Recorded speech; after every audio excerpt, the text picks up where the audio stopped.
Hey everyone, welcome back. Quick thanks to the patrons who keep this channel alive. Your requests are what I narrate next. If you want to join them, you can try Patreon free for 7 days, then it's starting with just $3 a month. Links in the description. Now, let's get into the story. The two men and the ghost walked along the dim corridor and soon entered the key room. Inside the room, the keys flying in the air were as dense as a flock of birds, and two broken brooms were placed on the ground. It seems that we need to use a broom to catch the key to open the door here. Ron said thoughtfully. I'm good at this. Flying is my specialty. Harry volunteered to ride on the broom, and in less than 10 minutes he easily found the silver key. Quirrell was crying and wanted to bite his teeth to pieces, if he was still alive. This is too unfair. When it was his turn, these keys were covered with copying spells and various elements, but why was there nothing when it was Harry's turn? Ron pushed open the door and the three of them entered the second room. The room was pitch black, and you couldn't see your hand in front of you. However, just as they stepped into the room, the house suddenly lit up, showing a jaw-dropping scene. The whole room turned out to be a huge wizard chessboard. The clockwork-driven chess pieces stood vividly on the chessboard, ready to start a fierce game at any time. They realized that if they wanted to get to the next room, they had to use themselves as chess pieces and win in this magical chess game. Ron took the initiative to shoulder the responsibility of playing chess, and he was not afraid even if the price was that he was eaten by the chess pieces. In the end, he successfully helped Harry step into the room at the end of the chessboard. Ron! Are you okay? Harry stood at the door, his eyes fixed on Ron lying unconscious on the chessboard, feeling particularly painful and anxious. Don't worry, Potter, he just fainted, and his life is not in danger. Quirrell's ghost comforted. However, at this time, his heart was full of unwillingness and resentment. Why was it so difficult when I played chess? Why did the IQ of the white chess pieces suddenly drop to 0 when this silly boy played chess? If the white chess pieces he encountered had the same intelligence, he would not have to force the door open despite the siege of 32 chess pieces. Under the persuasion of 11 Quirrell, Harry had to move forward with his concerns for Ron. They entered a new room with simple furnishings and only a table with 6 identical bottles neatly placed on it. As soon as the two entered the room, 2 flames suddenly rose up, firmly blocking the front and back doors. Harry grabbed the parchment scroll next to the bottle, unfolded it and read it carefully.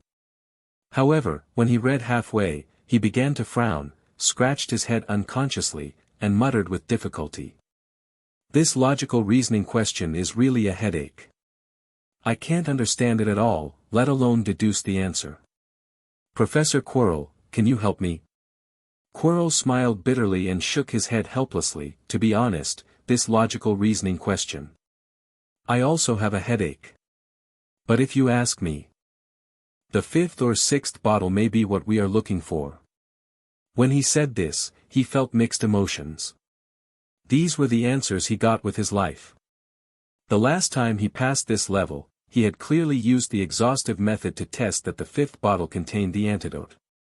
But who knew that after drinking it, the antidote that should have been in the bottle turned into a deadly poison, killing him instantly. Therefore, now he dare not easily assert which one is the real antidote. Harry listened to Quirrell's words, thought about it, picked up the 5th bottle, took a deep breath, and drank the potion in the bottle in one breath. Quirrell stared at Harry nervously, fearing that tragedy would happen again. As a result, he was fine. Seeing this scene, Zhou Luo's ghost eyes almost fell. Sure enough, the 5th bottle was the right choice. He couldn't help but curse Snape in his heart. It must be that guy who made a mistake before. The bottle that should have been the antidote was poisoned, so he drank the poisoned wine by mistake when he got the correct answer and died. After discovering that his antidote was poisonous, Snape realized that he was wrong, so he adjusted the answer overnight. But what can he do? His life can't be saved. Thinking of this, Quirrell couldn't help but want to shout. What is the basis for all this? Dear Snape, Don't use questions that you can't even do as secret codes, it's a waste of your life. When he thought that he had lost his life because of Snape's mistake, Quirrell was furious. If it weren't for Snape's self-righteousness, he wouldn't have ended up like this, selling his body to Voldemort, becoming a ghost and working for him. What made it even more difficult for him to accept was that his life was spent on exploring the way for Harry Potter. This is such a great irony. Thinking of this, Quirrell secretly glanced back. Sure enough, the Master's judgment was accurate. These levels set by Dumbledore were simply aimed at him. However, when it came to Harry Potter to break through the levels, the difficulty was instantly reduced, as if all obstacles made way for him. They didn't break through the levels again, but chose to use Harry, which was really the right move. Under Harry's leadership, they passed through the level that was much easier, and easily reached the door of the final level, and the chance of resurrection that he had dreamed of was within reach. He followed Harry, stepped into the flickering black flame, and then successfully came to the other side and entered the last room. However, it was empty here, without a single person. "Hey, where is Professor Snape?" Harry looked around, confused. At this moment, a cold laugh came from behind. Snape followed them silently and entered the room after them. The moment he saw Snape, Harry's heartbeat accelerated suddenly, and his heart was full of excitement. His previous guess was right, Snape was indeed stealing the Philosopher's Stone in secret. But why didn't Professor McGonagall and Ye Ting believe him? Why couldn't they, like him, use their keen intuition to see the truth? However, a bigger question came to his mind. Why did Snape follow them? Snape seemed to see his doubts, and sneered as he explained, "Haha, Harry, I have to thank you very much. It was you who helped me solve the levels along the way, allowing me to reach this last level so smoothly." "You mean I helped you solve the levels?"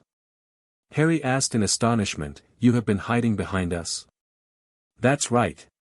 Snape's laughter became more arrogant. "From the beginning, I used the disillusionment charm to hide behind you. To be honest, you really helped me a lot and saved me a lot of trouble, and now, I finally found this dream place. Snape, your ugly act of stealing the Philosopher's Stone has been exposed. Don't be stubborn anymore, there are Aurors outside, you can't escape."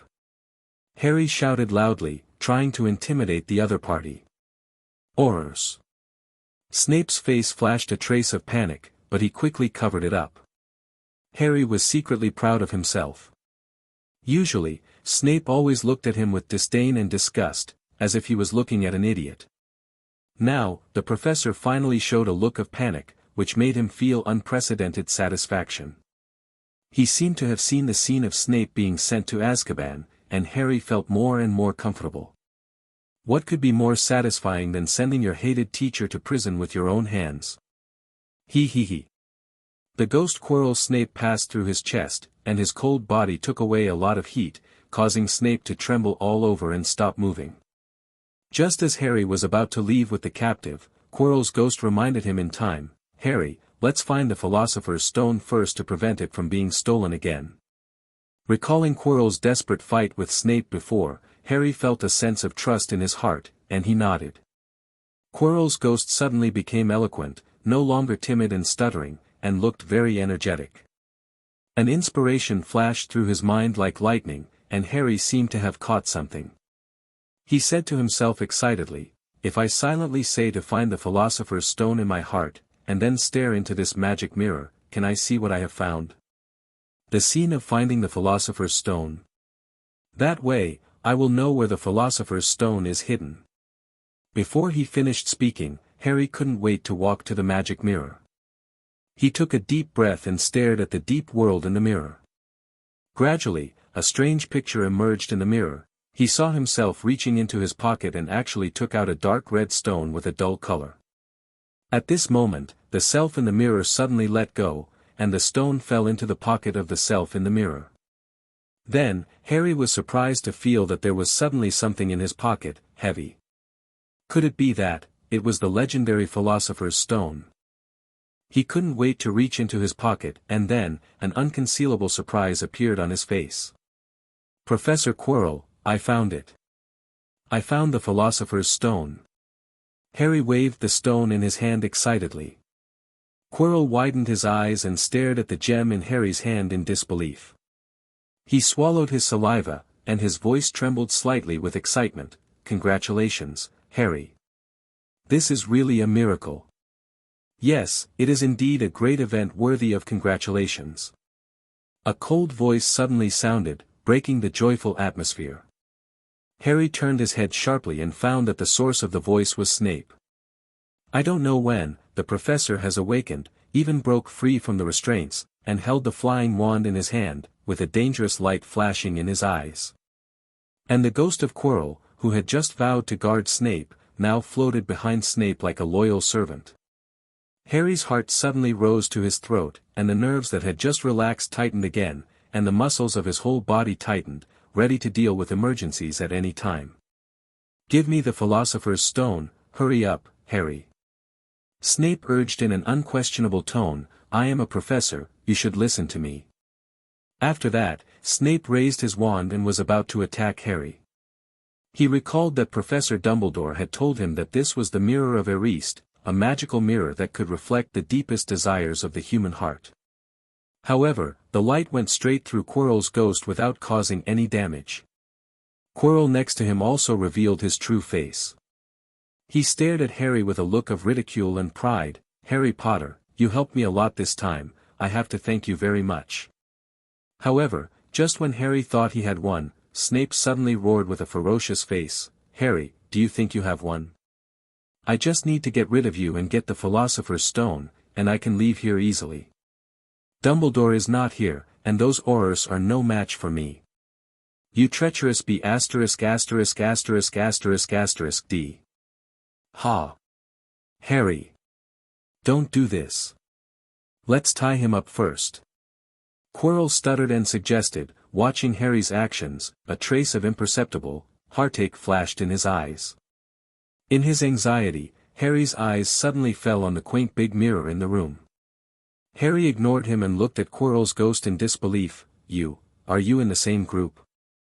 Harry thought it made sense, but he still had some concerns. What about him? At this critical moment, Quirrell, who had been observing silently, suddenly rushed out and rushed towards Snape, reminding Harry loudly. Harry seized this fleeting opportunity, rushed forward, and kicked the wand further away. However, he searched the entire room, but couldn't even find the hidden magic stone. There was no trace of the stone. Snape laughed triumphantly. Yes, we have been allies from the beginning, but it's a pity, you just saw it now. Then, he became angry and said, Get out of here, you damn ghost. Leaving Snape in the corner of the room, Harry began to search for traces of the Philosopher's Stone. Wingardium Leviosa. Harry followed Quirrell's advice. He quickly got up and tied Snape's hands tightly with his robes. Harry roared, every word was full of anger, you actually helped the evil and helped the mysterious man steal the Philosopher's Stone. What's the difference between a despicable villain like you and those beasts? Don't worry, I'll help you keep an eye on him. Quirrell promised solemnly, if he makes any movement, such as waking up, or trying to escape, I'll tell you immediately. He quickly raised his wand and chanted a spell at Snape. Taking advantage of the gap between Quirrell and Snape, Harry finally came to his senses. Use magic, Harry. Snape obviously didn't expect Harry to have such courage and strength to attack the professor. He was hit hard by the candlestick and fell on his back as if hit by a giant hammer. The wand in his hand flew out of his hand and slid to the floor. Snape waved his wand and shot a red light at Quirrell. In the room, an ancient candlestick floated out of thin air and hit Snape as fast as a meteor. Ordinary magic cannot hurt ghosts. He had even experienced it himself. Then, he punched Snape in the face and quickly kicked him twice. It's me, it's always been me. In Harry's astonished eyes, Quirrell revealed his conspiracy word by word, with a hideous smile on his face, it's me who has been trying to steal the Philosopher's Stone all along. Whether it's sneaking into Gringotts or letting the troll in on Halloween, it's all for this purpose. Harry seemed to be struck by lightning, and the joy in his heart disappeared in an instant. He looked at Quirrell's ghost with cold hands and feet, and asked in a trembling voice. "Are you and Snape really accomplices?" "Accomplices? Haha, Harry, you are so naive that it makes people feel distressed." Quirrell's ghost burst into laughter, as if he heard a very funny joke. "The little wizard is more lovable because of this innocence, isn't it? Unlike that Ye Ting, who is so annoying." The sarcasm on his face gradually faded, his eyes became cold and sharp, staring straight at Harry, and his voice dropped to freezing point. "Snape? He is not my partner. That guy has been suspicious of me and threatening me. He thinks he can scare me. What a joke. I have the Dark Lord as my backer. His tricks are not worth mentioning to me." "Then, who is this Snape beside you?" Harry looked at the Snape with an evil smile in front of him, and he was completely dizzy. Snape laughed and took over the conversation easily. At this moment, he was like a winner who controlled the overall situation, full of pride and patience, and gently explained Harry's doubts. "Harry Potter, the boy who survived a disaster. You are wrong, I am not that Snape. I am the Dark Lord you are obsessed with." As soon as the voice fell, Harry was shocked to see that the face of Snape in front of him suddenly changed.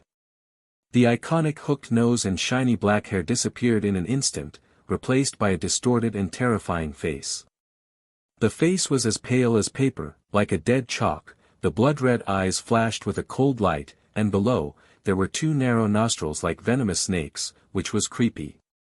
"I drank the polyjuice potion."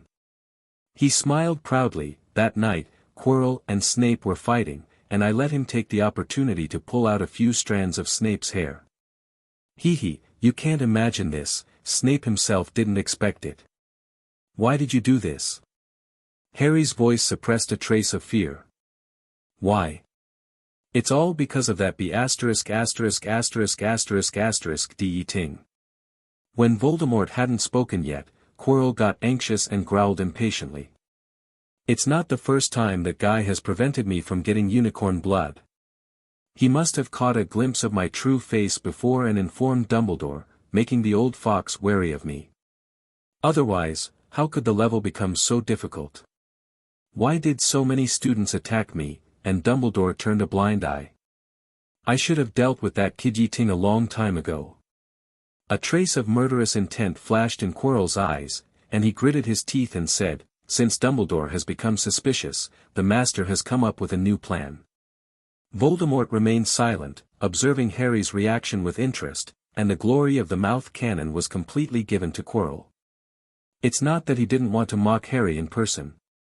But after all, he occupied Quirrell's body, and after Quirrell became a ghost, he still cooperated with his plan well.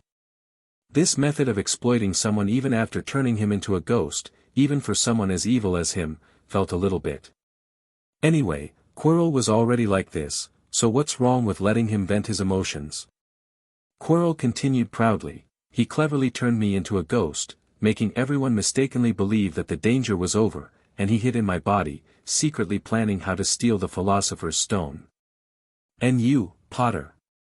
You became a key link in his plan." "I am a key link?" Harry's face was full of disbelief. "XT." Quirrell laughed contemptuously. "Harry, you gave me inspiration. You always like to meddle in other people's business, and you think Snape is plotting against you, and you keep instigating me." Harry swallowed hard, and a painful expression appeared on his face. "So I told you that Snape went to the Forbidden Area and led you here, so that you can help the Master find the Philosopher's Stone with your own hands. The Master couldn't find it for a long time last time. Your arrival really helped a lot. You are worthy of it. But the Philosopher's Stone is still with me." Harry retorted loudly. "But it won't be soon." Quirrell shook his head. "You won't be naive to think that you can stop the Master, right? Don't even think about it." Harry roared and turned to run. However, Voldemort just waved his hand lightly, and Harry was hit by a huge force and hit the wall hard. Voldemort raised his wand again, a light flashed, and a rope was summoned, tying Harry tightly, making him unable to move. He could only watch as Voldemort's hand reached into his pocket and easily took away the red stone. Don't worry, the Master will modify your memory later, and you won't remember all this anymore.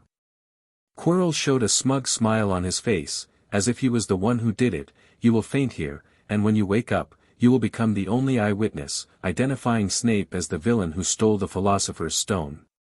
At that time, no one will question your words. Harry. Harry felt cold all over, and his hands trembled uncontrollably. He was full of regret and self-blame. Not only did he wrongly accuse Snape, but he also handed the Philosopher's Stone to Voldemort. This was simply an unforgivable crime. Why didn't he be more cautious? Why didn't he listen to Professor McGonagall's advice and stay at the Quidditch match? Why did he try to be brave for a moment and play a reasoning game? Come on, Harry, let me rewrite your memory for you. Voldemort finally spoke, his voice full of cold cruelty. When you wake up, you will no longer remember anything I said. Song Jean firmly believed that everything was done by Snape. He chuckled and continued, we will mourn his departure together at school. Harry felt a strong desire to resist, and he struggled to get rid of the restraints. But Voldemort's magic was too strong, and his little strength was useless. In desperation, Harry could only bluff. Professor McGonagall will soon notice my disappearance. I have left a message for Ye Ting, and they will come soon to bring you to justice. Voldemort laughed contemptuously. Lie. He said disdainfully, but even if they really come, it will be useless. Because now, they are probably too busy to take care of themselves. What do you mean? Harry asked anxiously. Quirrell took over the conversation with a grim smile on his face. The Master has awakened the basilisk in the Chamber of Secrets. It will swim out of the pipe today and rush to the Quidditch field. There is a game there today, and the students are gathered there. He continued to smile smugly. Even if someone finds out that you are not there, even if they want to save you, they have no time to take care of all this now. Soon, there will be a massacre on the Quidditch field. And Dumbledore is not in school. This plan is foolproof. This is indeed a perfect plan. Even Quirrell can't help but admire it. The Dark Lord's mind is really meticulous. But at this moment, a burst of music suddenly sounded in the air. However, at this critical moment, bursts of music suddenly sounded in the air.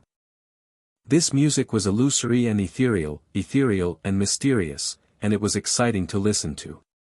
Voldemort turned around suddenly and looked at the empty room. Although there was no one in the room, the music became louder and louder. Suddenly, flames ignited out of thin air, and a crimson phoenix spread its wings and flew out of the blazing flames, making a high-pitched and exciting cry. Fawkes! Is this Dumbledore back? Voldemort said in astonishment. He should still be in London. Fawkes pounced on Voldemort without hesitation, aiming his sharp beak at his arm. Voldemort quickly raised his wand and aimed at the brave phoenix. For a time, Fawkes and Voldemort were in a fierce battle. With Voldemort's current ability, he couldn't deal with the phoenix immediately.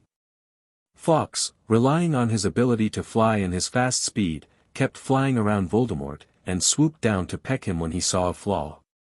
After a stalemate for a while, Voldemort seemed very impatient. He suddenly attacked and repelled Fawkes, then turned and left. This damn beast is really annoying. Let's go, Quirrell. Voldemort said angrily. Master, then our plan. Quirrell seemed a little unwilling and hesitated to speak. Fawkes's appearance means that Dumbledore may be on the way. Voldemort's voice revealed obvious impatience. We have obtained the Philosopher's Stone, let's complete the resurrection first. As long as he can be completely resurrected, everything will be solved. Quirrell had no choice but to turn around and follow Voldemort away. Harry, who was tied to the ground, finally breathed a sigh of relief. Seeing this, Fawkes did not chase the enemy who left, but landed lightly on Harry's shoulder and pecked the rope on him with his sharp beak. Earlier, in the long-abandoned bathroom. Unlike what Harry thought, Ye Ting was not only in the locker room of the Quidditch field, but appeared here. He stood in front of a mottled mirror, happily adjusting the angle of the top hat on his head. This hat was once worn when he performed magic shows, and it was considered a magic prop. And today, he was about to perform a unique, pigeon magic, in the secret room. Myrtle was floating in the air, her eyes fixed on Ye Ting's handsome face that even Ms. Gray was fascinated by. The ghost girl's voice was a little shy, and she asked tentatively, "Are you sure you want to go in?" "Of course." Ye Ting looked at the ghost girl through the mirror, "But, Myrtle, you don't have to be so happy, right? Look at your smile, your mouth is almost stretched to the back of your head." Myrtle shook her head, her voice trembling, "No, no, that's it. I just thought of something happy." "Oh." Ye Ting raised her eyebrows, "Then tell me, what makes you so happy?" Myrtle lowered her head, her voice as thin as a mosquito's buzz, "If you die, I am willing to use that flush toilet with you." After saying that, her face turned silver white, obviously extremely shy. Ye Ting didn't know whether to laugh or cry. Should I say thank you?" "No, no," Myrtle's voice became smaller and smaller, "although I don't want to compete with Ms. Gray, but you like this, I am willing to try." She thought for a moment and added, "My flush toilet is very useful, and it also has a massage bathtub." Ye Ting couldn't help laughing. Then I have to seriously consider your suggestion." After that, he turned his eyes to the side of the brass faucet, fumbled out a clockwork beetle from his pocket, and then ordered, "Play the recording." The clockwork beetle, King Lee's, opened its mouth and made a series of hissing sounds, like a venomous snake spitting out its tongue.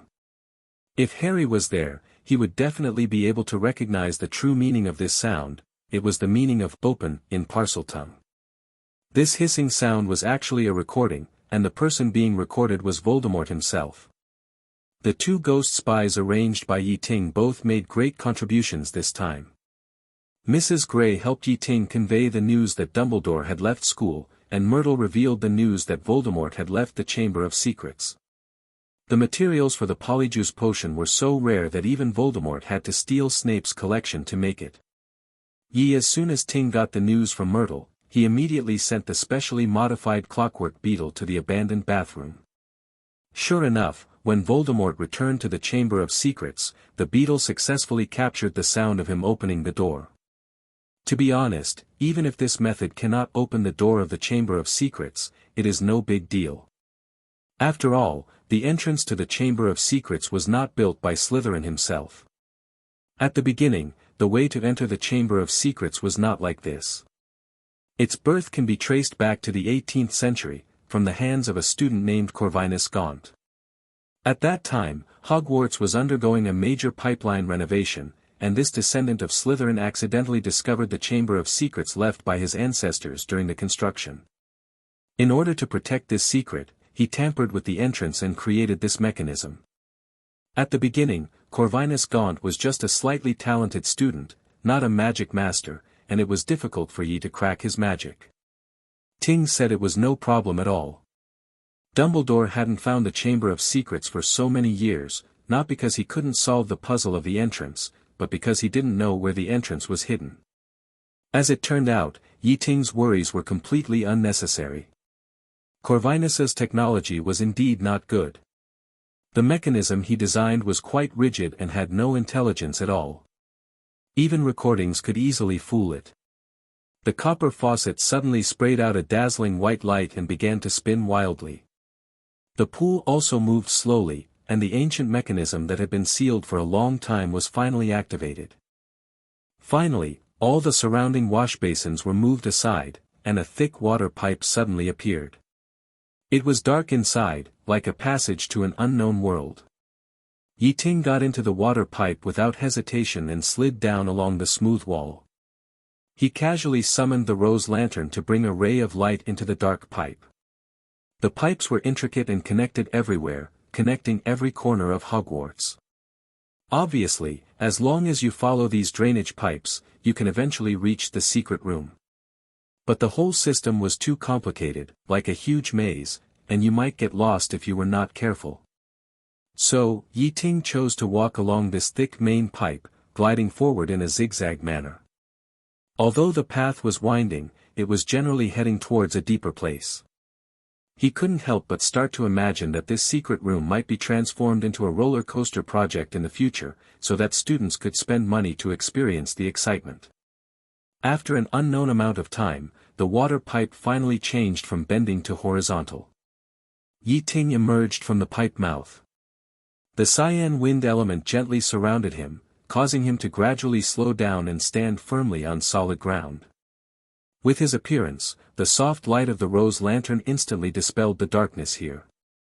Ye Ting pondered for a moment, and then took out a clockwork barometer from his pocket.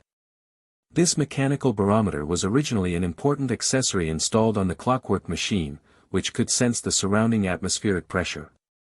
Under normal circumstances, air pressure can be used to roughly determine the depth of the altitude. According to the reading of the barometer, Ye Ting was surprised to find that he had gone about 500 meters underground, which was even deeper than the Black Lake and the Slytherin Lounge. He walked forward carefully, and saw the bones of various small animals scattered on the ground, and on the other side of the tunnel, a huge silhouette was lying quietly, lifeless. Ye Ting curiously got closer and saw that it was a huge snake skin, green and brightly colored, like a giant snake just shed its skin. This is the skin of the basilisk. He couldn't help but reach out to touch the snake skin. This is a rare treasure. It would be a pity to just throw it here. Sure enough, the system gave feedback in time. Ding! Congratulations to the host for collecting the snake skin of the basilisk and obtaining the bonus feature shedding. Oh, another feature from the Pokemon world. This is the third feature Ye Ting has obtained. The first two, immunity, and heat resistance, allow him to handle most toxins and high-temperature flames with ease. This new feature, shedding, seems to be more practical. Shedding the skin on your body can sometimes cure abnormal conditions. So, what is an abnormal condition? In the world of Pokemon, this includes poisoning, burns, frostbite, paralysis, confusion, etc. But in the real world, there are many abnormal conditions. Broadly speaking, even diseases and black magic curses can be considered abnormal states, and they can all be removed by shedding. Of course, in reality, the probability of removing abnormal states is not the stable 1/3 in the game, but is determined by the strength of the abnormal state. According to Ye Ting's own experience, if it is a small problem, it can be removed almost 100%. But if you encounter a powerful curse, the chance of automatic removal is much smaller. Take the curse on the unicorn as an example. If it is placed on Ye Ting, the probability of being removed is not low, about 1/4. However, this ability has another amazing feature, that is, it is not activated once, but triggered periodically. In the game, it is activated once per round. In reality, it is triggered about once an hour. In other words, as long as the abnormal state does not kill Ye Ting, then no matter how terrible the abnormal state is, it will be removed one day. Ye Ting was very satisfied with this, and at the same time, he began to look forward to the basilisk body deep in the pipe. Even the snake slough of the basilisk can give such a strong reward. If he really collected the basilisk, how rich would the reward be? The dark and damp pipe was like a maze, twisting and turning, but Ye Ting seemed to have a navigation, and he went straight to the direction of his goal. The pipe echoed with a strange hissing sound, like a compass, pointing out the hiding place of the basilisk for Ye Ting. If Ye Ting spoke Parseltongue, he would hear the cold and vicious threat. "I will kill you, tear you into pieces, a delicious meal, I can finally have a big meal," hiss.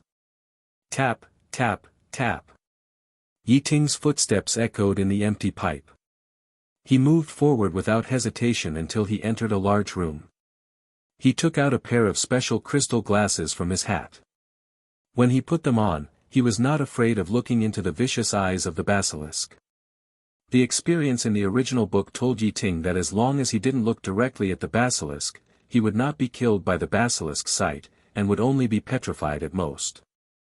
And if it was just the petrification curse, Ye Ting was confident that he could bear it hard. If it didn't work, the newly acquired, skin shedding, feature would also work. Could it be that this was the so-called antidote within 10 steps? This room was full of rock pillars carved with basilisks, which were lifelike. The dark green shadows swayed on the ground, making people dizzy. A huge green basilisk was slowly climbing up along the pipe, as if it was ready to leave the secret room. The most peculiar thing was that it had a bright red feather on its head, which looked particularly weird. Ye Ting looked at the back of the basilisk and whistled softly, and the sound echoed in the empty room, piercing and sharp. Hiss! The huge body of the basilisk turned flexibly in the pipe and slid back to the secret room impatiently. It made a creepy swallowing sound from deep in its throat, hissing, as if it was happy that prey was delivered to its door. The giant beast slid heavily on the dusty ground, its huge head as big as a water tank, its yellow pupils flashing like lanterns, searching for the wizard everywhere. Ye Ting hid behind the rock pillar, cleverly blocking the basilisk's vision. He looked at the basilisk's back quietly and blew the whistle again, to provoke the beast. The basilisk turned around suddenly, but ran into a dazzling fire head-on. The dazzling light made its eyes hurt. Living in darkness for thousands of years, he had no resistance to this sudden light. At this moment, it could only close its eyes in pain, with a distorted and hideous face. Dazzling magic trick! Ye Ting sneered, waved his hands, and the flames exploded like flash bombs, making the basilisk unable to open its eyes. Taking this opportunity, Ye Ting quickly approached the basilisk. Although the basilisk's eyes were pierced with unbearable pain, with its keen hearing, it could still judge that the enemy was approaching step by step. Suddenly, it raised its tail abruptly, twisted out a huge arc, and swung it fiercely in a certain direction. The powerful sound of the tail swing was as deafening as a hammer hitting steel. However, facing this fierce attack, Ye Ting easily dodged it with just a light jump. With his physical fitness and agility, such an attack could not hurt him at all.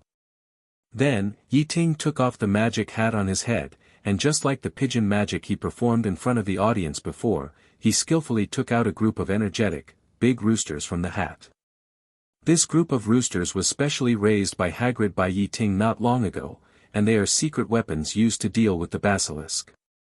He did this to bully Voldemort, who was hiding in the secret room, and Quirrell's ghost could not leave the castle and obtain information from the outside world. Immediately afterwards, Ye Ting snapped his fingers and cast a spell on the roosters. Loud voice. The rooster raised its head and chest and made a loud crowing sound. With the blessing of magic, the sound was instantly amplified several times, like thunder, echoing in the entire underground space.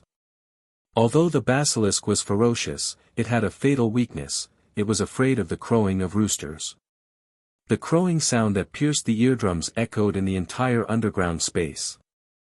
Although the basilisk was powerful, it actually had a fatal weakness, which was the crowing of roosters. The deafening crowing made the basilisk extremely painful, as if its eardrums were about to be ruptured, and blood even began to seep from the corners of its eyes. It was stimulated like never before, and its whole body was shaking violently. Its huge body shuttled and rolled frantically between the stone pillars, trying to escape the deadly crowing. However, the rooster's cry was always with it, and the basilisk's struggle was in vain. In panic, it tossed the room into a mess, and the stone pillars were smashed into pieces, but it was useless except for scaring the roosters to cry louder.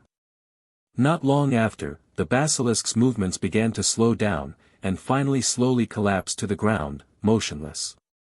Seeing this, Ye Ting bravely walked out of his hiding place. At this moment, he finally had the opportunity to observe this dark magic creature bred by Slytherin himself up close. This extremely poisonous snake was huge, up to 50 feet long, and emerald green all over. It lay quietly on the ground, with deep unwillingness and fear on its face. In the snake's open mouth, 2 sharp fangs were like slender swords, and its round yellow eyes and the scarlet crown on its head had lost their former luster and became dull. This snake was probably dead. In fact, if the ferocious snake monster could be taken in and tamed as a pet, its combat power would definitely be far better than those ordinary fire dragons. Unfortunately, it couldn't be taken in. The snake monster was not like Mavica, it was raised by Ye Ting since childhood. The snake monster had been lingering in the secret room for thousands of years. Such an old guy was so stubborn that Ye Ting didn't have the confidence to change its mind. What's more troublesome is that this creature is a dark creature, born with a love of killing and death, and is incompatible with Ye Ting. There was no way, Ye Ting could only settle for the second best and kill it. If you can't collect a pet, then collecting its corpse is also a good choice. Ye Ting put his hand on the basilisk corpse and chose to collect it. The system prompt sounded suddenly, ding. Congratulations to the host for successfully collecting the basilisk corpse, special reward, God's Eye Seat, God's Ice Dragon Seat. Seeing this system reward, Ye Ting was shocked. This is the first time that he has received 2 God's Eyes as a reward after collecting the collection. But on second thought, this is not surprising. After all, this is a basilisk. In the original book, the basilisk is one of the most powerful and dangerous magical creatures. If the creatures in Fantastic Beasts and Where to Find Them are not counted, there is no one else. With just the skill of Fatal Gaze, the basilisk has almost no opponent.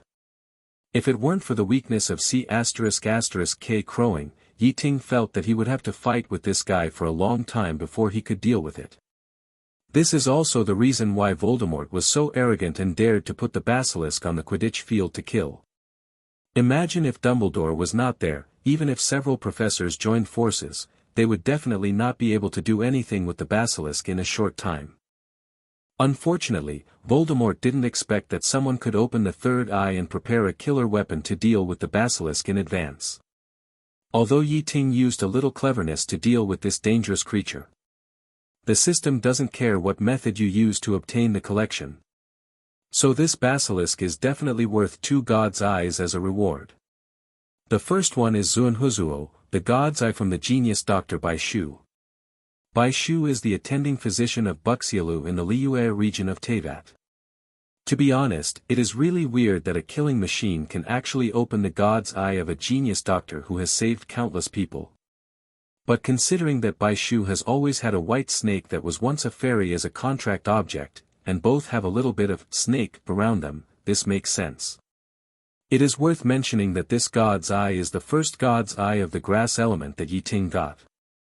With it, I dare not say anything else, at least Ye Ting will definitely be more handy in growing herbs in the future. Ye Ting chose to bind without hesitation. Instantly, he felt a surge of new strength throughout his body, as if the source of life was flowing in his body. At the same time, he had a deeper understanding of the secrets of the human body, herbal medicine, potion science, and the essence of healing. It can be said that in terms of herbs that can be used for treatment and brewing potions to cure diseases and save lives, Ye Ting's level is faintly surpassing his professor. He is worthy of being called the miracle doctor by Shu, and his reputation is well deserved. Ye Ting quietly experienced the new power given to him by the Eye of God. Then, he suddenly realized that the power given to him by the Eye of God alone was incomplete. Bai Shu also had a unique ability that he did not obtain. In the game, Bai Shu can transfer the illness and curse of others to himself through the power of a certain contract, and use this extreme method to heal others. On the continent of Teyvat, Bai Shu frequently used this ability to cure patients with incurable diseases, and finally made himself sick. If it were not for the contracted snake fairy to help regulate his body, Bai Shu would have died long ago. In fact, compared with Bai Shu, Ye Ting is more suitable to use this method to cure diseases and save people. Because just a few dozen minutes ago, he obtained the characteristic of skin shedding. With this characteristic, no matter how powerful the illness and curse transferred to him, it will not take too long for it to be eliminated by the characteristic. This means that as long as it is used properly, Ye Ting can use this ability unlimited times without worrying that the accumulation of illness and curse will endanger his life. Of course, with Ye Ting's personality, he would never become a saint like Bai Shu. But then again, it's always good to have an ability. Even if it's not needed now, who knows if it will come in handy in the future. If someone around him accidentally gets poisoned, he can use pain transfer to deal with it if there is no other solution. However, to obtain this ability, the most important condition is that he has to sign a contract with a snake or a magical creature like snakes. This really stumped Ye Ting. It's not difficult to find a snake, there are snakes everywhere in the Forbidden Forest. But Ye Ting doesn't want to waste the precious contract on an ordinary snake. After all, this is a pet, companion and comrade in arms who has to be with him for a long time. Think about it, the pets he raises are all at the level of fire dragons and unicorns. If he contracts an ordinary little snake now, wouldn't it be too cheap? To make a contract, you have to contract a strong one like the basilisk. It's a pity that the only basilisk has been dealt with by him. What can he contract? Maybe Nagini. This name suddenly flashed through his mind. Thinking back to the original work, apart from the basilisk, he could only think of this more famous snake. Nagini is not actually a magical animal, but she has a special identity. She is a blood-cursed orc. Nagini is actually a tragic figure who lived in the same era as Newt Scamander. She was originally a kind wizard who worked in a circus. Under the erosion of the blood curse, Nagini constantly struggled between the forms of human and snake. However, the cruelty of fate is that this curse will eventually turn her into an animal forever. At that time, the memories and emotions of the cursed about humans will be gone with the wind, leaving only an animal shell.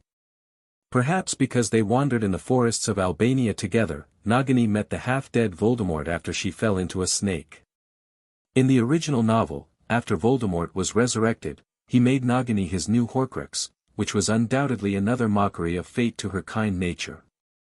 But even though Nagini is no longer human, even though she has forgotten her former identity, she still retains a high degree of intelligence and can understand and execute complex commands. This made her somewhat similar to Bai Shu's contract partner, the wise white snake, the former snake fairy Changsheng. For Ye Ting, choosing Nagini as the contract object was a match made in heaven. Well, after this semester, I have to take time to go to Albania. Ye Ting thought to himself. Then, he took out the second Eye of God. Eye of God Mian Longzuo, a priestess from Haiji Island, Shinhai of Coral Palace. If Bai Shu, the owner of the previous Eye of God, was the contractor of the snake fairy, then Shinhai of Coral Palace was the priestess of the snake god. The god she worshipped, Oroba, was a huge white snake. This Eye of God allowed Ye Ting to master the water element, transform into various swimming fish and create the power of the fantasy sea moon of life, and transform into the Yila feather clothes, like a fairy ribbon, giving the user the power to control water. In short, it is an Eye of God with power biased towards transformation and healing ability. In terms of function, it overlaps with the Xuanhu Seat just now, but the Xuanhu Seat can provide additional knowledge of various herbal medicines and potions, which is worse than the Sleeping Dragon Seat. Of course, the unique water element ability of the Sleeping Dragon Seat God's Eye is also inferior to the Xuanhu Seat God's Eye. However, Ye Ting already has the Whale Sky Seat God's Eye. And the Whale Sky Seat God's Eye also gives Ye Ting the ability to shape the water element, so the two are somewhat repeated in this regard. Not to mention, the way the Sleeping Dragon Seat God's Eye's ability is expressed is too feminine. He doesn't want to dress like a little fairy when he opens the big one. Therefore, Ye Ting just kept this God's Eye and didn't bind it. Maybe in the future, when he contracts a certain snake-like magical creature, he can give it to it. It seems that the blood of the snake lizard and the blessing of Oroba are still preserved in the Sleeping Dragon Seat. Maybe this God's Eye can be used to cultivate a water dragon. After sorting out the spoils, Ye Ting stuffed the roosters back into his hat with ease. Then, Ye Ting took a step and walked deeper into the secret room, continuing to explore the room. After passing the other end of the room and bypassing the last pair of stone statues, a huge statue suddenly came into view. It was the same height as the room and tightly attached to the dark wall. Because it was far away, Ye Ting could see the big-eared face without looking up.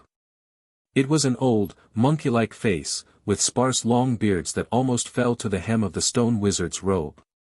The pair of grey big feet stood firmly on the smooth ice floor like two stone pillars. Although the scene was exactly the same as Ye Ting's memory in his previous life, he couldn't help but complain after seeing it with his own eyes. Is this the true face of Slytherin?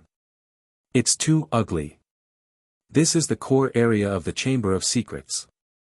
Ye Ting plans to search it thoroughly first, to get all the valuable things first. After all, if those professors say that the things in the Chamber of Secrets are public property, or Dumbledore, who is prejudiced against Slytherin, directly seals it on the grounds that it is too dangerous for young wizards, wouldn't it be a big loss? Under the statue, 2 crucibles caught Ye Ting's attention. Both crucibles are filled with potions. The potion in the left crucible glows milky white, and the pearl-like liquid sways gently in the crucible. In the crucible on the right, the potion was like mud in a swamp, thick and sticky, with tiny bubbles coming out from time to time. Ye Ting looked at it carefully and basically confirmed that both potions should be non-toxic. He carefully tasted a drop of each. The formula of the potion on the left was very unfamiliar, and he couldn't taste it. But the tongue of God could still taste the ingredients inside, and then he found that snake skin, olives, oak leaves, all materials with longevity images, and elderberry cores that refused to die were put in this pot of potion. Most importantly, there was soma grass in it, which was a very rare material. In mythology, soma grass was the core medicinal material used by the god of wine to brew magic wine that could make people immortal. Combining these findings, Ye Ting guessed that this was most likely the legendary elixir of immortality. After all, Voldemort tried so hard to steal the Philosopher's Stone, wasn't it just to use the Philosopher's Stone to refine this potion? But I don't know if Voldemort has successfully stolen the Philosopher's Stone. In contrast, the potion in the crucible on the right is much clearer. African tree snake skin, 2-horned beast horn, lace wings, these are typical ingredients of Polyjuice potion, but they are still missing a key ingredient, hair.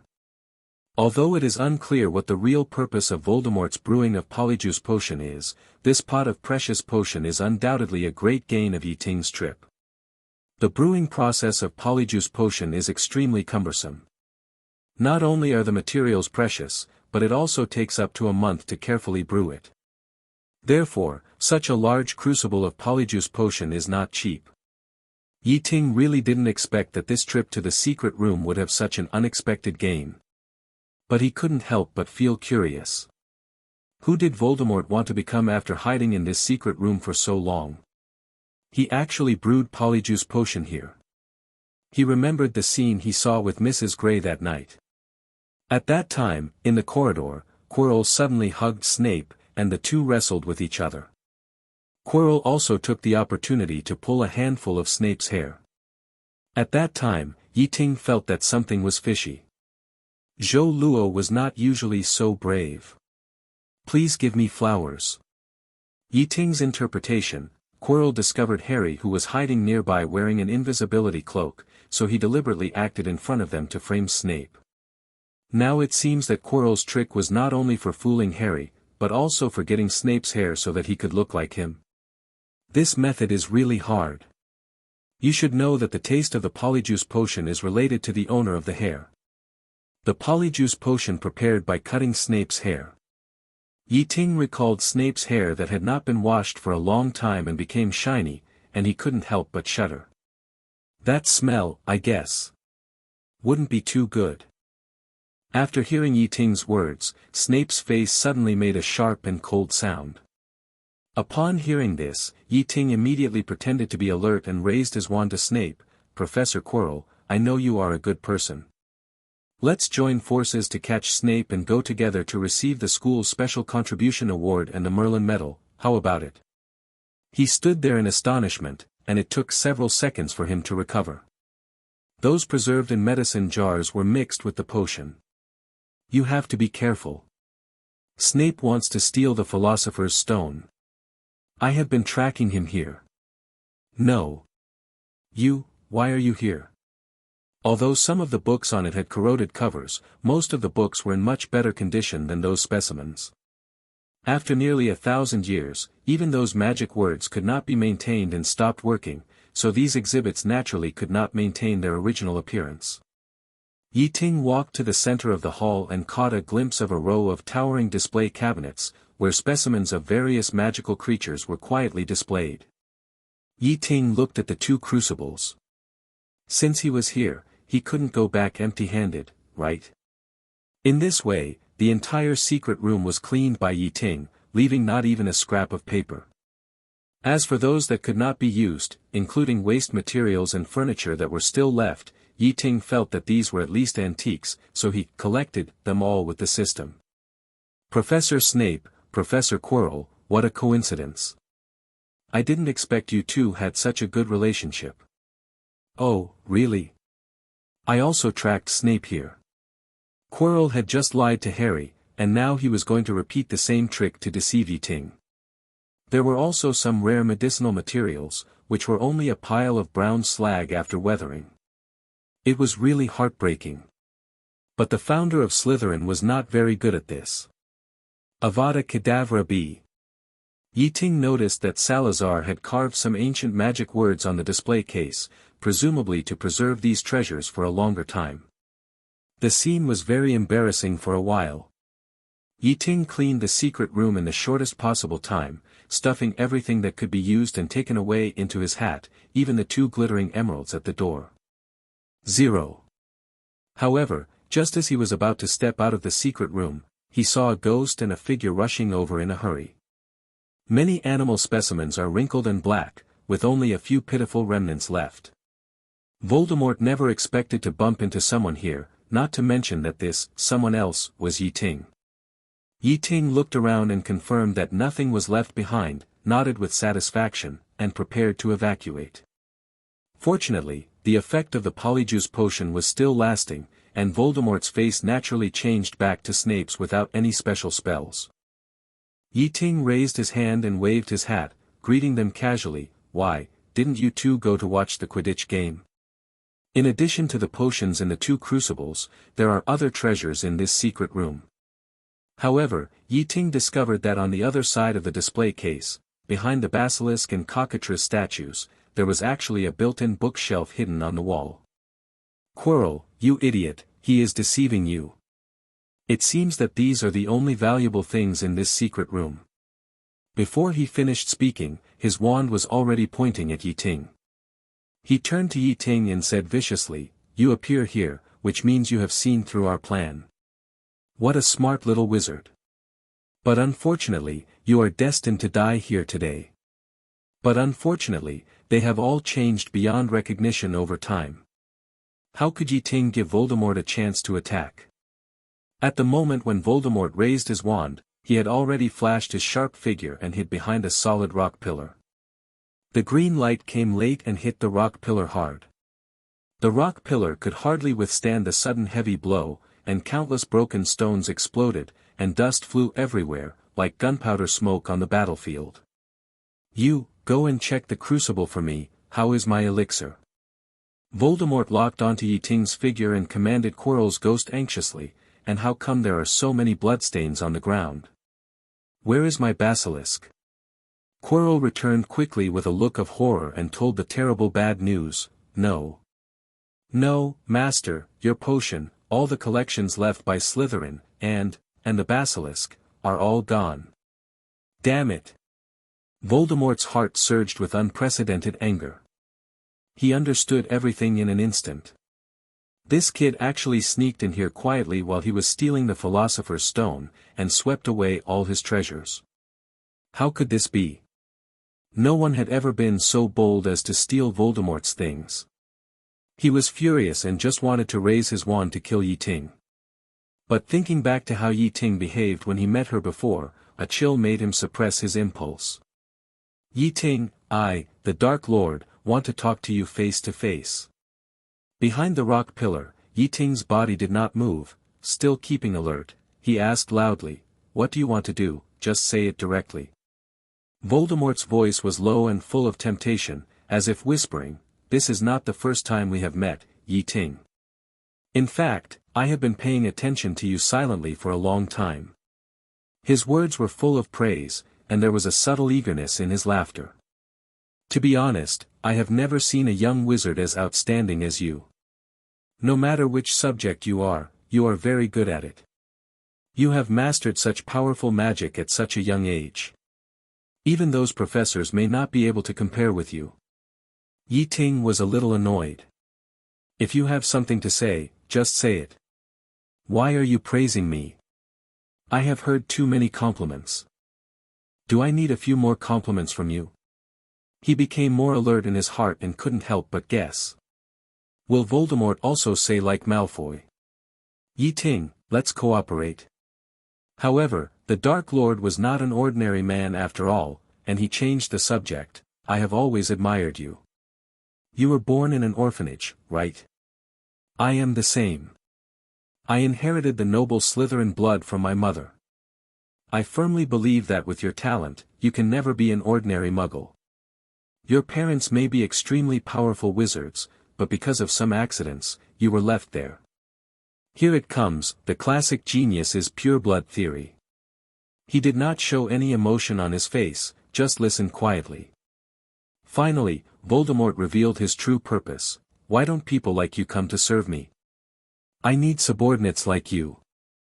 At the end, Voldemort wanted to use the word servant, but when the words came to his lips, he temporarily changed to a more euphemistic name.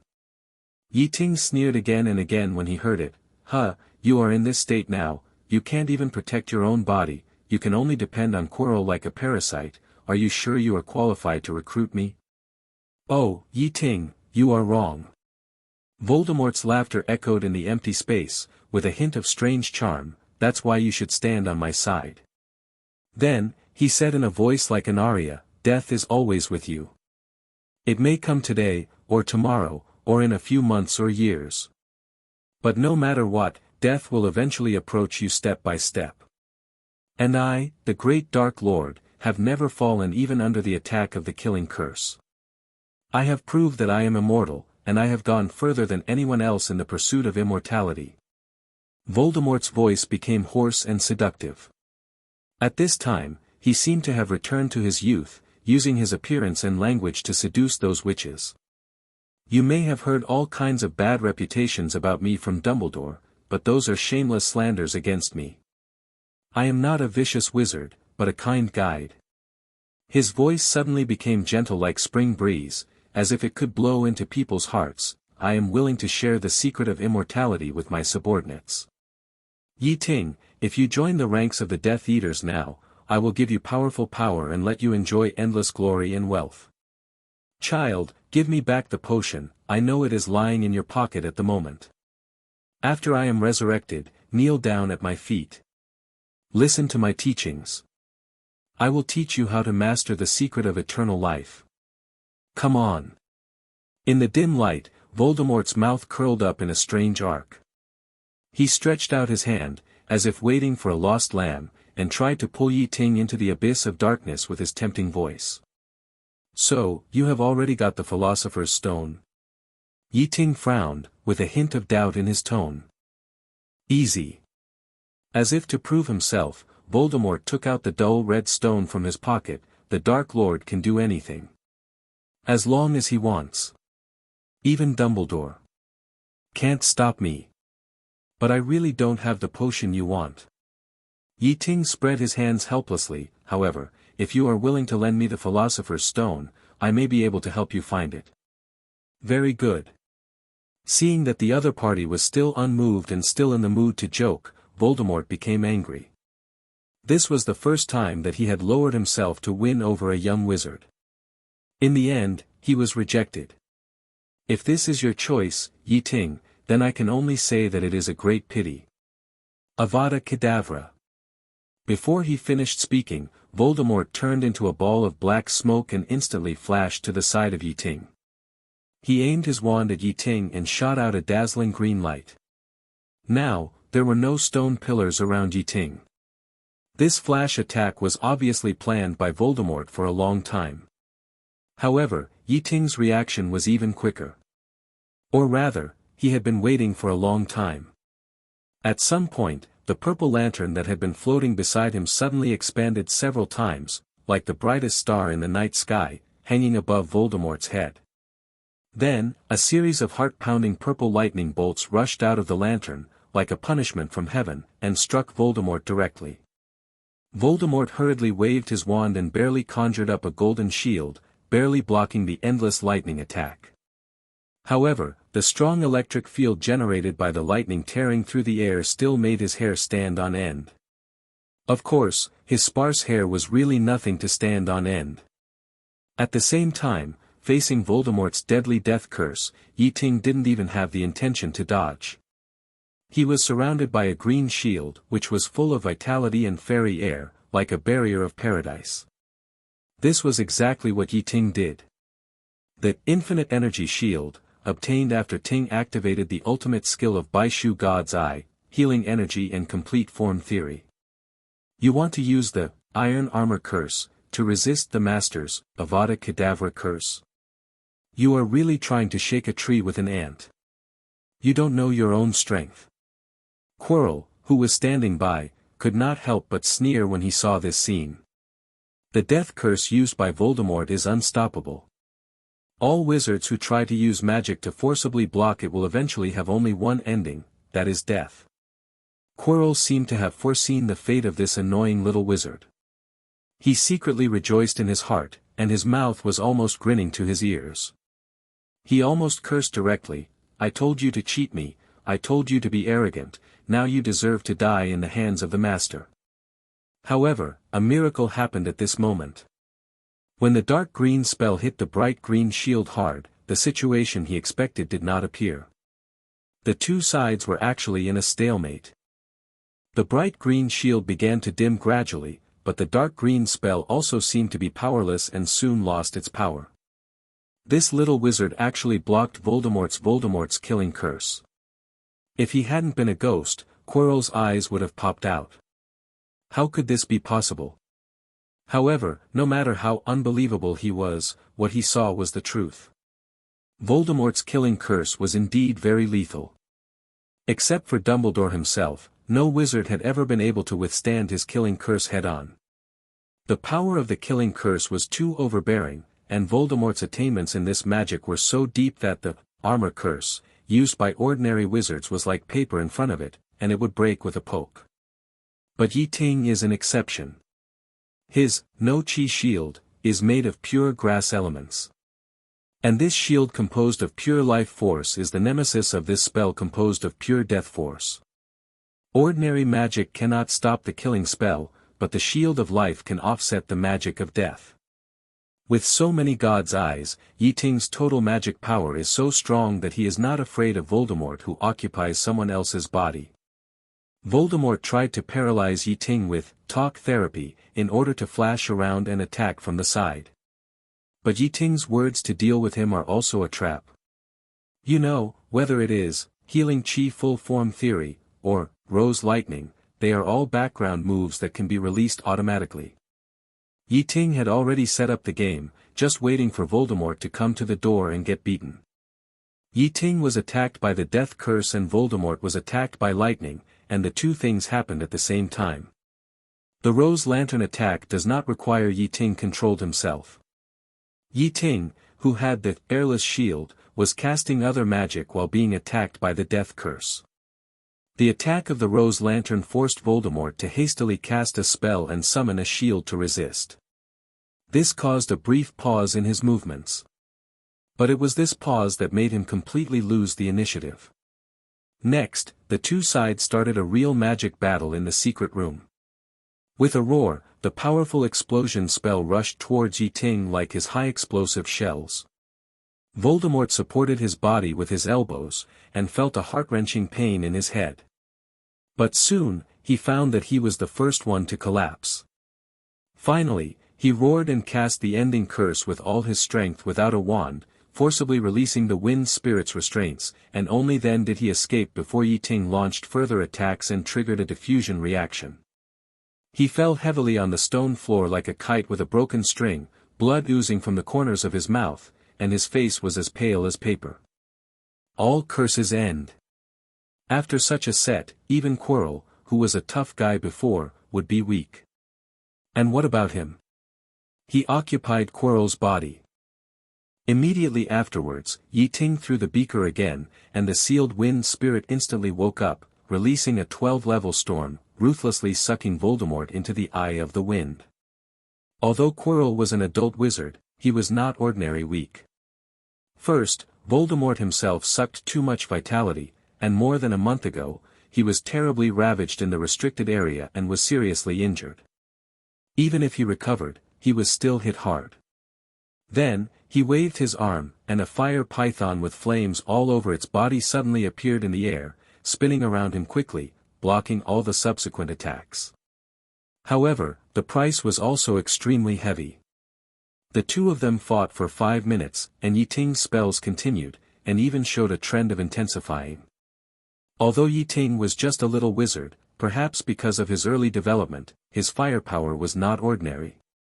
No matter how much he consumed, he could burst 5 times or even 7 or 8 times. Voldemort finally couldn't stand it anymore and cursed. Voldemort's strategy was very simple, which was to fight with Ye Ting. He didn't believe that he, an adult wizard, would not be able to compete with a little wizard in terms of magic reserves. Thunder explosion. Voldemort responded with, explosion spell, flame spell, splitting spell, killing spell. Each move shook the secret room. With the protection of the fire shield, Voldemort stood up, his face twisted, his wand raised high, and a destructive force gathered in his hand. Damn it, it's endless, isn't it? But at this moment, the lightning of the rose lantern crackled at him like the death chasing his life. In front of the terrifying wind element, Voldemort didn't even have the strength to swing his wand. He could only struggle in vain, like a leaf caught in the wind. It is normal to be weak at the end of the fight. The next moment, a brilliant white light suddenly bloomed, illuminating the entire secret room like daylight, and the airwaves raged wildly. Ye Ting had to retreat again and again to avoid the powerful impact. Now, a weak man who has experienced many vicissitudes of life is actually fighting against a little wizard with a strong fire. But he himself could not do it. No matter how strong Ye Ting was, he was only a child of 11 or 12 years old. Even if he mastered some advanced and lethal magic, it was just a trick. Ye Ting maintained the airless shield, and Voldemort also had a fire shield to protect his body. The two maintained their protection and threw lethal spells at each other frantically. He gritted his teeth and cast a spell without a wand. The blood on his body instantly turned into a black blood mist, and then turned into a shield, barely blocking the raging lightning. As long as he persisted for a while, the opponent would not be able to hold on. Ye Ting felt that the Hogwarts castle 500 meters above could feel this exaggerated power. The little wizards probably thought there was an earthquake below. On Ye Ting's side, lightning, thunderballs, alley thunder, 3.1 flame extinguishing, storm, wind spirit, all kinds of elemental magic poured out like a violent storm. Ye Ting was quick-witted and waved his hand. A violent hurricane raged around Voldemort and directly circled him in the air. An unprecedented panic surged in Voldemort's heart. No, if this goes on, I will definitely lose. He roared in his heart, and a trace of determination flashed in his eyes. At this time, only the final means can be used. Voldemort raised his wand high, and a ball of black flames gushed out like a raging wave, smashing hard on the ground. The flames seemed to have life, burning violently, and quickly condensed into a black snake as thick as a bowl. It stuck out its huge head, its eyes were as black as ink, revealing a heart-pounding chill. The black snake coiled on the rock pillar, hanging down, sticking its head out, spitting out its snake tongue at Ye Ting, hissing, and it looked like a demonstration, more like a warning. Voldemort raised his wand again, and the flames suddenly surged, several meters long, circling and dancing over the secret room, and the heat wave rushed in, suffocating people. The fire snake hovering in the air, dripping drops of black flames. Each drop of flame suddenly grew larger in the air, turning into dozens of hideous magical creatures. After landing, they shot away like arrows from a bow. If you don't let me revive, then we will all die. The flame of the fiery curse can continue to devour and grow. It will eventually destroy Hogwarts and turn everything here into ashes. Voldemort stood in the flames, laughing like a demon god, full of madness and pride. Ye Ting, when you die, do you think Dumbledore will mourn for you? Will he shed even a tear for a little wizard like you? Ye Ting didn't want to pay attention to Voldemort at all. He stared at the approaching devil's flames, which were like greedy beasts, devouring everything along the way, unstoppable. He sighed helplessly. This Voldemort, he was angry again. Why set fire when you don't agree? It's really a headache. Ye Ting gently patted the Slytherin statue beside him. This antique has a history of nearly 1,000 years. Seeing that it was about to turn into ashes, he couldn't help but feel regretful. It seems that he will never see this monkey face again. Seeing that Voldemort was going to burn the entire Chamber of Secrets to ashes, Ye Ting knew that it was time to retreat. Of course, Ye Ting also had the ability to deal with fiend fire, but with Voldemort interfering beside him, he had no chance to do it. In this case, let's wait for the professors to solve this problem. As for how to escape, Ye Ting had a plan. He immediately activated Era Taki Ito's fighting skills, magic killing skill, Red Bull Hair Break. No, it should be, magic killing skill Fire Dragon Summoning. In the void, a black and red baby dragon body appeared and descended in front of Ye Ting. Mavica, take me away from this damn place. Ye Ting stepped onto the dragon's back and urged anxiously. Mavica was suddenly summoned to a strange place, and the whole dragon was still in a state of confusion, but after feeling the breath of her master, she immediately felt relieved. Hearing Ye Ting's order, she immediately flapped her wings and prepared to take off and take him away from the secret room. Wait, the Philosopher's Stone is still in Voldemort's hands. Ye Ting suddenly thought of something and shouted hurriedly.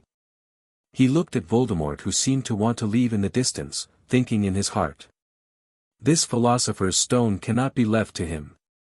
It's not that Ye Ting is afraid of Voldemort's resurrection, but the Philosopher's Stone itself is a rare collection. If the Philosopher's Stone was still in Nico's hands, he wouldn't have the nerve to ask Nico for it directly. But now Nico has given the Philosopher's Stone to Dumbledore as bait, which means he is no longer interested in the Philosopher's Stone. In this case, it doesn't matter who has the Philosopher's Stone. Why can't it be Ye Ting? Ye Ting looked at Mavica and said seriously, Mavica, I will be invisible for a while, and you will be responsible for taking me to Voldemort. If Voldemort doesn't find me, that would be the best. But if he notices something, you have to attract firepower for me and use your body to block his spell for me. If Mavica was a wizard, she would have cursed by now. As a fire dragon, she does have a high magic resistance, but that's Voldemort. He can just wave his wand and it will be an Avada Kedavra. She has to block it. But Mavica doesn't know anything, she is just Ye Ting's obedient little dragon. So, she nodded. Fortunately, Ye Ting still had some conscience and did not let Mavica run naked, but put a layer of, no-energy shield, on her. Then, Ye Ting activated Era Taki Ichido's skill, magic killing skill Cat Summoning, again. The next moment, Lynette suddenly appeared in Ye Ting's arms. This was purely Ye Ting's derivative development of this skill. Mavica was Ye Ting's contract object based on combat skills, so she could naturally be summoned with this skill. But Lynette was Ye Ting's magic pet. There is also a special contractual connection between magic pets and wizards. With this contract, Ye Ting made a slight adjustment and had the ability to summon Lynette remotely, just like summoning Mavica. He relied on Lynette for the next invisibility. The devil's flames rushed forward like a torrent, occupying most of the secret room. Only Voldemort circled a circular open space around him.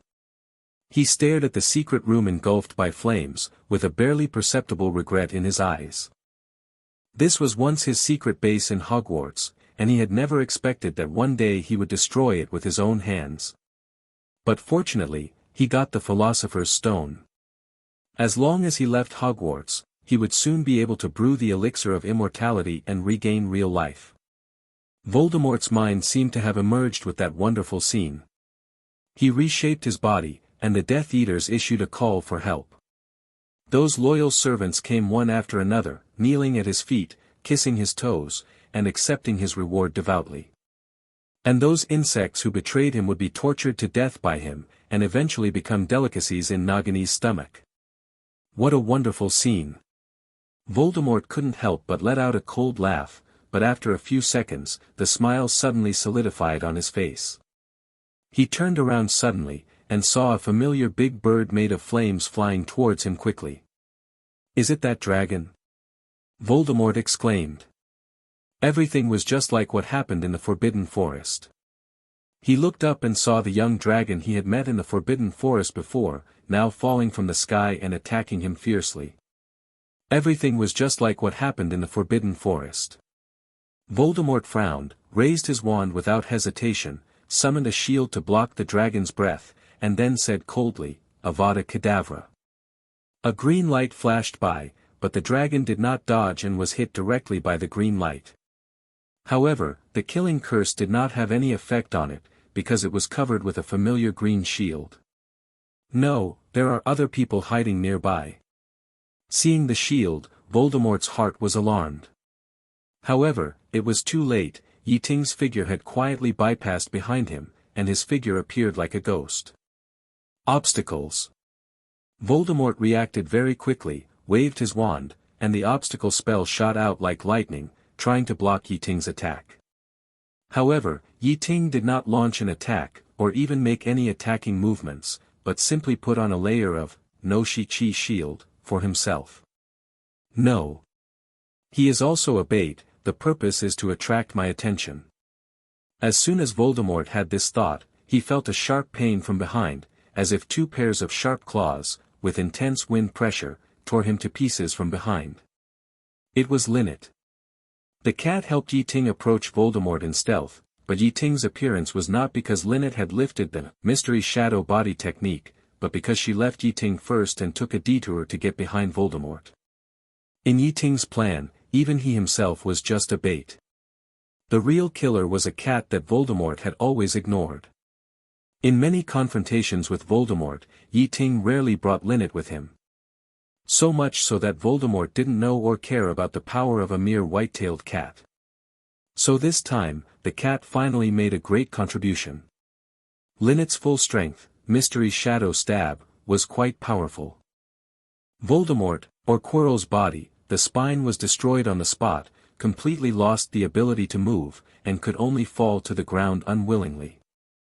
Ye Ting walked forward slowly and looked directly at Voldemort. At this moment, he had undoubtedly become the person Voldemort hated the most. That twisted and terrifying face, especially the bloodshot red eyes, seemed to devour the boy. Ye Ting suddenly raised his foot and stepped hard on Voldemort's face, twisting his toes, and the stepped face made a low hissing sound. This was not because of pain, but pure anger. Then, a dagger made of teeth appeared in Ye Ting's hand. Although the dagger looked quite crude, it exuded a murderous aura that should not be underestimated, as if it was made in a hurry. His black eyes flickered, staring at Voldemort's face covered by his own footprints, his expression calm as water, and a sneer at the corner of his mouth. "Aren't you looking for your basilisk? It's here. Then, taste the poison from your pet." Before he finished speaking, the dagger in his hand had already pierced Voldemort's forehead like lightning. How strong is Ye Ting? After experiencing the blood enhancement of the werewolf, coupled with the power of the ghost tribe of Era Takiito, and the violent power of the battle maniac Tartaglia. With the triple superposition, he almost possessed the terrifying strength of fighting giant monsters. With this dagger, Quirrell's head was instantly pierced, with a comminuted fracture. Before the poison could take effect, he was already dead. However, the basilisk's poison still took effect. Now that there was no Ye Ting had observed it before. Ye Ting. He turned his attention to Quirrell's pocket, where there was a philosopher's stone whose color had already faded. Finally, he murmured, "Synthesis, poem of the wind god." Mavika's dawn fire contains the power of purification, which is exactly the opposite of the cursed fiend fire. First, he summoned a large number of wind spirits.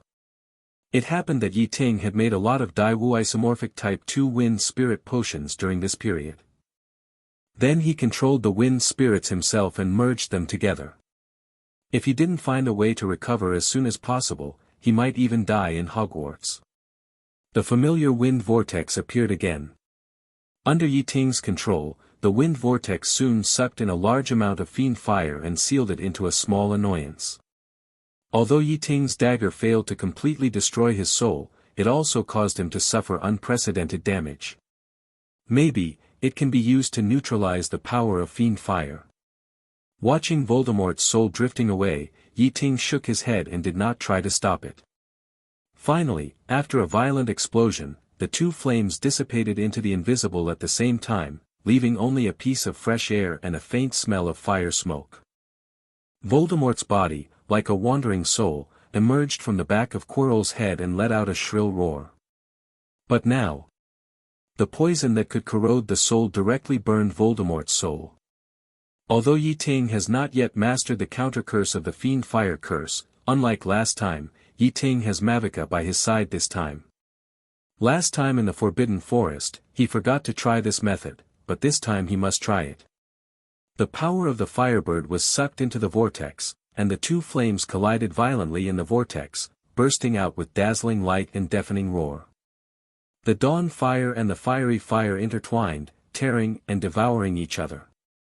Then, his eyes were cast on the raging fiend fire in the Chamber of Secrets. Voldemort to interfere, he was not in a hurry to run away. At least, he could no longer parasitize on others. At this moment, he was several times more miserable than when he was defeated by Harry in the original book. With the experience in the Forbidden Forest last time, Ye Ting seemed to be at ease in sealing the fiend fire this time. He reached out and took it out, weighed it, and couldn't help but exclaimed, "Wow, it's really heavy. Alas, if I had Walnut's Eye of God now, I would definitely leave you here." Ye Ting thought to himself. Then, the familiar Firebird appeared, like the first ray of sunlight at dawn, flying towards the wind vortex with a breath of purity and hope. Watching Voldemort's soul drifting away, Ye Ting shook his head 150 times and did not try to stop it. "Mavica, try the Dawn Fire there." Ye Ting pointed at the wind vortex and ordered decisively.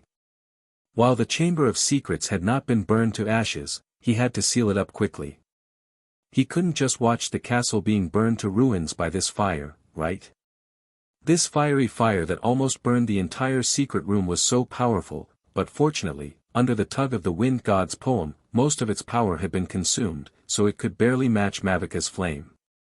Mavica nodded, turned to the wind vortex, and took a deep breath. As time went on, the two forces gradually began to offset each other, and the light of the flame became dimmer and dimmer.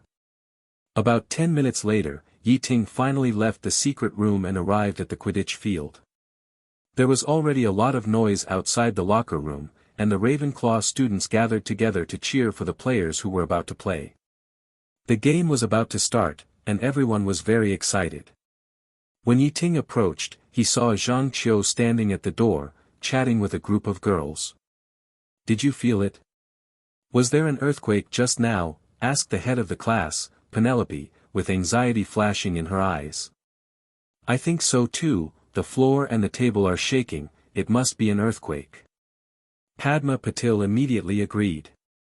Zhang Qiu frowned and said doubtfully, "I'm not sure, the shaking only lasted for a few minutes and then stopped, it feels more like an explosion nearby." "Yes, I don't think it's an earthquake either. Shouldn't an earthquake last longer and have a stronger shaking?" Marietta also said. "But the shaking of an earthquake is not necessarily very strong. Sometimes a slight earthquake feels like this." Penelope was still a little worried. "Oh, I don't know either." Zhang Qiu wanted to continue the discussion, but suddenly caught a glimpse of Ye Ting's figure, and his eyes suddenly lit up. "Forget it, don't worry about it, Ye Ting is finally here." As she said, she waved to Ye Ting, and her smile bloomed like a flower. Hearing their topic, the boy smiled faintly. The witches would never have thought that the earthquake they thought was caused by the battle between him and Voldemort in the Chamber of Secrets. But he didn't reveal this, just greeted the girls. He then realized that the girls were waiting for him at the door. It took some time for Ye Ting and Voldemort to fight in the Chamber of Secrets, and now there were less than 20 minutes left before the game started. The Eagles were ready to watch their players crush Hufflepuff. As a result, Ye Ting, the ace player, was late. How could this be? If Ye Ting had come a little later, the girls would have had to run back to Hogwarts to rescue him. After greeting everyone, Penelope came over. She winked playfully and pulled Ye Ting to an inconspicuous corner, as if hiding some unspeakable secret. This move might seem vulgar to others, but for this beautiful girl, it added a bit of cuteness. She lowered her voice, and her concern was evident. Ye Ting, do you have confidence in today's game? Ye Ting raised the corner of his mouth and answered confidently, of course, at least I can win 3 digits. Just wait and see my wonderful performance. Penelope's eyes lit up instantly, and she clapped her hands excitedly. With your words, I feel relieved. Huh? What's wrong? Ye Ting asked curiously. Penelope smiled slightly, showing an expression of, I'm optimistic about you, and then lowered her voice and revealed, you must win. I made a bet with Gryffindor students a few days ago. I bet that Ravenclaw can win the Quidditch Cup, and the bet is 20 galleons. I don't want to lose the 20 galleons you gave me to others. Ye Ting couldn't help shaking her head when she heard it. Is there still a bet on football? You are worthy of it, senior sister. Penelope winked playfully and reminded again, you must win. When you win money, I will treat you to a meal. Hogsmeade or Diagon Alley, you can choose. After that, she jumped away like a happy deer. Ye Ting looked at her back, and an inexplicable impulse surged in his heart. One day, he might really embark on the path of match-fixing. After all, isn't it nice to make money while lying down? With this thought, Ye Ting stepped into the locker room. All his teammates expressed great understanding for his late arrival. Nonsense, Ye Ting is now the team's ace star. Even if he is not the captain, he has naturally become the soul of the team. Except for the second star Zhang Qiu, who dares to blame him at all. As for Zhang Qiu, even if she wants to blame Ye Ting for being late, it is private. Of course, she fully supports Ye Ting in front of others. With Ye Ting's timely return, the Ravenclaw team was finally ready to go and enter the field. As soon as the whistle sounded, the betway began. Ye Ting rode his sweeping star, like a flash of lightning on the field, galloping wantonly and showing his divine power. Without the need to pretend to be weak, he scored 3 goals in a row at the beginning of the game, setting off a scoring frenzy, and his performance was appalling. However, just 10 minutes into the game, Harry suddenly rushed into the court. The audience and players were confused, not knowing why he suddenly ran into the court. Harry shouted loudly. Everyone! Hurry up! Get out of here quickly! The basilisk is about to appear, Voldemort. Quirrell! They are about to attack the stadium. You guys hurry up! Harry's voice was almost a roar. Quirrell has taken the Philosopher's Stone, Voldemort is about to be resurrected. All the students looked at Harry as if they were looking at a madman, and the stadium became noisy. Professor McGonagall, Quirrell has stolen the Philosopher's Stone. Believe me. Get everyone out quickly. Seeing this, Ye Ting didn't care that he was in the midfield, and directly threw the quaffle to the opposite goal. The ball made a beautiful arc and finally hit the Slytherin basket. Lee in the commentary booth was instantly excited, great shot. World wave. Ye Ting actually completed such a long-distance shot in the midfield. Ravenclaw plus 10 points. Ye Ting didn't care what Lee said at all. He flew over Harry, took off his Quidditch cap, took out a dirty robe from it and threw it on him. Go back quickly, Harry. Don't make trouble here. Voldemort and the like have been dealt with by us a long time ago. Harry took the robe with a confused look on his face. When he looked closely, wasn't this the one that the fake Snape had taken before? There were even his shoe prints on it. In this way, the soul-destroying Harry was dragged off the court by Madame Pants. The game was able to proceed smoothly. Ye Ting was still wreaking havoc on the court. The Ravenclaw students were all hoarse from shouting. They cheered hard, as if they had seen the Quidditch cup waving to them. The Hufflepuff audience was in complete silence. They finally realized the despair and helplessness that Slytherin felt when facing Ye Ting. As the score continued to widen, the cheers from the entire stadium became louder and louder. However, Professor McGonagall, who usually likes to watch Quidditch games, has quietly left the audience without knowing when. Harry's crazy behavior just now finally made her realize that something was wrong. She knew very well that no matter how reckless Harry was, he would not deliberately go to the court to make trouble.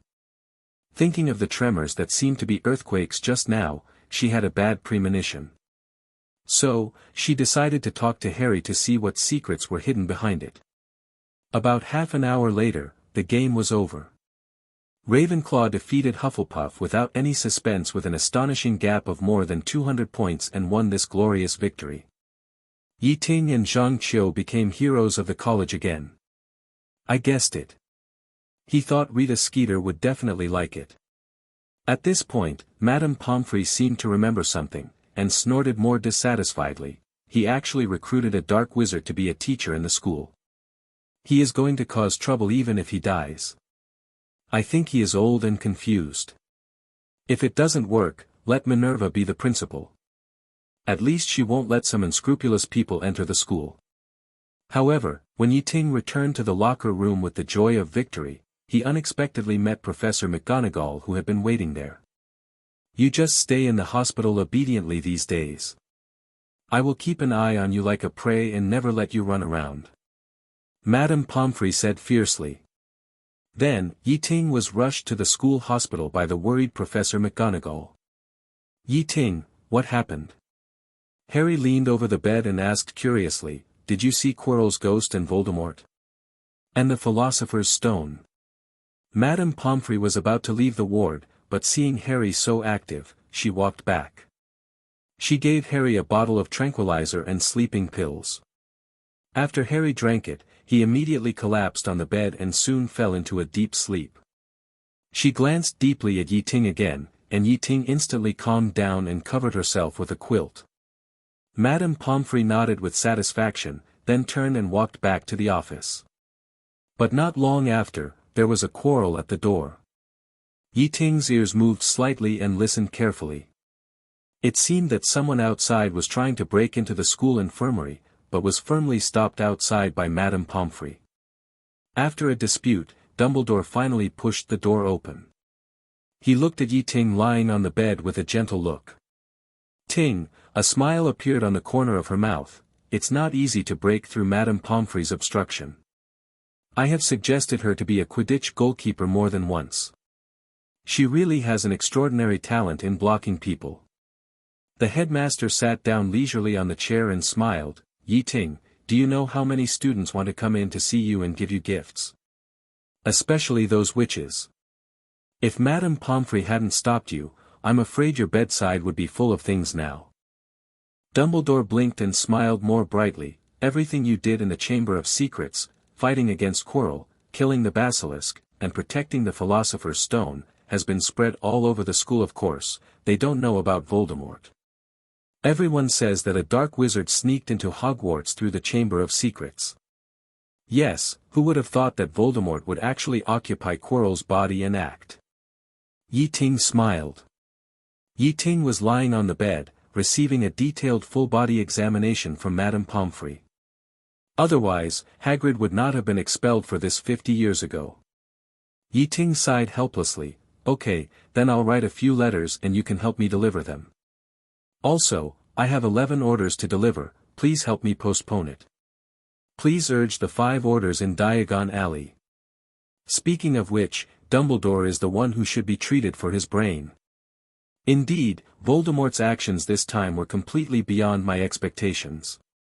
Dumbledore said in a deep voice, Ye Ting, tell me about your story, I really want to know, how did you find the Chamber of Secrets? Harry seemed fine, but he was a little agitated and his hands kept shaking, as if he really had Parkinson's disease. "But I'm not injured." But her tone softened immediately. "However, if you want to say something, I can help you convey it." "Can I go home tonight?" Ye Ting asked expectantly. Dumbledore's eyes flashed when he heard this, and he continued to deduce according to Ye Ting's logic. "So you guessed that the real monster in the Chamber of Secrets is the basilisk, right?" Madame Pomfrey finally dealt with Ye Ting and began to examine Harry. "No." Madame Pomfrey answered firmly, "Professor McGonagall strictly forbids anyone to disturb you now." "No." Madame Pomfrey rejected him without hesitation. "You need to observe the condition further." Madame Pomfrey widened her eyes and blamed, "That's a dark wizard, you still approach him. If it's not a problem with your brain, what is it? Just play Quidditch in the stadium. How can there be so many things?" He muttered to himself, whether he should submit an article anonymously to the Daily Prophet, with the title. She took out a large piece of chocolate from her pocket, picked up a small hammer, smashed it skillfully, and then put it in a bowl to melt it into a cup of hot chocolate and pushed it in front of Ye Ting. "Eat all this chocolate, it's good for your body. I want to observe the condition of your brain."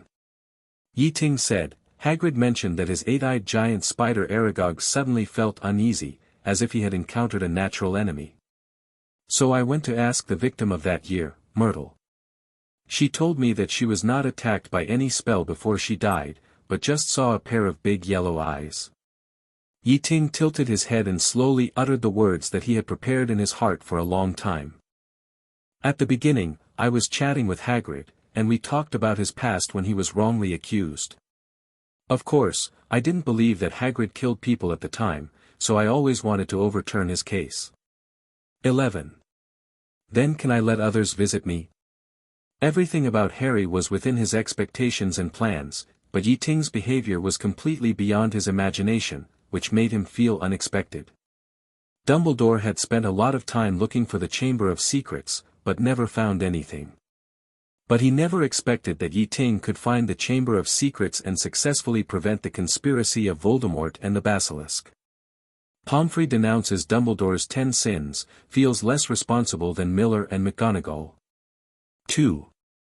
You are really lucky to have escaped unscathed from a dark wizard.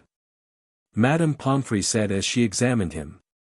Ye Ting looked at the full cup of chocolate with a bitter face. My friends, they don't know my situation, they may be very worried.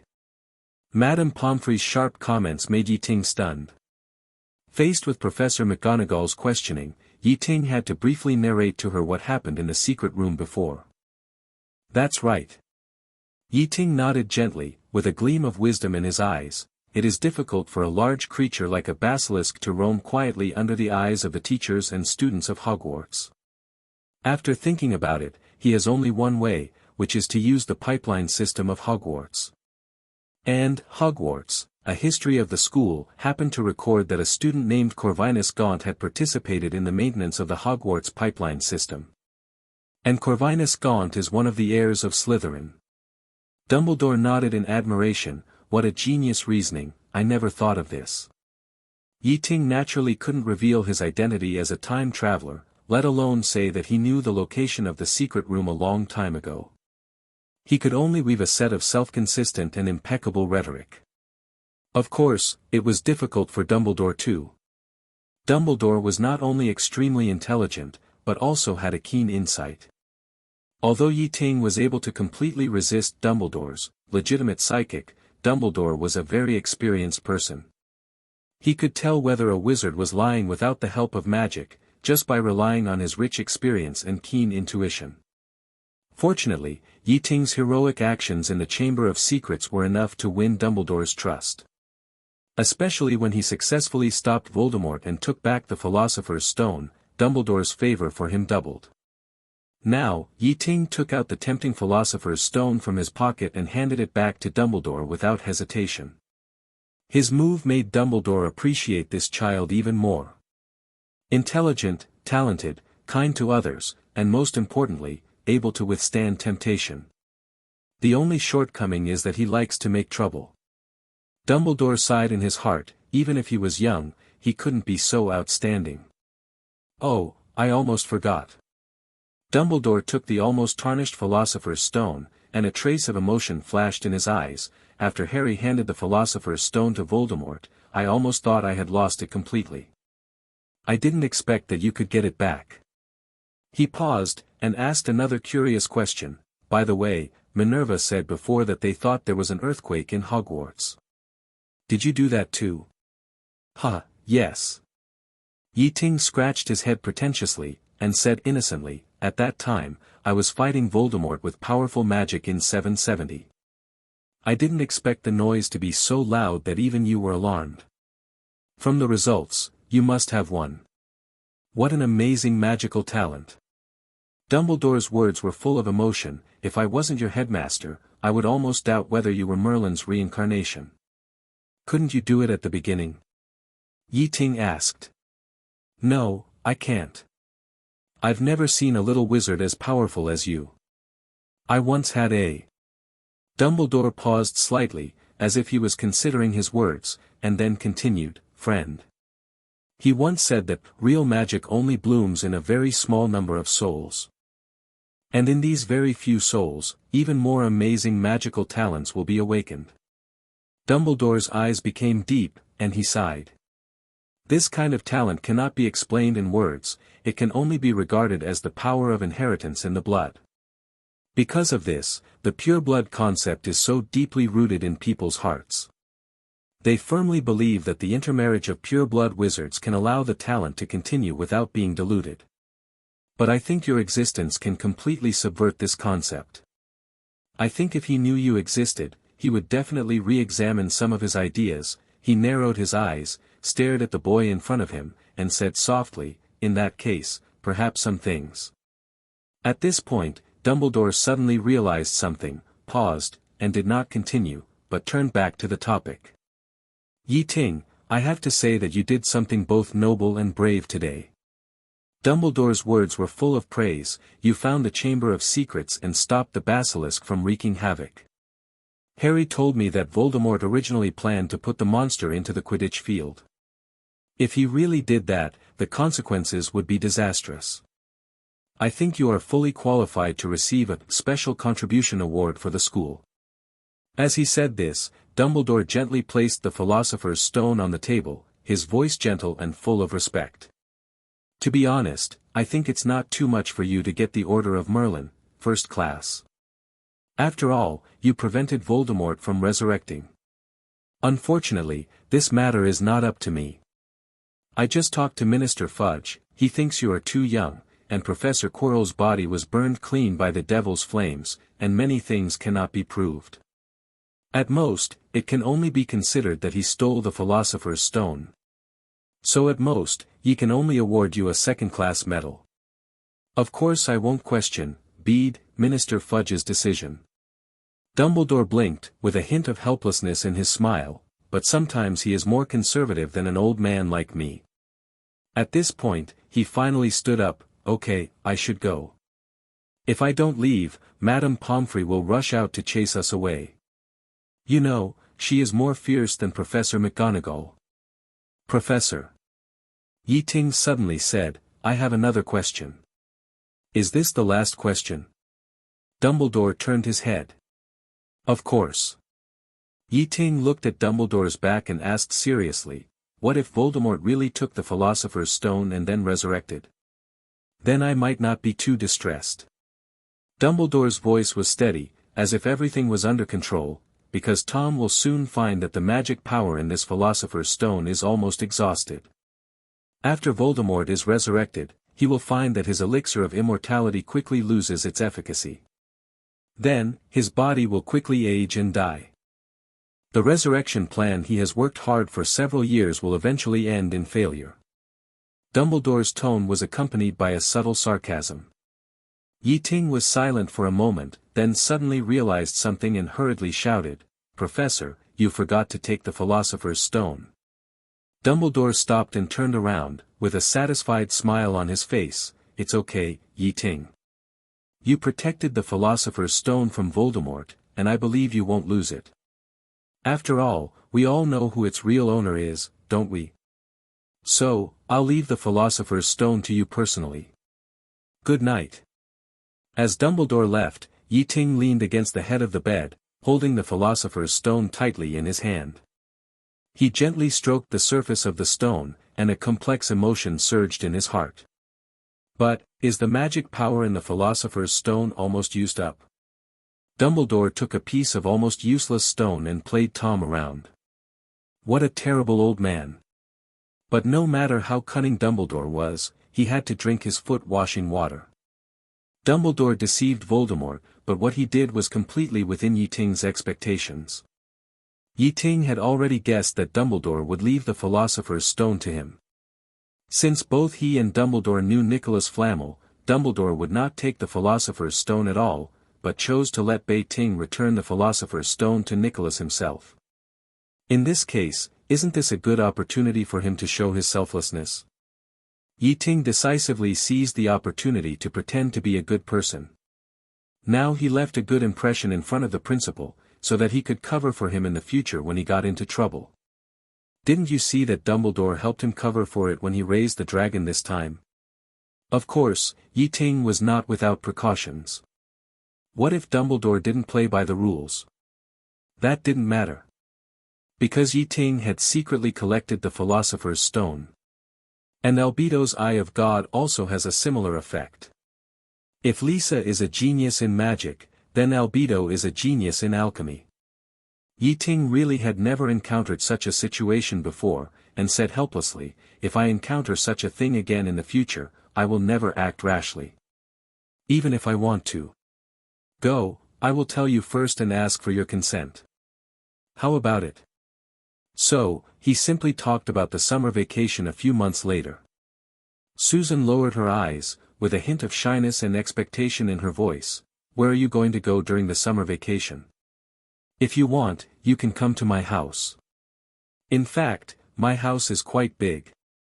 Ye Ting smiled mysteriously. If you can keep it a secret, to put it simply, I found some small loopholes in Gringotts, and this semester, the Wanyu shop made a lot of money, which can just be used as my startup capital. I plan to take this opportunity to plan my way to wealth. Susan heard this, a trace of worry flashed in her eyes, and pleaded, are you going to do something to Gringotts? Don't, the dragons there are not vegetarians, and they will roast you to 7/10 of doneness if you are not careful.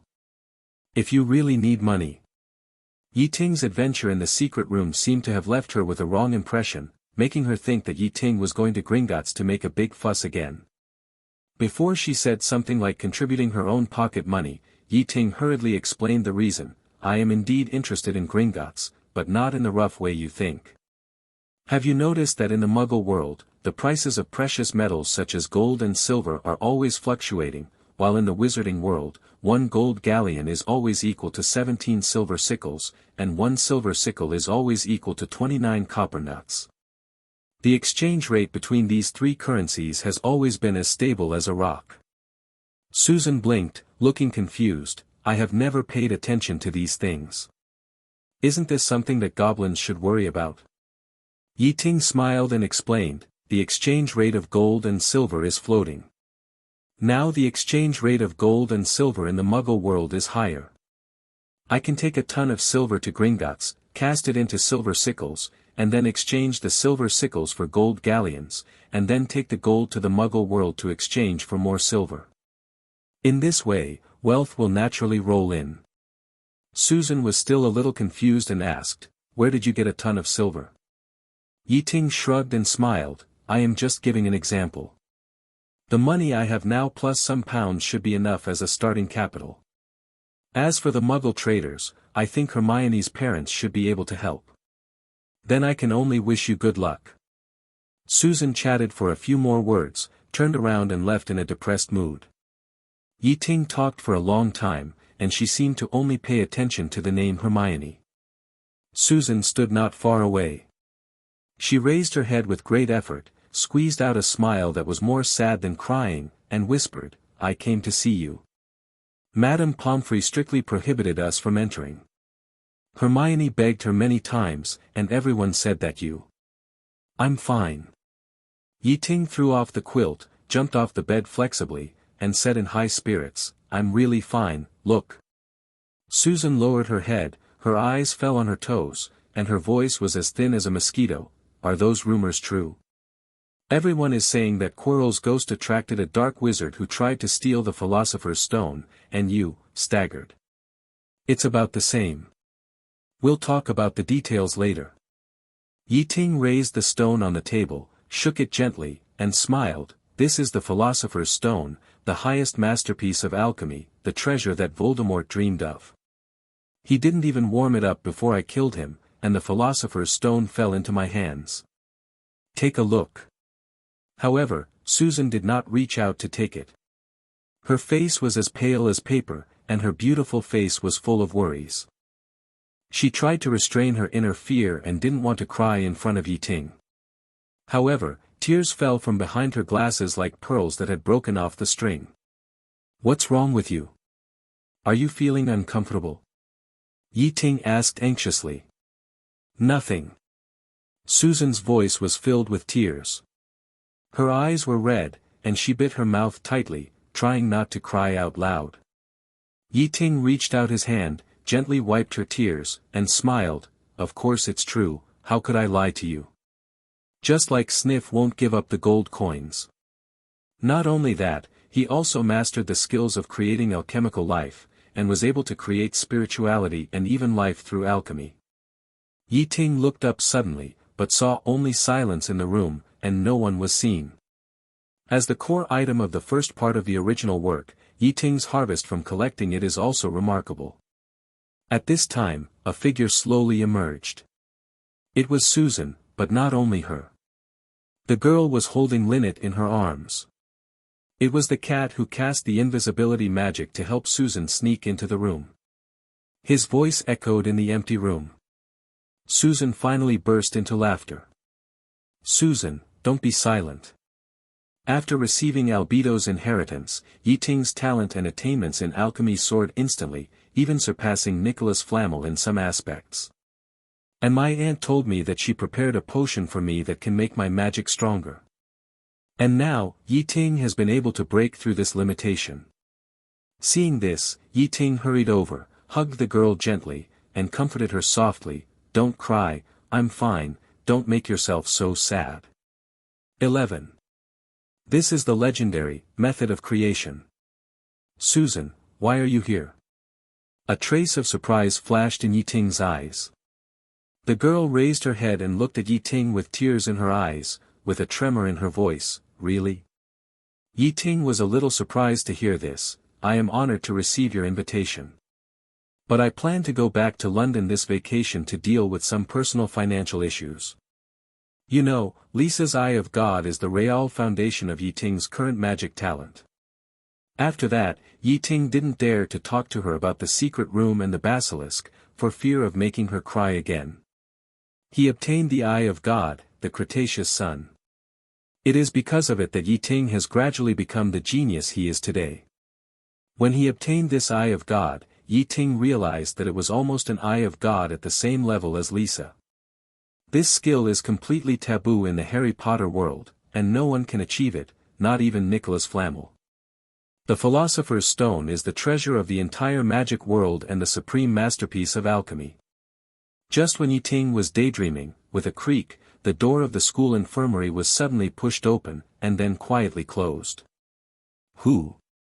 The girl with glasses just shed tears silently, but didn't say anything, as if all the grievances and worries turned into tears. What's the problem? Susan asked curiously. Shortly after Susan left, the door of the school infirmary opened again, and soon, another girl appeared at Ye Ting's bedside. This time it was Hermione. Like Susan, she was worried about Ye Ting's condition. She obviously felt that such a dangerous task should not be handed over to a little wizard.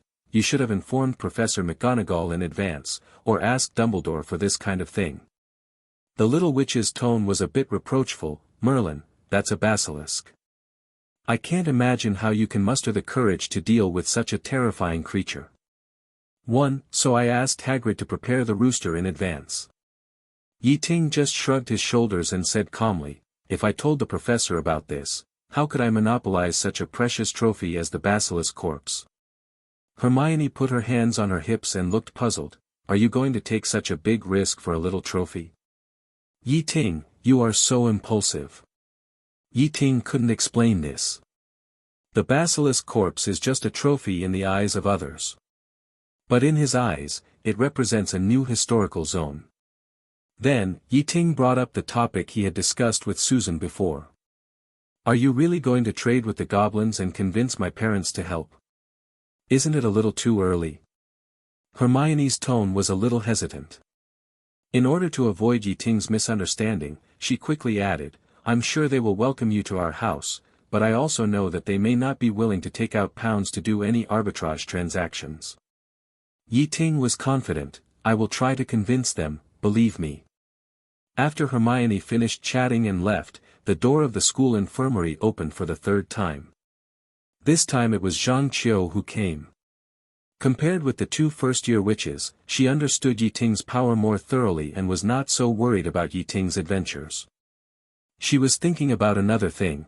It's really unexpected that the previous earthquake was caused by you.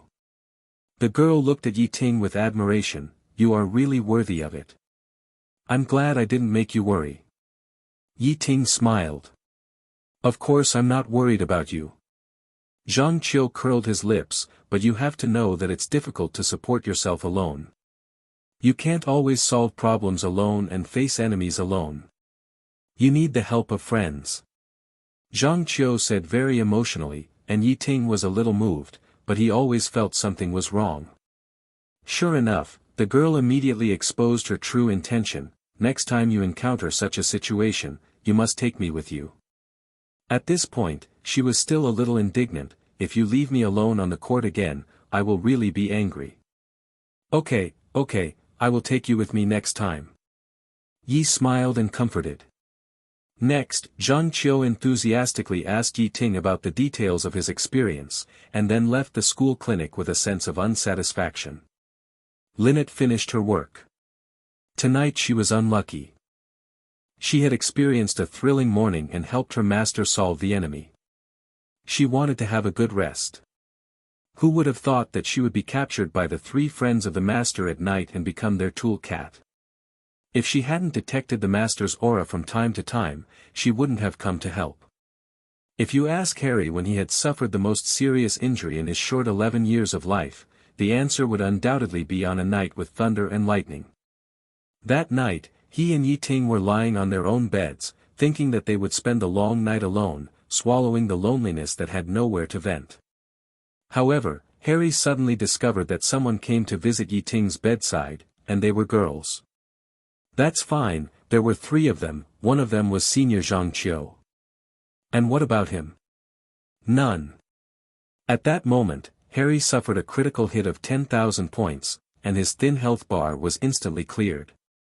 What hurt Harry even more was that at first, only 3 girls, Hermione, Susan and Zhang Qiu, came to visit.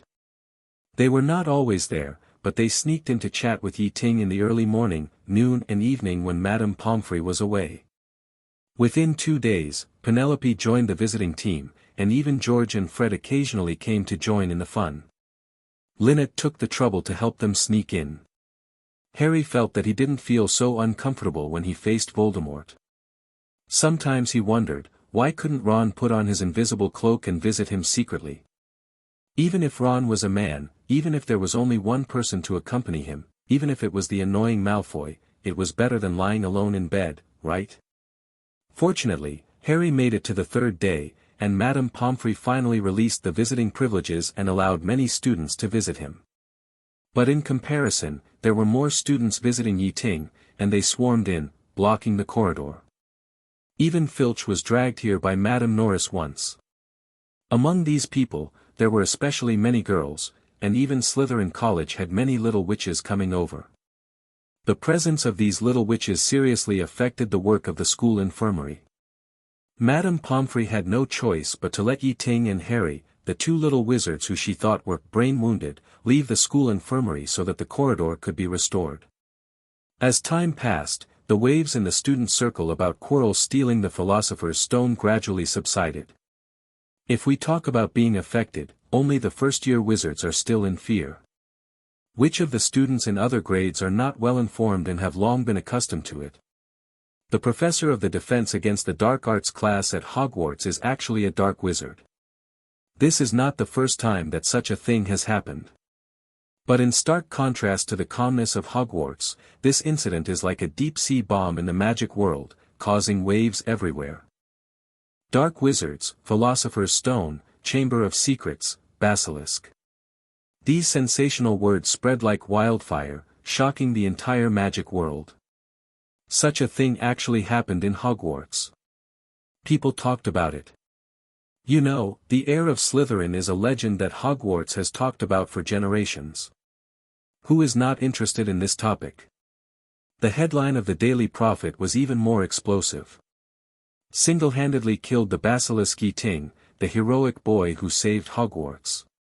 The newspapers generally expected that Ye Ting would receive the Order of Merlin, second class. This is not an exaggeration, it's a basilisk. This is not an exaggeration, it's a basilisk. Such a monster has been lurking in Hogwarts for thousands of years, and it is a huge threat to all the young wizards in Britain. If Ye Ting can really get the Order of Merlin, he will be the youngest person to break the record, and this record will be greatly improved by 10 years. It is difficult to be surpassed.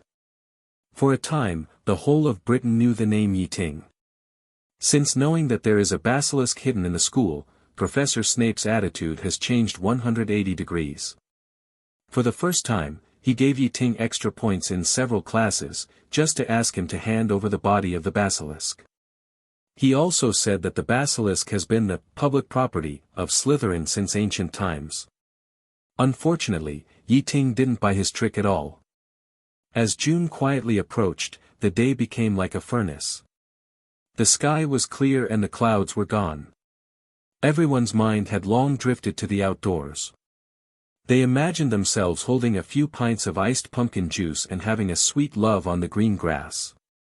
Or having an unrestrained stone-throwing battle, whoever loses has to take off a piece of clothing until they are naked. Or, just sit leisurely by the Black Lake, swimming, fishing, boating. However, the reality is cruel. The mountain of exams made them breathless. Students could only helplessly stay in the castle, endure the soul-stirring, summer breeze outside the window, and force their restless hearts to plunge into the sea of books. Professor McGonagall, she announced with a serious face that the focus of the exam was all the content she had taught in class. When the students heard this, they opened their notes, but found that the thickness was even thicker than the textbook. In comparison, Professor Flitwick was simply a breath of fresh air.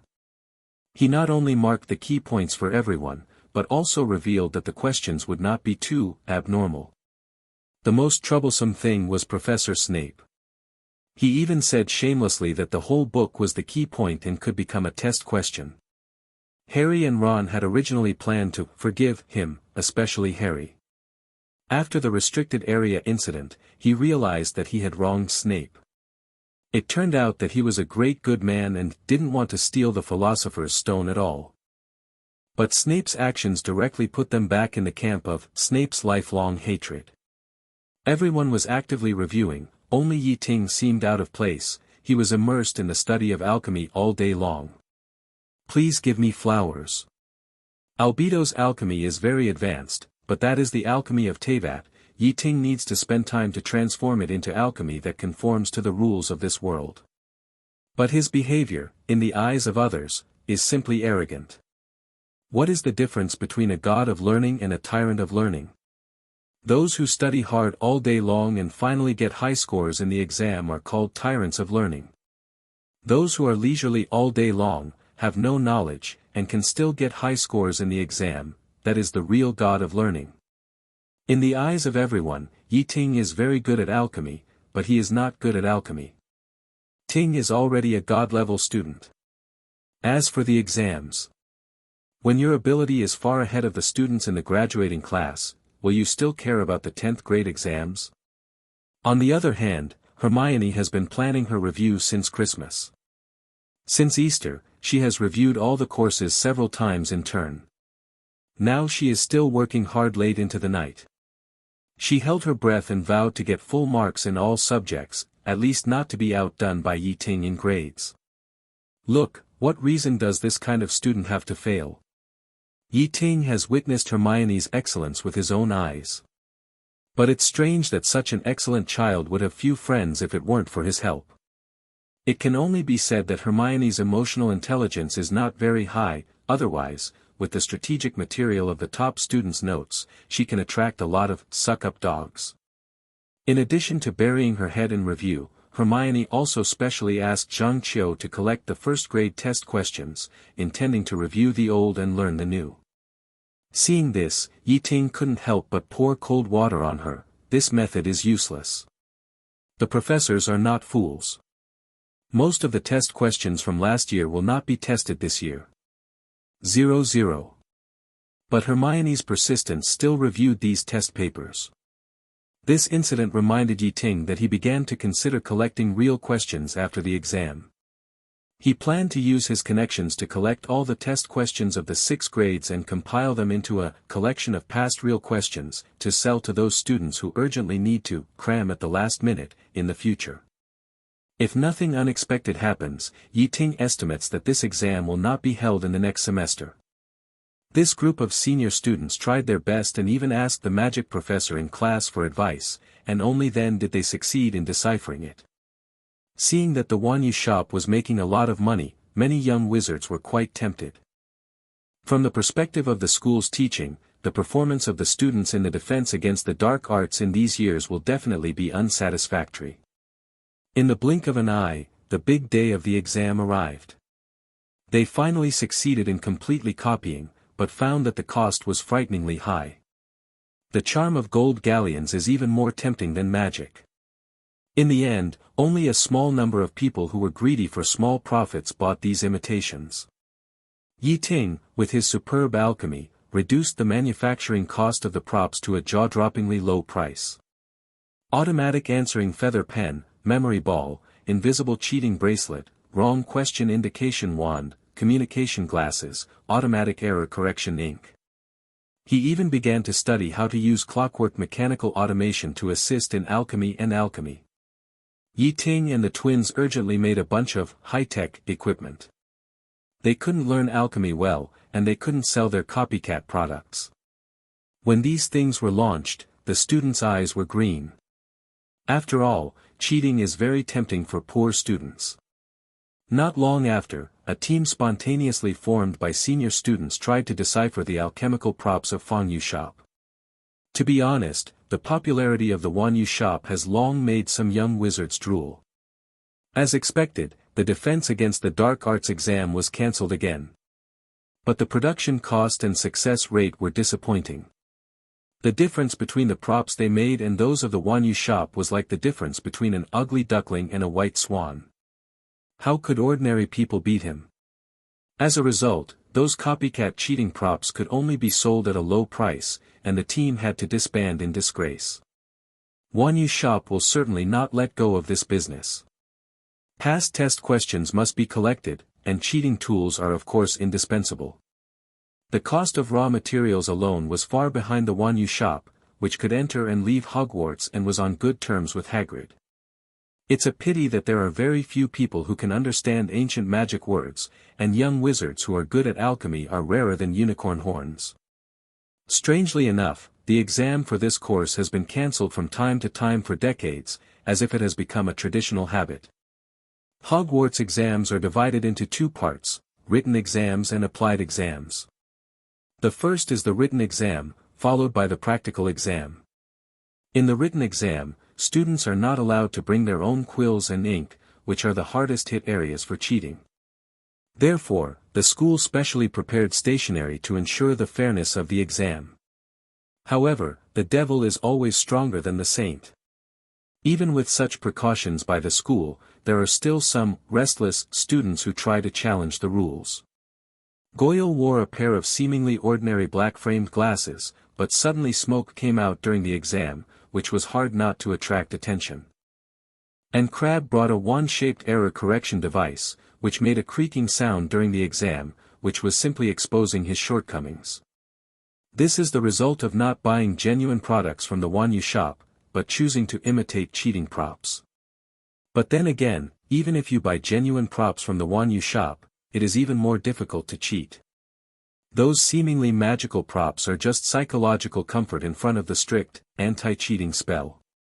Each test paper was enchanted, making it impossible for cheaters to hide. Professors seemed to have sharp eyes, and any cheating props would not escape their eyes. In fact, the most primitive cheating method has become the most practical way to cheat. But unfortunately, it is also the easiest way to cheat. In order to cover up, some students even wrote cheats on their wands in an attempt to get away with it. However, how could such cleverness escape the teacher? The most outrageous thing is that there are still senior students who dare to take the exam for others. They took Polyjuice Potion to sneak into the examination room in an attempt to deceive the world. 740 is also the most expensive cheating method. However, the efficacy of Polyjuice Potion is limited and it will expire before the end of the exam. Therefore, substitute candidates must always take potions to maintain their identity. This weird behavior is simply waving to the teacher, "I'm here, come and catch me." In the end, they can only reap what they sow, and both the substitute and the substitute were severely punished. When it was time for the practical test, Professor Flitwick asked the students to control a pineapple and tap dance through the obstacles on the desk. Ye Ting not only let the pineapple finish a tap dance, but also let it do a striptease show at the end. After a very seductive striptease, the pineapple took off its skin. After the performance, Ye Ting generously shared the pineapple with Professor Flitwick, and got full marks on the spot. Professor McGonagall's test question was to turn the mouse into a snuff box. The more beautiful the snuff box, the higher the score. If there were mouse whiskers hanging on the snuff box, points would be deducted. Ye Ting easily transformed the Hogwarts castle on the snuff bottle, and the miniature landscape of Hogsmeade was hidden inside. Although this accidentally exposed his sneaking into Hogsmeade, Professor McGonagall still generously gave him a full score. During the potion exam, everyone was desperately trying to recall the steps of mixing the water of life and death, and they were so nervous that they dared not breathe. Professor Snape was circling behind them like a ghost, and his breathing was so cold that it could make people feel cold on the back of their necks. Especially Ye Ting, when brewing the potion, Snape was like a cheetah staring at its prey, without blinking, just thinking about finding fault with him. In the final analysis, it was because Ye Ting did not share the materials of the basilisk with him, which made Snape feel upset. Under such great pressure, many people were affected. For example, Ernie Macmillan from Hufflepuff. He finally broke down during the exam, burst into tears, sobbed and said that he was too stupid to take the exam, and felt sick when he saw Snape's face, and now he just wanted to leave this school immediately. Snape's face was as black as the bottom of a pot throughout the whole process. If it weren't for the teacher's professional ethics restraining him, he would have hung Ernie up long ago and let him sleep well with the potion brewed by the temple. However, even under such special care, Ye Ting still made some trouble in the exam room.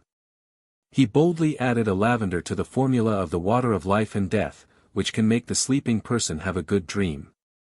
Snape snorted coldly, and a complex light flashed in his eyes, but in the end he did not say anything to Ye Ting's self-assertion.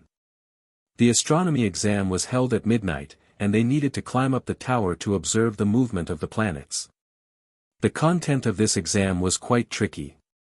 Not only did they have to identify all the satellites of Saturn, but they also had to fill in the exact positions of the stars and planets observed by the telescope on the sky chart. The last exam subject was the history of magic.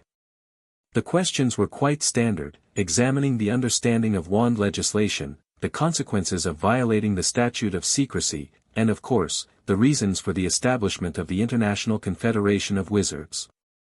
When Professor Binns ordered them to put down their quills and roll up the parchment with answers, the whole classroom was instantly boiling, and cheers came one after another. The final exam was finally over. A week passed in a blink of an eye, and the last game of the Quidditch Cup was held as scheduled. Ravenclaw defeated Gryffindor and won the Quidditch Cup. This was their first championship after many years of no championship. It was like a dream. Ye Ting's performance undoubtedly amazed the audience again. He was like a god of war descending to earth, scoring 150 points alone, and Zhang Qiu lived up to expectations, defeating Harry and successfully catching the golden snitch. Zhang Qiu was very happy about this, but Ye Ting felt that the reason for this was that Harry spent more time with Zhang Qiu than with the golden snitch. With the end of the last important activity of this school year, the semester was about to end. The night before the school leaving party, the moon was bright, and the Weasley twins happily found Ye Ting and asked for help. "You want to blow up the water pipes on the first floor?" Ye Ting looked at George and Fred in surprise. "Yes, we originally planned to blow up the toilet in the bathroom with a nuclear bomb." George lowered his voice and said mysteriously, "I also wanted to give the toilet seat to Ginny as a birthday present." Ye Ting heard that, and he felt that the points were flying all over the sky, and he didn't even react for a while. He suddenly recalled the plot in the original book and found that there seemed to be such a paragraph in it. "Wait, what do you use to blow up the toilet?" "Nuclear bomb. My dad said that the Muggle nuclear bomb is very powerful." Fred shrugged and said innocently, "For this reason, we have specially chosen Professor Carrie D. Babaji's Muggle Studies class this semester to learn how to build a nuclear bomb." George added, "You know what a nuclear bomb is, so you have to build it." Ye Ting secretly complained in his heart. "Do you two still want to fly to the top of Hogwarts Castle, so you plan to build a carrier rocket? Did you succeed?" Ye Ting raised his eyebrows and asked curiously. He was more concerned about the answer to this question. George sighed, looking frustrated. "Don't mention it, Professor Babaji doesn't know how to make a nuclear bomb. She thought it was a beautiful firework, and wanted us to have a genuine version of it at the end of term dinner." 1. "So, we changed our mind and wanted to make a Muggle bomb." Fred said softly, "We also bought a lot of firecrackers, took out the gunpowder inside, and wanted to make a big bomb, but we failed." Ye Ting looked at the two funny guys and spread his hands helplessly. "Then why did you come to me?" "I don't know how to make a bomb." "We don't believe it." The twins looked at each other, and George smiled. "We all know that the person who blew up the castle and caused an earthquake was you. Since you can cause such great damage, you can naturally make powerful magic props." Ye Ting raised his eyebrows and asked with his chin held high, "So, you need a weapon with strong explosive power and delayed explosion time to create evidence of your absence?" 11. "That's right." Fred nodded eagerly. Ye Ting thought for a moment, and smiled. "It just so happens that I have some new ideas recently, and I want to try to make some clockwork bombs." He planned to inject fire and lightning elements into the bombs, and try to make bombs with overload reactions. The dinner at Hogwarts was as sumptuous as ever. The next day, when night fell, the moment Ting stepped into the hall, the surroundings were decorated with Ravenclaw's blue and bronze colors, celebrating their victory in the College Cup. On the wall behind the guest of honor, a huge banner with a Ravenclaw eagle was hung, showing glory and splendor. Ravenclaw finally broke Slytherin's 7 consecutive championships. Except for those little snakes, everyone's face was full of heartfelt smiles. "Good death. Open the champagne." Professor Flitwick even changed into a handsome dress, as if ready to celebrate this rare good day. Professor Dumbledore stood up slowly, and the light of the candle coated his beard with a layer of glittering gold. The noise in the hall gradually died down, and all eyes were on focus on Dumbledore.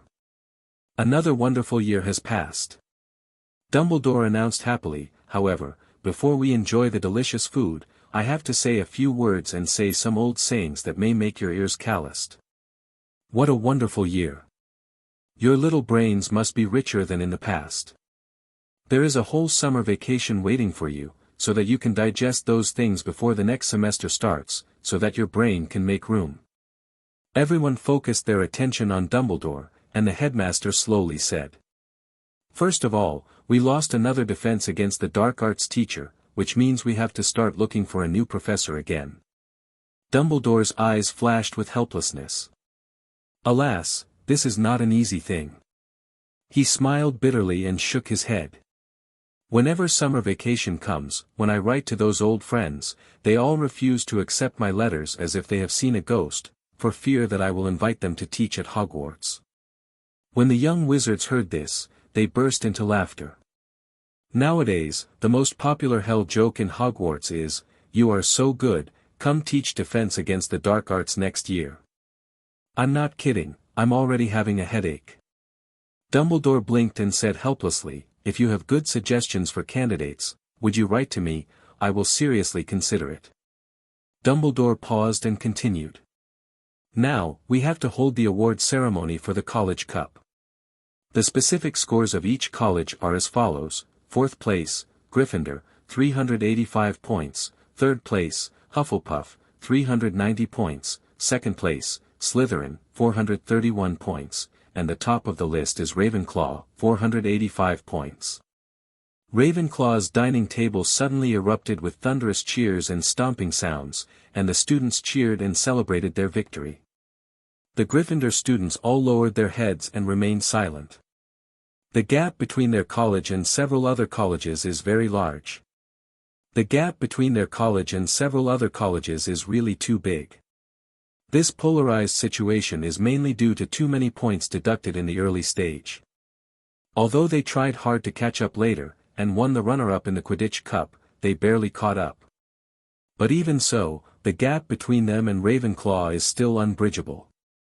Indeed, the performance is quite outstanding. Dumbledore praised, but don't forget that the things that happened a few months ago must also be counted.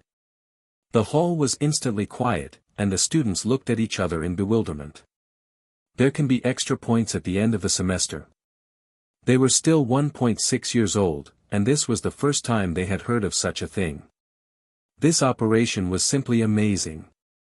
Just then, there were several roars in the distance, like thunder from the blue sky, followed by a loud noise of bursting water pipes. Soon, the administrator Filch rushed in wet, with a panicked face, and shouted incoherently. The administrator Filch rushed in wet, with a panicked face, and shouted incoherently. "It's bad. The water pipe in the basement bathroom has exploded. Professor Snape's office is about to be flooded." Snape's face changed suddenly when he heard this, and he rushed out in a hurry. There were countless precious magic materials hidden in his office, and he couldn't let water see it. However, not long after Snape left, there were several more roars, and the sound of the water became more and more turbulent. It seems that the water pipes in our school have really been in disrepair for a long time. It's time for a major renovation. Dumbledore's sharp eyes inadvertently swept over the twin brothers, cleared his throat, and continued, "Ahem, I still have the last few points to distribute. Let me see. First item. Mr. Ron Weasley. He played the most exciting chess game in Hogwarts in many years. For this, I decided to reward Gryffindor House with 50 points. Second item. Mr. Harry Potter. Dumbledore continued. He showed unparalleled courage in trying to protect the Philosopher's Stone. For this, I will reward Gryffindor House with another 50 points. The Gryffindor classmates were ignited by the joy of victory at this moment. They gathered around the dining table, jumping up and down with excitement. A full 100 points increase, how can it not make people crazy? Gryffindor's score was 485 points at the moment, on par with Ravenclaw. A trace of worry flashed in Zhang Qiu's eyes, and she lowered her voice and said, "Then won't we share the house cup with Gryffindor?" Ye Ting gently patted Zhang Qiu on the shoulder and comforted him, "Don't worry, have you forgotten? I killed the basilisk." Sure enough, as soon as he finished speaking, Dumbledore's voice sounded again, "Of course, there is another hero who cannot be ignored, that is Mr. Ye Ting. He not only took back the Philosopher's Stone from the Dark Wizard, but also bravely prevented a disaster caused by the basilisk. Such a heroic act deserves a reward of 100 points. Moreover, after discussing with the school directors, we decided to award him the Special Contribution Award to the school." The applause was thunderous, and the Ravenclaw table was once again drowned in laughter. But the excitement of the crowd was not just because of Ye. The 100 points that Ting won for the college were more because he won the school's Outstanding Contribution Award. This is a great honor. The school will issue a golden medal, which will be permanently displayed in the trophy room for future generations to admire. All students who can win this award are outstanding in the history of magic. Their names are not only recorded in the history of the school, but also in the history of magic. For example, Tom Riddle. Well, although he later became Voldemort, which lowered the value of the award, but Ye Ting's achievement is indisputable. The Gryffindor students were also very satisfied. Although they did not win the House Cup, the total score of the house still surpassed Slytherin, which was enough to make them happy for the whole night. Recalling the beginning of the new semester, Professor McGonagall once made a bold statement to achieve the Grand Slam of the house and the Quidditch Cup. However, as time went by, her expectations were gradually shrinking. On Halloween, she thought it would be good to win a Quidditch Cup. At Christmas, her goal became to reach the Quidditch finals. After the Easter holiday, she only hoped to maintain the third place in the House Cup and fight for the second place. And tonight her idea was that as long as she didn't come in last, she would be successful. It must be said that Gryffindor was indeed successful this year, at least much more successful than Slytherin. 10 minutes after the dinner, Snape came back. He changed into a brand new robe, but the most surprising thing was that his hair was wet, as if he had just washed it. Everyone stared at him in amazement. He still had a few pieces of metal in his hand, and shouted at Dumbledore to severely punish the murderer. The occasional shiny water droplets splashing from his wet hair made the professors present lose their appetite. Looking at Snape's embarrassed appearance, Ye Ting was satisfied. "I told you not to disgust me about the basilisk." Overall, it was a wonderful night. The day after the dinner, the test results finally came out after much anticipation. Ye Ting ranked first in the grade with perfect scores in all subjects. This was not only an honor, but also a feat that was unprecedented and difficult to be surpassed in the future. After all, under Professor Snape's strict standards, perfect scores are rarer than the Philosopher's Stone. Of course, the 20 thunders were in his heart. The lavender he added to the water of life and death was the unique secret in Snape's notes. Professor Snape must have thought that Ye Ting had a flash of inspiration by chance, and accidentally coincided with his creativity, so he reluctantly gave this rare full score. And Hermione, without any suspense, won the second place in the first grade. She did not get the perfect scores in all subjects that she had been thinking about. And the place where she lost points was the potion class. According to Professor Snape's unique logic, deducting 1 is to prevent her from being proud. It can only be said that he is worthy of being Snape. Susan's grades can also be called excellent, with O, excellent, and E, good, in all subjects, which makes her very happy. Before going to Hogwarts, she never thought that she could get such results. But this is not surprising. You know, this semester, Ye Ting and Hermione study together every day. These two people are a tyrant and a god of learning. The first and second in the grade serve her alone. Isn't this a small blessing? It's easy to deal with the exam. Zhang Qiu also got the first place in the second grade. She is a very good witch herself. This semester, she has carried out high-intensity practice in the Wanyu shop. With Ye Ting's careful guidance, it is natural to get the first place in the grade. As for Penelope, this senior sister is the third in the fifth grade. In this way, Ye Ting's circle of friends is simply a concentration camp of tyrants. The first place in each grade is contracted by them, which really leaves no room for others. In comparison, the twin brothers' grades seem a bit eclipsed. Except for charms, transfiguration and potions, the other subjects are basically passed, and one more point is a waste. What's more tragic is that this pair of funny people were punished by Professor McGonagall to copy the school rules for half a night, because the explosion of the toilet was still discovered and Peeves reported them. The day before leaving school, Ye Ting came to the Forbidden Forest and placed an anchor near Twilight's tent in the giant tree forest. In this way, he can return to Hogwarts at any time to visit his dragon and unicorn, of course, his centaur friends. Now this area has officially become the area of Hogwarts Dragon Farm. Although this dragon farm is small and has not been publicized, it has been officially listed at the Ministry of Magic.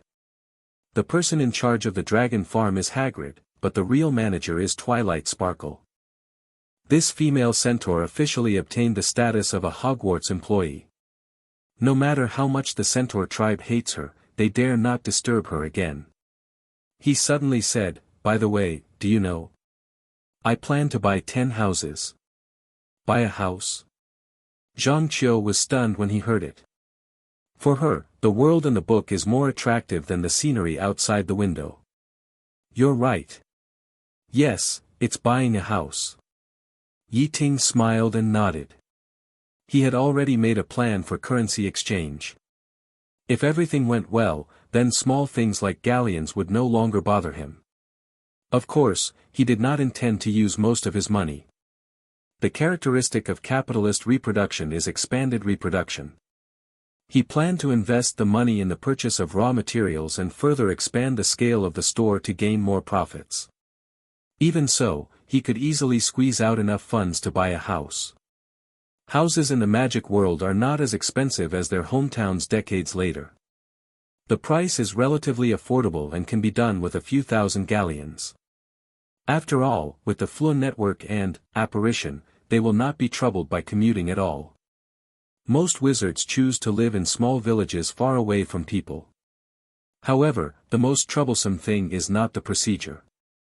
To buy a house in the magic world, you need to report to the Ministry of Magic, which is not easy for Yi, who is still underage. For Ye Ting, it was undoubtedly a huge challenge. Hermione sat next to Ye Ting, leaning against the window, holding a thick hardcover book in her hand, which she borrowed from the library to kill the boring time of the journey. Soon, the train arrived at the station. Ye Ting shook his head, "I haven't decided yet. Professor Dumbledore suggested that I go to Godric's Hollow to have a look." Ye Ting watched Lynette and Hermione playing, and a smile appeared on the corner of his mouth. However, for Dumbledore, it was easy to handle this matter. Ye Ting continued, "Nico also gave me an idea, saying that I should build a house near his French manor, so that he and I can become neighbors and visit each other every day." Zhang Qiu heard this, and a trace of expectation flashed in her eyes. "What do you think?" She hoped that Ye Ting could live near her home. Ye Ting pondered for a moment and said, "To be honest, I would rather be neighbors with acquaintances. How about Ottery St. Catchpole? It sounds very warm." "Great. Then you can be neighbors with us." The twins were so excited that they almost jumped up. "As for the house, I haven't decided what kind of house I want," Ye Ting said finally.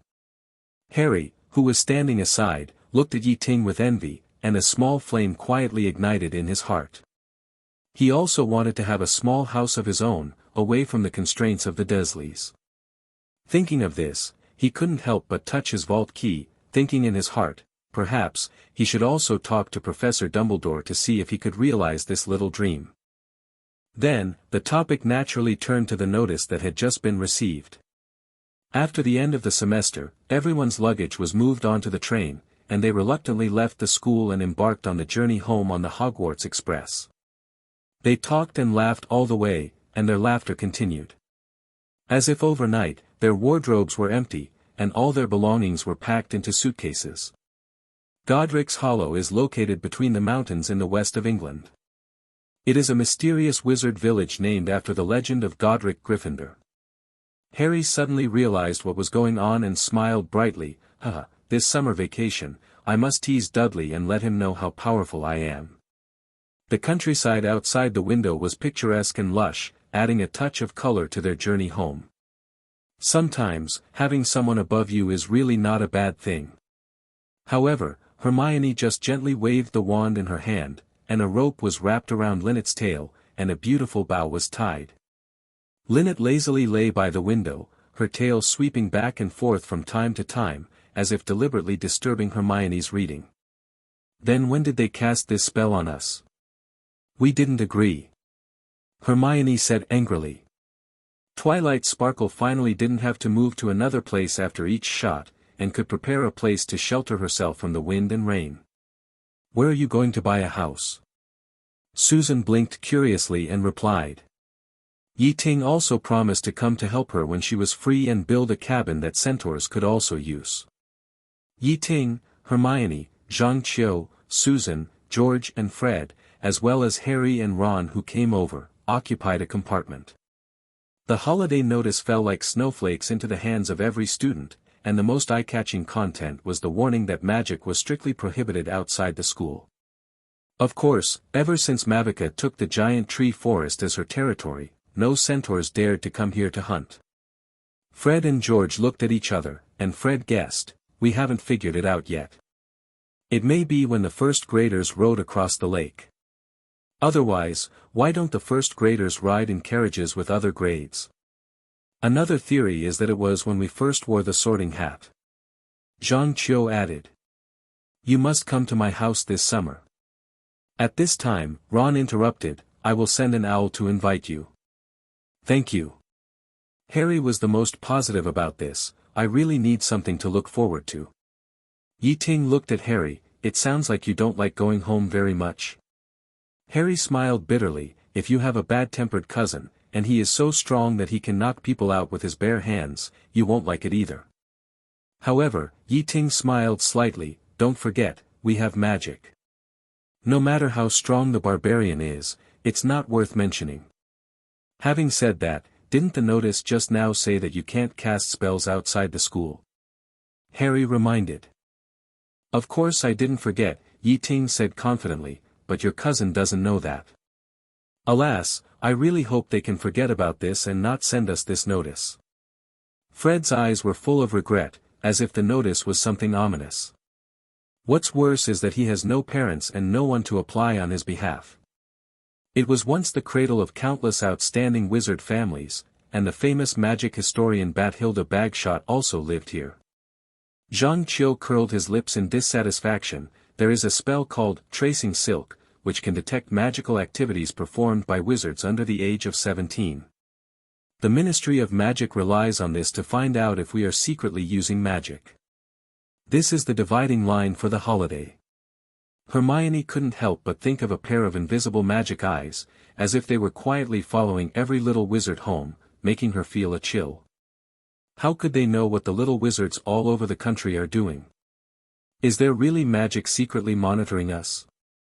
As the express train roared to platform 9 3/4, students picked up their luggage and got off the train. They walked through the wall, as if they had crossed an invisible boundary, and entered the bustling King's Cross station. In this noisy station, Ye Ting caught the Weasleys. George and Fred actually held a toilet seat in their hands and handed it to their sister Ginny with a joking face. Mrs. Weasley's anger instantly erupted like a volcano. She grabbed one of her son's ears and shouted, "George, what did I tell you when school started?" "Oh, Mom, I'm Fred." Fred, who was mistaken, shouted bitterly. "Oh, sorry. Fred." Mrs. Weasley not only did not let go, but twisted her ears even harder. Ginny on the side had grown a lot taller than before school started. The little girl held the toilet seat in her hand, jumping around and looking at the figures around her, wanting to ask if the boy with black hair and glasses was Harry Potter. She had known Harry's appearance from the letters her brothers wrote to their family. However, when she was about to say it, she changed her words for some reason. "Who is the boy with black hair but no glasses?" There was no way, because that face was too handsome and unforgettable at first sight. "That's Ye Ting, I should have mentioned him to you." George narrowly escaped and explained to his sister, "The most outstanding little wizard in Hogwarts, who has helped us a lot this semester." "Why, haven't you always been interested in Harry? Why suddenly?" He noticed his sister's blushing cheeks and couldn't help but let out a long and strange "oh." Then he teased, "I see, then you have to be careful, because every woman wants to be friends with him."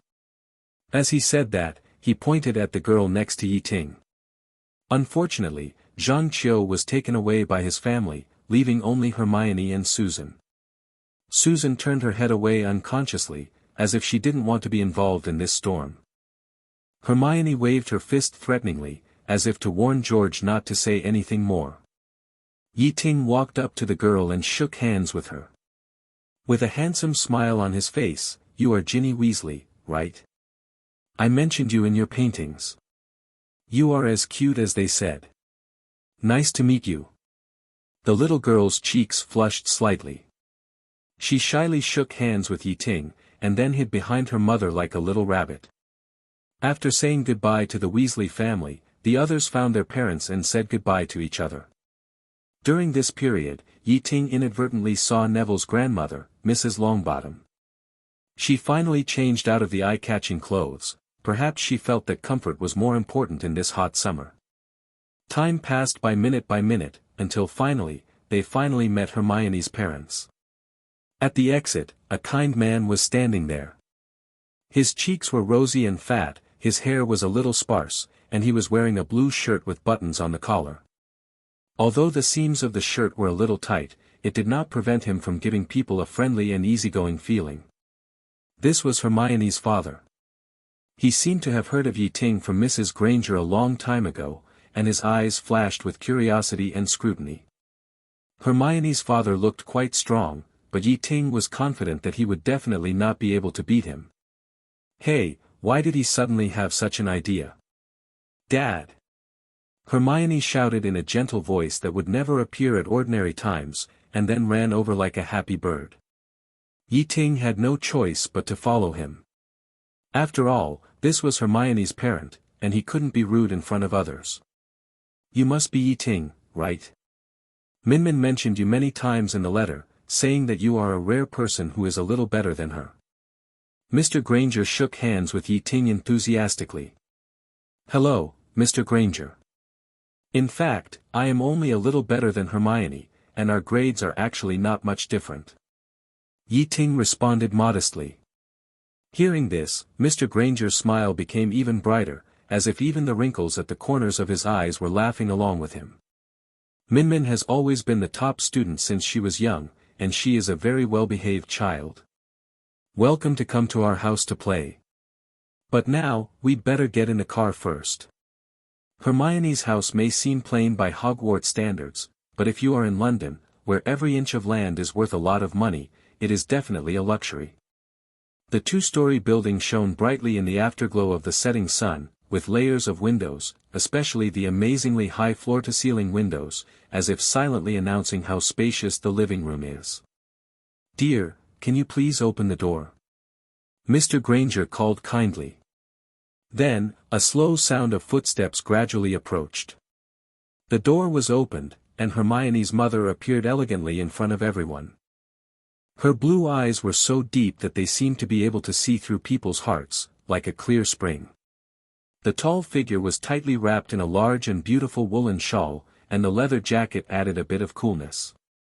The ruddy face was like a ripe apple, exuding an attractive luster.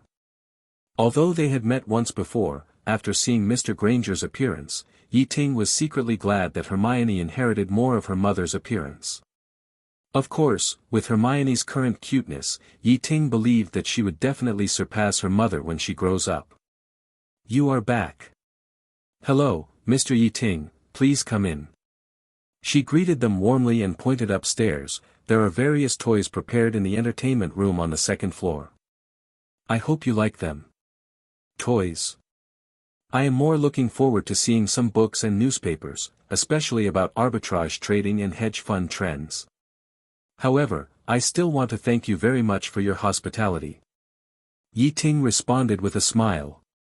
Hermione's mother was initially very happy that her daughter could enter Hogwarts. But since she and Hermione went to Diagon Alley again during the Christmas holiday and bought a lot of books about the wizarding world, she began to feel quite nervous. Some of the gloomy facts hidden in those books gently unveiled part of the veil of the magical world to them. They finally realized that it was not as sweet as a fairy tale. In the hearts of the couple, the worry about sending their daughter into this unknown world grew like wild weeds, especially when she matched the clues in the book with the real life. Shocking speculation came to Mrs. Granger's mind. Her own mother, Hermione's grandmother, might not be a muggle, but a hidden witch.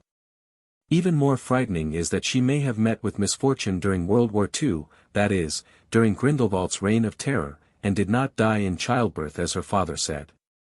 But Professor McGonagall's previous reminder still lingered in her mind. If Min could not get a formal magic education, then the magic talent that was originally a blessing would most likely become a curse. Therefore, even if she had 1,000 knots in her heart, she could not make up her mind to let Hermione give up the magic world. But the boy in front of her was talking about those financial terms easily, as if the wizarding world was no different from the bustling, New London, central business district. This made her feel a little uncertain again. But no matter what, she tried to draw the most gentle smile on her face, trying to add a touch of joy to this family. "Sorry, you come with me first," her daughter said firmly, grabbed the boy's left sleeve, and pulled him into the corridor without saying anything. Mrs. Granger turned around involuntarily, watching the two little figures gradually go away, and the boy waved to her happily. Then, Hermione took the boy to the second floor, and with a bang, the door was heavily closed. "Mr. Granger stretched his neck and shouted to the second floor, "You don't have to close the door. If you need anything, just say it. We are downstairs and will definitely hear it." The Death Ray turned into an admiring look at this moment, and even the air became gentle. The topic naturally turned to study life at Hogwarts. Ye Ting was keenly aware that the Grangers' eyes were full of expectation. They obviously hoped that she would let slip and tell them some interesting things about school that Min had not mentioned. "You seem to have guessed their preferences correctly." Hermione's tone softened a little. "Then we broke into the Forbidden Forest on a dark night, witnessed the evil scene of the Dark Wizard sucking the blood of unicorns, and even witnessed his cruel act of setting fire to the forest." Min. "Ahem, how about I give them books? Everyone knows that giving books and paintings is not bribery, but a noble exchange of favors." The boy coughed awkwardly and then suggested. "He is also a hidden murderer, and his conspiracy is chilling."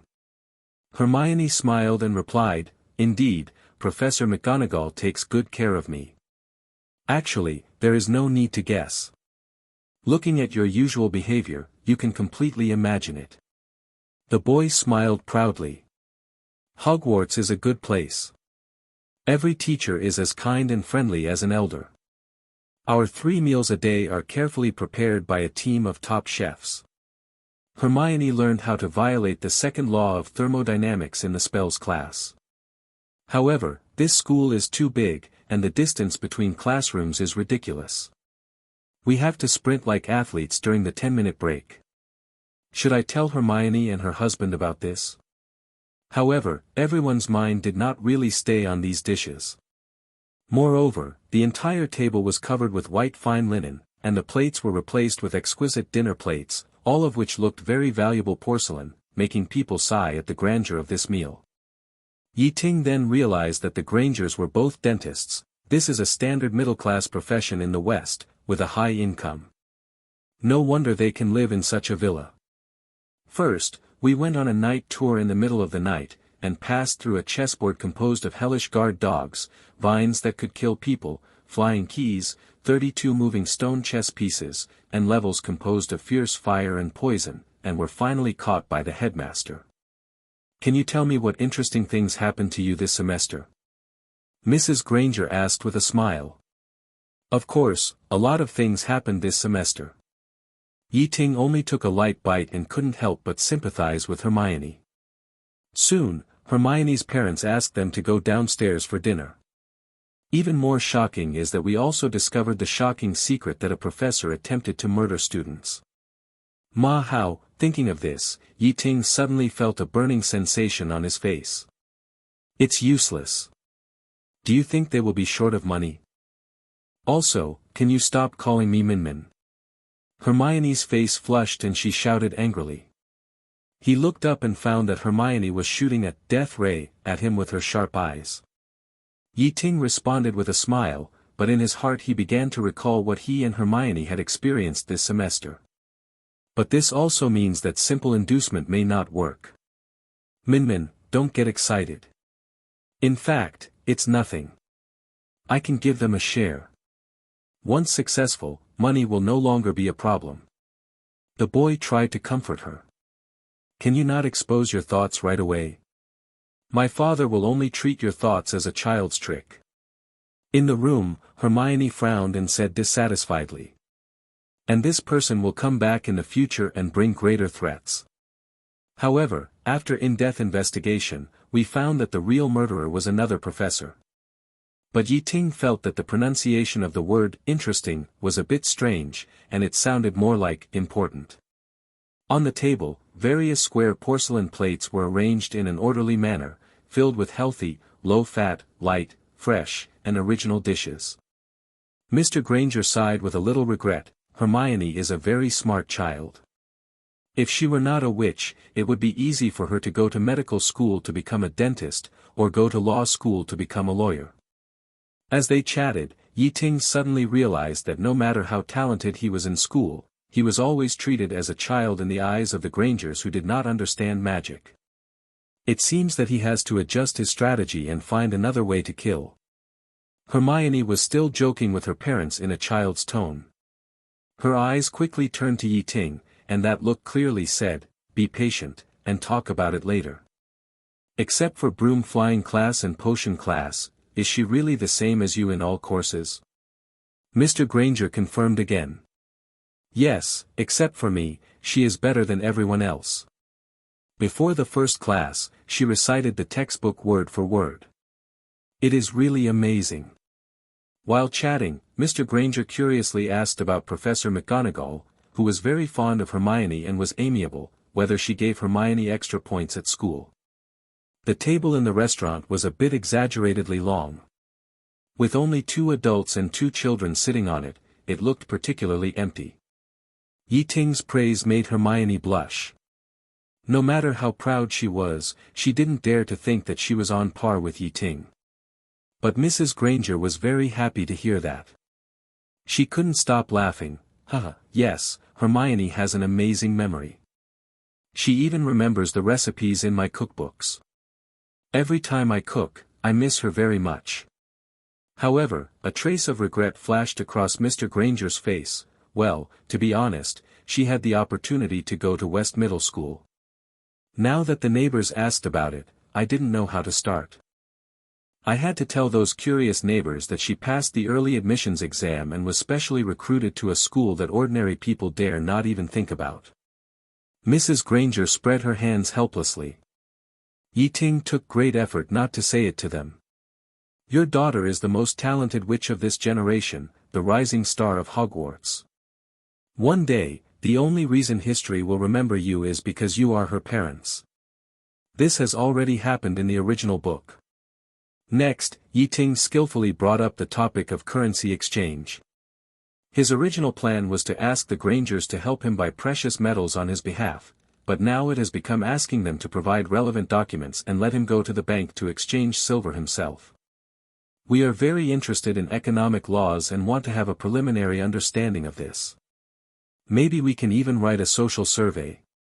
Ye Ting imitated Hermione's innocent tone when she spoke to her parents and begged. She looked so skilled that she looked like a master of pretending to be a good child. Unexpectedly, the effect of pretending to be a good child was surprisingly good. Mr. Granger readily expressed his willingness to provide identity guarantee and generously expressed his willingness to provide some funding, so that Ye Ting can try it out, as long as they don't use the money to buy too much candy. Apparently, Hermione didn't tell her parents about their little business at Hogwarts. So, the next day, Ye Ting and Hermione stepped into the door of Gringotts together. Time is money, my friend, welcome to Gringotts. In the hall of Gringotts, Sherlock, the goblin who had handled the exchange for Ye Ting, received them. Ah, I recognize you, honorable wizard. Thank you for bringing this wise saying to Gringotts, which has now become our mantra here. So, what service do you want us to provide when you come here today? I just want to confirm whether the galleons provided by Gringotts are really made of pure gold.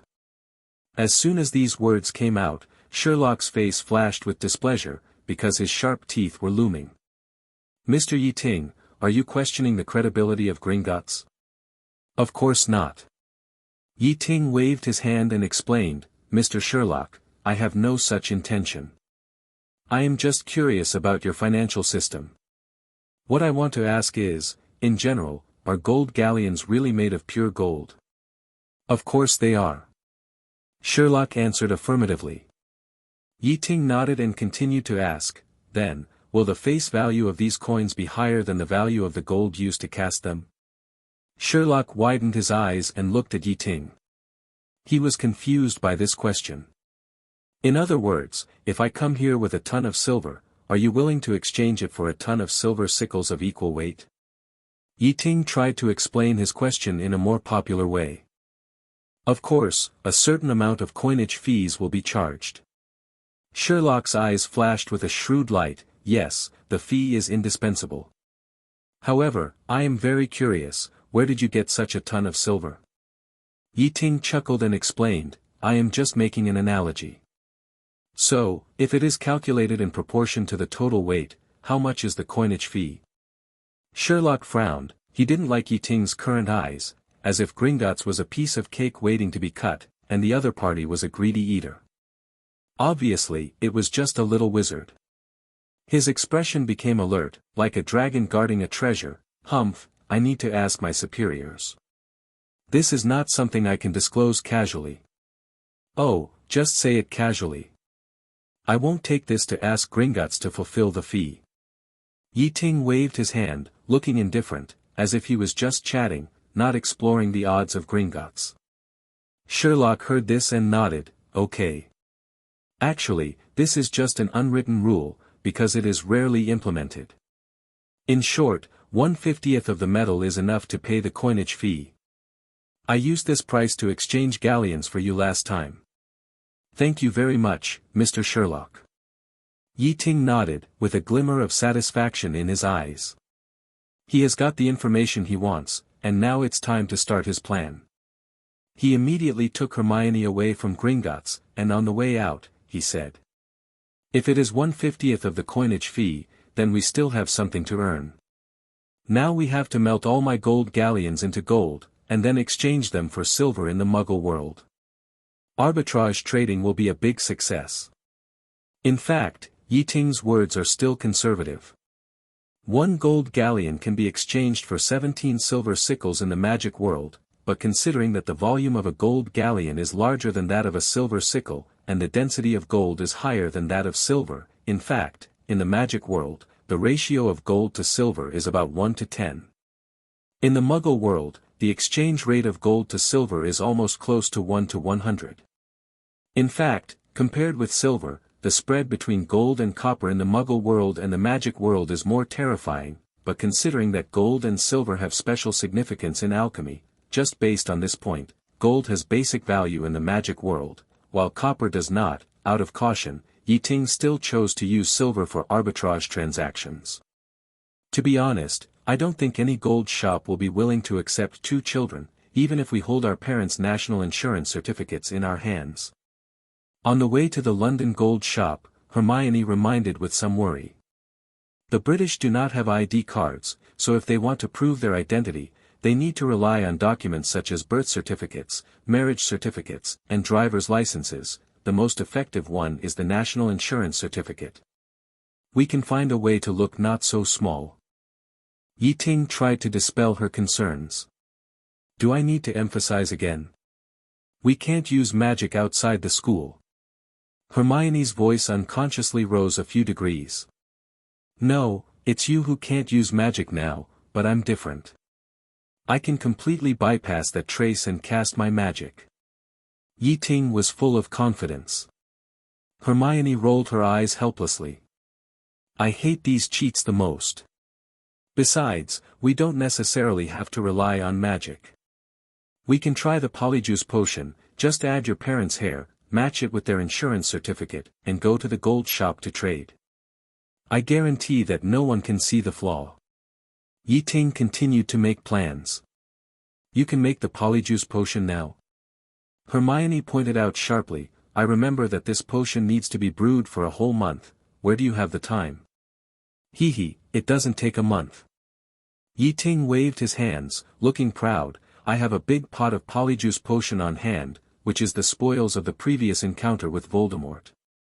I mentioned it to you before, he was still pretending to be Snape at that time. No. No. Hermione heard this and shook her head like a rattle. I don't want to use the polyjuice potion brewed by Voldemort. You know who. Why? Ye Ting looked confused. That's the potion prepared by the you-know-who himself, who knows what strange curse is hidden in it. Hermione said seriously, every professor, BBBC, repeatedly emphasized that you should be in awe of unknown spells and don't cast them easily. If you find something dangerous, don't make it public. If you come across any unfamiliar potion, you can't touch it at all. At that moment, Ye Ting actually felt that the person standing in front of him was not Hermione, but Professor McGonagall. Worthy of being little McGonagall. Ye Ting opened his mouth, wanting to tell Hermione that he had tasted a drop of the potion, and according to the hint of the tongue of God, there was absolutely no additive in it. But when the words came to his lips, he swallowed them back and nodded helplessly. Okay, you are right, don't drink it if you don't want to. Somehow, after being told by Hermione, he felt a little disgusted. Now the polyjuice potion will be sold to Diagon Alley, and maybe no one will care about Voldemort's masterpiece at this time. Fortunately, I have a backup plan. Ye Ting changed the subject. The aging potion can make us older in a short period of time and turn into adults, but in this way, our appearance will not match the photo on the certificate. It doesn't matter, I have a way to make up for it. Hermione said as she took out a bunch of magic weapons from her bag, eyebrow pencils, eyeshadow sticks, powder puffs, and a few beauty tools that Ye Ting couldn't name. What is this? You don't understand, this is a girl's magic. Hermione shook her eyebrow pencil proudly. Thank you for giving me this bag, so I can carry a lot of it with me. In order to avoid the Grangers from finding out, they did not return to Hermione's house, but found a place where no one was, and Ye Ting showed his skills and brewed a pot of aging agent on the spot. He carefully divided 2 small cups of aging agent, each of which contained an amount that could make a person grow 15 years old instantly. Let me show you a demonstration first. Ye Ting drank one of the cups without hesitation. Soon, his shoulders began to stretch, and his body seemed to be stretched by an invisible force. Fortunately, Ye Ting reacted quickly and performed transfiguration in time, and his robe became loose, perfectly adapted to his new body shape. How is it, Ye Ting, is there anything wrong? Hermione's concerned words just came out, but suddenly got stuck. At this time, her eyes seemed to be attracted by a magnet, staring straight at Ye Ting's face, and the whole person was a little crazy. Although the 12-year-old Ye Ting is as good-looking as his adult self, he is still too childish. This childishness is undoubtedly more attractive to older women and can easily inspire their maternal brilliance. However, it is less lethal to younger women. However, the 20-something Ye Ting is different. His adult face is more masculine and can attract girls of Hermione's age the most. Hermione's silence made Ye Ting a little dissatisfied. He teased, Hey, what are you looking at, Min? Your saliva is about to flow down, Hermione licked her lips subconsciously when she heard it, fearing that she would lose her composure in front of her idol. However, she found that there was no saliva at all, and she was completely fooled by Ye Ting. You are so annoying even though you have grown up. Hermione finally came to her senses and elbowed Ye Ting's stomach fiercely. I told you, don't call me Min.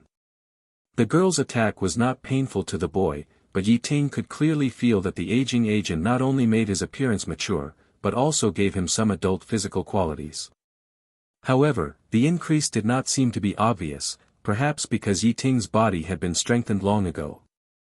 Next, Hermione pulled Ye Ting, who had grown taller, and asked him to sit down obediently, while she was busy on his face, muttering to herself, Really, why are you so good-looking? Not long after, she took out a mirror and let Ye Ting take a good look at her current appearance. You are right, girls' magic is also magic. Ye Ting looked at herself in the mirror and was surprised to find that her appearance had become much more ordinary. Although the outline is still handsome, it is no longer that shocking. I didn't expect Hermione's makeup level is not bad, which can't be seen from her previous performance. Of course, this way, you won't cause unnecessary trouble when you go out. Hermione nodded with satisfaction. Otherwise, I seriously doubt that you will be targeted by the scouts. You are praising me for being handsome, right? Ye Ting raised his eyebrows at the girl, looking very proud. Humph, you are so conceited. The girl crossed her arms and turned her head away, but she couldn't help but smile. Ye Ting ignored the girl's arrogance and urged, "Then it's your turn now, drink the aging potion quickly." Hermione took the aging potion and drank it all at once with confidence, with a quick and neat movement. However, Ye Ting soon realized that he seemed to have passed on something. Hermione, who drank the aging potion, not only grew taller, but also became more curvy, and her robes kept widening as her chest expanded. He wanted to use transfiguration on Hermione's clothes. But then he thought that it seemed a little impolite to rashly touch the girl's clothes. This thought was a step too late. Then Ye Ting began to feel lucky that he stopped this idea in time. At the same time, an ominous premonition surged in Hermione's heart. Her shorts and panties were just ordinary clothes. How could they withstand the rapid changes in her waist and hips caused by growth? Her belt was like a tight string, almost suffocating her. Finally, with a snap, like a bucket breaking the iron hoop, her pants completely collapsed and turned into a pile of broken strips of cloth. "No, no, we have to go to Madame Malkin right now." Hermione hurriedly covered the hem of her robe with her hands, her face flushed, and a trace of panic flashed in her eyes. Ye Ting snapped his fingers, and the hem of the girl's robe magically extended a few centimeters, and Hermione was slightly relieved. Then, Ye Ting reminded, "The distance from here to the gold shop is almost the same as that to Diagon Alley. Instead of going to Diagon Alley, it is better to make a quick decision and exchange the silver first." "But, my clothes." Hermione's cheeks were like burning fire, and her voice was as thin as a mosquito. "Don't worry, I promise that your robes are well covered and no one can see anything." Ye Ting pretended to look away, cast an illusion on her robes, and then said, "It's not too late to go to Diagon Alley to buy new clothes after we exchange the silver. What else do you want to see? You'd better start thinking about how to compensate me now." Hermione was angry, but she moved with a soft step that was completely different from her tone, which looked quite funny. "Can't you walk faster?" Ye Ting urged helplessly. "No." Hermione was trying to maintain her balance, and she was complaining in her heart. On the one hand, she had to be careful to prevent the hem of her clothes from being lifted, otherwise she would definitely expose herself in front of the boy. On the other hand, she had never realized that the two golden snitches on her chest would grow into swollen, walking balls, and would actually sway left and right with her steps, as if they had their own rhythm. Ye Ting's eyes were also attracted by the rhythm involuntarily, left, right, left. Ye Ting chuckled and walked to the front obediently. However, what you fear will come true. Hermione's center of gravity was originally raised because of the magnificent sight on her chest, and she was very uncomfortable. In addition, she had been pressing the hem of her clothes with her hands, and as a result, she lost her balance the moment she turned her head, and her body fell forward involuntarily. Ye Ting reacted quickly, flew forward, and successfully caught Hermione before she was about to have a close contact with the ground. Unfortunately, his posture was not right, and his nose seemed to hit two volleyballs, and the whole person sank in. In the end, Hermione compromised with a red face and let Ye Ting supported her and walked into the gold shop in East London step by step. The store manager was very surprised that the two exchanged hundreds of grams of gold for dozens of kilograms of silver. However, he knew that in this place, if he wanted to stay long, the most important thing was to keep his mouth shut and not easily explore other people's secrets. Moreover, the insurance certificate presented by the lady undoubtedly showed that they had enough financial resources to support the transaction. Since Hermione looked similar to her mother after taking the aging agent, the two used Mrs. Granger's identity and easily got away with it. Although the manager did not ask much, the gangsters wandering on the street, like sharks smelling blood, keenly captured the breath of this pair of fat sheep. Mainly because of their clothes, the neatly dressed and outstanding temperament made it obvious that they were students from a prestigious university. For the gangsters, not investigating the background of these two people would be an insult to their careers. What's more, the two were sent out by the manager of the gold shop himself, which was undoubtedly a clear sign, indicating their distinguished status in this gold shop. The big customers of the gold shop were undoubtedly walking ATMs for these gangsters. So, several scoundrels instantly dispersed and walked to the two people. They were far apart from each other, seemingly without any rules, but in fact there was a mystery. Some people detoured to the front to intercept, and some followed closely behind, like an invisible net, quietly spread out. These people were obviously not doing this for the first time. Ye Ting, who should have been perceptive, did not notice anything unusual at all, because something obviously blinded his eyes. To be honest, Ye Ting's judgment of Hermione was correct. When she grew up, she not only looked better, but also had a better figure than her mother. In addition, she was only wearing a coat, which really attracted people's attention. This directly led to the fact that until someone approached within 5 meters, he suddenly realized that there were several malicious eyes following behind him. He immediately pulled Hermione up, and his steps were as fast as flying, and he turned into a dark and remote alley nimbly. What do you want to do?"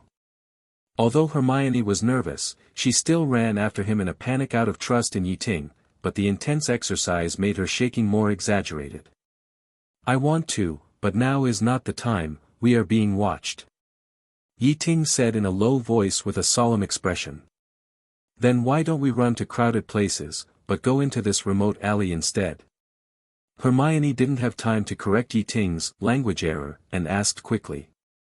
But Ye Ting was even more puzzled. "Why do we want to run away? But if someone sees us casting spells, we will be in big trouble," Hermione reminded. "Don't worry, I can fight without relying on spells." Ye Ting decided to show her what a melee mage is. The power given to him by the eye of God is not to be underestimated. He raised his hand leisurely, put on the hood of his robe, and gently pulled it to ensure that his face was covered more tightly. At this moment, the gangsters who were chasing and blocking also arrived like a shadow. "Hee, I hope you have enough money on you, otherwise I won't show mercy." The black-faced man in the lead grinned humorously. "Girl, as long as you unbutton your clothes obediently, I can promise to be gentle with you." A bald gangster stared greedily at Hermione's quiet and delicate face, obviously having forgotten his original intention. Ye Ting smiled calmly, slowly reached into his arms, and then took out a golden mace. "Damn! How did you hide such a big mace in your clothes? Is it a magic trick?" The black-faced man widened his eyes, thinking he had seen a ghost. How could a person hide such a thick stick in his clothes, even thicker than his waist? "This is certainly not a magic trick, not even the magic of this world, but the Ghost King Gold Shattering Stick of Era Taki Ito." Ye Ting did not give them any response, his eyes were stern, and his figure rushed out like an arrow from a string. His first target was not the black-faced man who led the group, but the bald gangster who spoke rudely. "Unbutton, right." Ye Ting's voice was as cold as a knife. He smashed the mace, which was thicker than his waist, at the bald man with a whistling sound. Bang! With a dull sound, the bald man fell to the ground like a rag doll hit by a huge hammer, and blood gushed out like a fountain. This was the result of Ye Ting's last-minute effort. The other gangsters were all stunned when they saw this. They had never thought that the two young men who looked like well-behaved students would dare to resist, and so fiercely. There were 7 or 8 strong men on their side. They would be stunned, but Yi Jian would not. "Following us, right?" He flashed, and swung his stick fiercely, knocking down another person. "Robbery, right?" A gangster waved his baton to parry, but the Ghost King gold-breaking stick in Ye Ting's hand was so heavy that the huge force not only broke the baton, but also broke the gangster's arm, and finally hit the opponent's shoulder heavily. With the crisp sound of broken bones, the gangster fell to the ground like a kite with a broken string. "You want to use a knife, right?" Then, Ye Ting turned around and swept fiercely, not only blocking the knife thrown by one person, but also sweeping another gangster with the golden stick at the same time. The black-faced man was also a tough guy who had followed the Cray brothers. Although Ye Ting's fighting power was amazing, he was not panicked. He waved his hand and shouted, "Everyone, come together, he is alone." The remaining gangsters shrugged and pounced on him like hungry tigers, one of them holding a knife with a cold light in his hand. "Besiege, right." They pounced quickly and rolled back even faster. Ye Ting just swept across, like autumn wind sweeping fallen leaves, knocking them all down, and rolling back like gourds. His power far beyond that of ordinary people was simply not something these ordinary gangsters could stop. Hermione was stunned watching from behind. Was he really the easygoing Ye Ting? In the little notebook in Hermione's heart, Ye Ting's information was updated again. This boy was not only good at magic, but also good at hand-to-hand combat. Within 3 minutes, the originally arrogant gangsters were lying on the ground, and Ye Ting did not use even a single magic. This kind of record doesn't look like something a wizard can have. The appearance of these people was just a small episode. Ye Ting brought Hermione to Diagon Alley quickly. They didn't go to Gringotts first, but went to Madame Malkin's robe store first. Here, Ye Ting bought several sets of beautiful robes for Hermione as compensation. Of course, Hermione also bought a lot of underwear, and didn't show Ye Ting any of them, but let him pay for them all. Since they entered the store, Madame Malkin has been staring at the two with strange eyes. As an old tailor, she could see at a glance that Hermione's clothes were unusual. But out of professional ethics, she didn't say it out loud. "I just think that these two people are playing some strange games." Hermione didn't realize at all that the things she thought were secrets had unknowingly added an insider. Fortunately, they are still in the state of aging. After finally satisfying the girl's shopping desire, the two went to Gringotts. Seeking flowers. Here, Ye Ting, as an adult wizard, exchanged all the silver for gold galleons, a total of several thousand. The good thing about Gringotts is that no identity proof is required for transactions.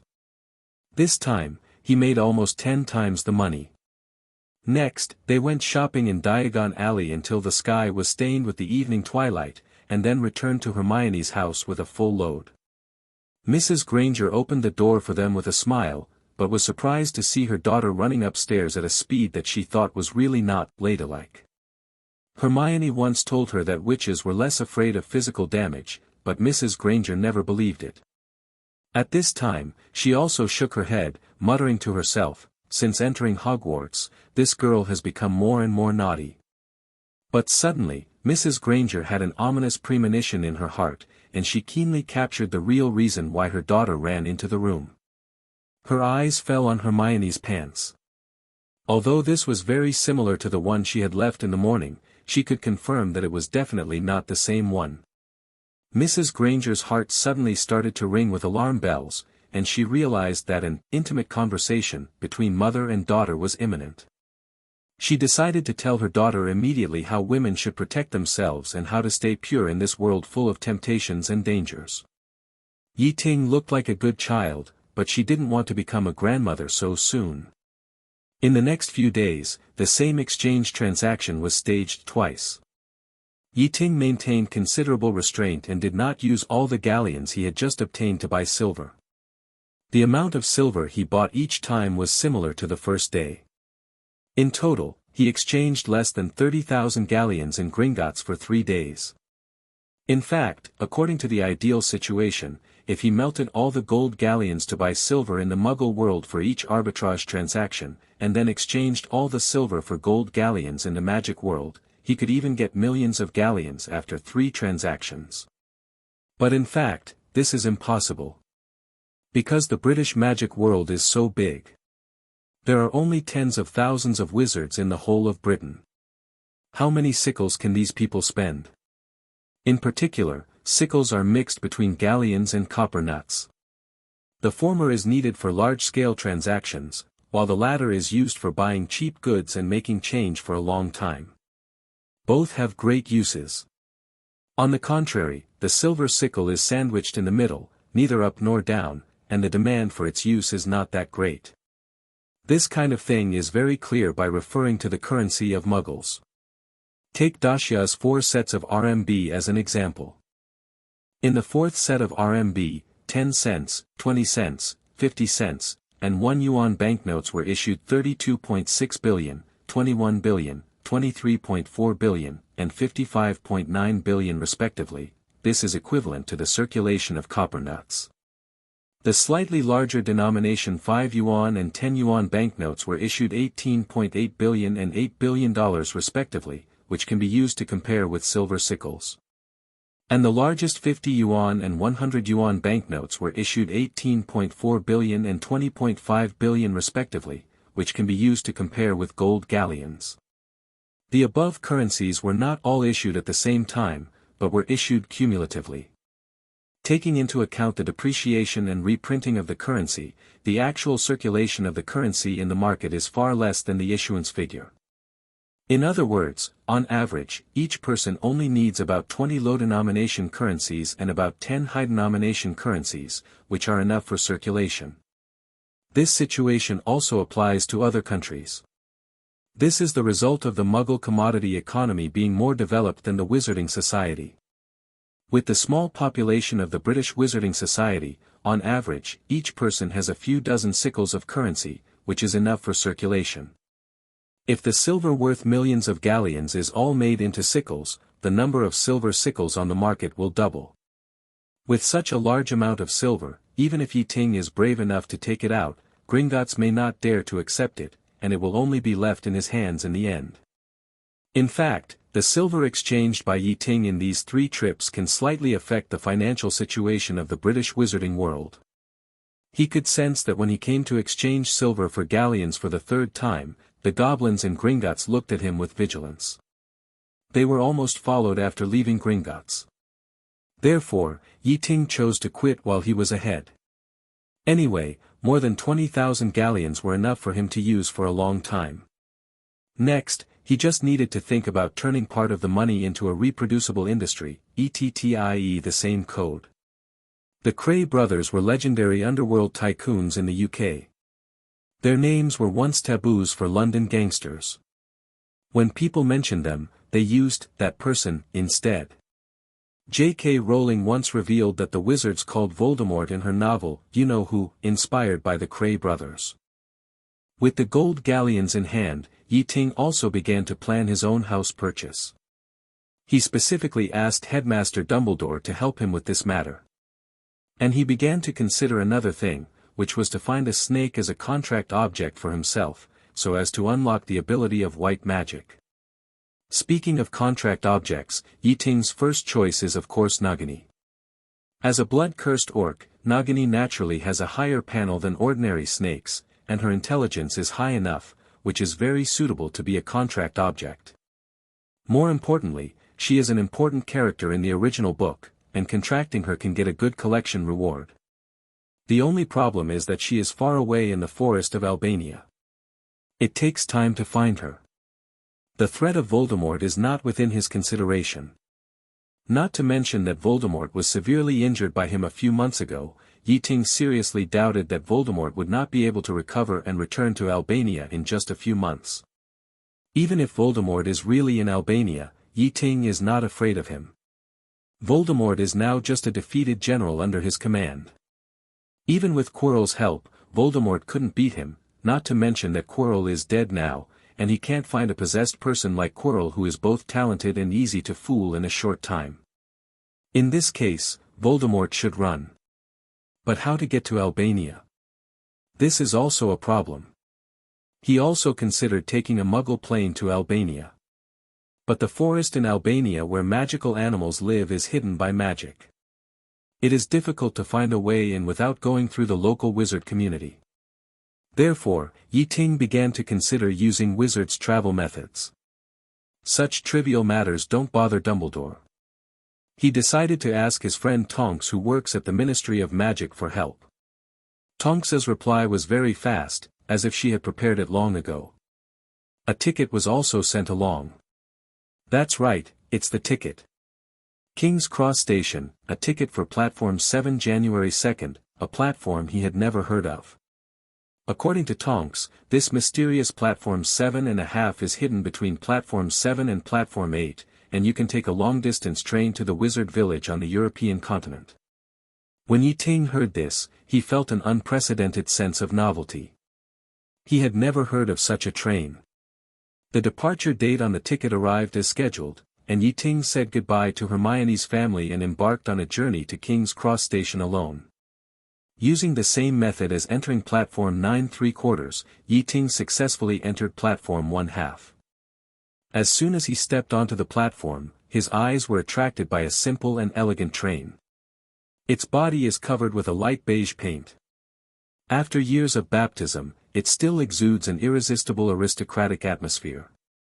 The sun shines on the brass decorations on the body, and the carefully carved patterns shine in the morning light. This train will depart from London, cross the English Channel, stop in France, and then cross the entire European continent through Paris, and finally arrive at the distant Constantine, which should be called Istanbul now. It's really a tearful scene. On the way, it will also stop in European cities such as Strasbourg, Munich, Vienna, Budapest and Bucharest, and pass through many pure villages. This train has a name that is far more resounding than the Hogwarts Express, the Orient Express. At this time, wizards gathered densely on the platform, as if they were all looking forward to the arrival of an important person. Ye Ting saw this scene and couldn't help but feel surprised. Could it be that the news that I won the Hogwarts Special Contribution Award has spread quietly throughout the UK? He was both surprised and suspicious. Who leaked the news? No way. Of course Ye Ting would not think so. If he waited until his Order of Merlin was confirmed, there might be such a scene, but for a mere Special Contribution Award for the school, who would know such a small character? This thing is like a student union award in school, which means it is glorious in school, but when looking for a job, unless the other party is an alumnus, it will not work. Ye Ting was ruthlessly squeezed to the outside by the crowd, and he had no chance to squeeze into the Orient Express. There were many reporters holding cameras around, and the flashes were clicking. The scene was even more lively than the celebrity reception in the previous life. Ye Ting's curiosity was aroused, but the express train was crowded, so he could only stand at the back of the crowd. Although he was tall among his peers, he was only 12 years old after all, and he was still too short to face adults. Even if he stood on tiptoe, he couldn't see anything. In desperation, Ye Ting had to turn to the tall wizard next to him and ask tentatively, "Hey, sir, what are you doing in here? Why are there so many people?" The tall wizard glanced at Ye Ting. His cross-eyed look is a bit funny. His white hair is piled on his shoulders like cotton candy, and he wears a hat with the tassels almost hanging down to the tip of his nose. He is wearing an egg-yellow robe. The color is so dazzling that it is impossible to ignore. What is more eye-catching is that he has a big gold chain hanging around his neck, just like a character from a MV showing off wealth. Hey, don't you think this world is strange? A wizard with a little fame takes the Orient Express, and reporters swarm around him for interviews like bees seeing honey. The cross-eyed uncle looked puzzled, scratching his messy hair and muttering, "My fame is not less than his. Why does no one pay attention to me when I take the same train?" Ye Ting rolled his eyes when he heard this. With the unique appearance of the cross-eyed wizard, if he is really famous, he will be recognized even if he is dressed up. No one pays attention to him now, which is enough to show that his so-called fame is bragging. Forget it, since the other party can't explain it, then do it yourself and have enough food and clothing. Ye Ting gently kicked his feet, and the thunder elemental power was activated instantly. The invisible electromagnetic field spread out under his feet like ripples, taking him up leisurely, like an immortal walking in the air, elegant and mortal. Now, his vision has broadened a lot, and his vision has suddenly become clear. He looked towards the door of the express train and saw that the train was covered with photos. The wizard in the photo was handsome, only a little bit worse than him. The wizard was wearing a purple robe, and his golden wavy curly hair shone in the sun. He grinned, revealing a mouthful of dazzling white teeth, as if he could illuminate the haze in people's hearts. At the entrance of the Orient Express, a large banner was particularly eye-catching, with the words, "Gilderoy Lockhart will soon take the Orient Express." It turned out to be this idiot. Ye Ting suddenly realized. My family, my fans.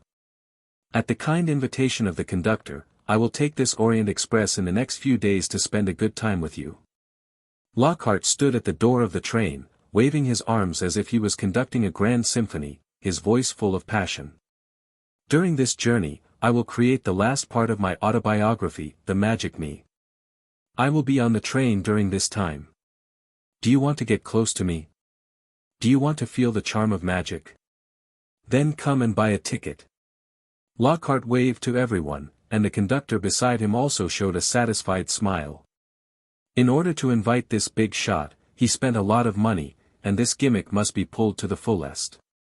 However, who knew that Lockhart's next words would make the conductor almost vomit blood?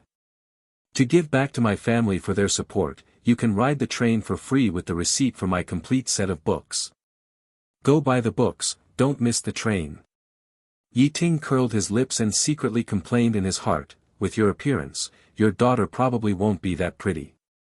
A narrow piece of parchment quickly slid out from a 5.2 hole at the bottom of the scanner, which listed all the items in the small bag in detail. The money for the promotion has been spent. If he quarrels with Lockhart at this time, it won't be him who loses. Hearing the protests one after another, my sister is also crooked. The world is really going downhill, it's intolerable. The cross-eyed wizard shouted indignantly, how come everyone can become a writer these days, and become so popular, while a talented person like me is buried? It's simply a classic example of bad money driving out good money. Ye Ting heard this and asked curiously, Uncle, are you also a writer? What? Uncle? Do I look old? You can call me sir or uncle, but don't use the word uncle. The cross-eyed wizard rolled his eyes, looking dissatisfied. Uncle, I am in my prime, and I am only a few years older than you. Ye Ting looked at the wrinkled face of the other party, and the corners of his mouth twitched slightly. In his opinion, those over 20 years old are already uncles, and those over 30 years old are definitely middle-aged men. The conductor opened his mouth, but didn't say a word of denial. The old goblin raised a long detector and carefully scanned Ye Ting's chest and back, but did not find anything abnormal. Then, he placed the small bag that Ye Ting carried with him on a brass magic scanner and began to scan it carefully. That's right, aren't you deliberately looking for trouble? The child looks so good, how could he carry dangerous goods? Another passenger also echoed. He boasted endlessly, as if he wanted to pour out all the frustrations of these years and tell about his life as a writer. Where did this offer come from? Why don't I know? Isn't it written in the contract? Long before entering the station, Lynette had crawled into the space in Ye Ting's hat. Bullying others without parents, right? I want to complain to you.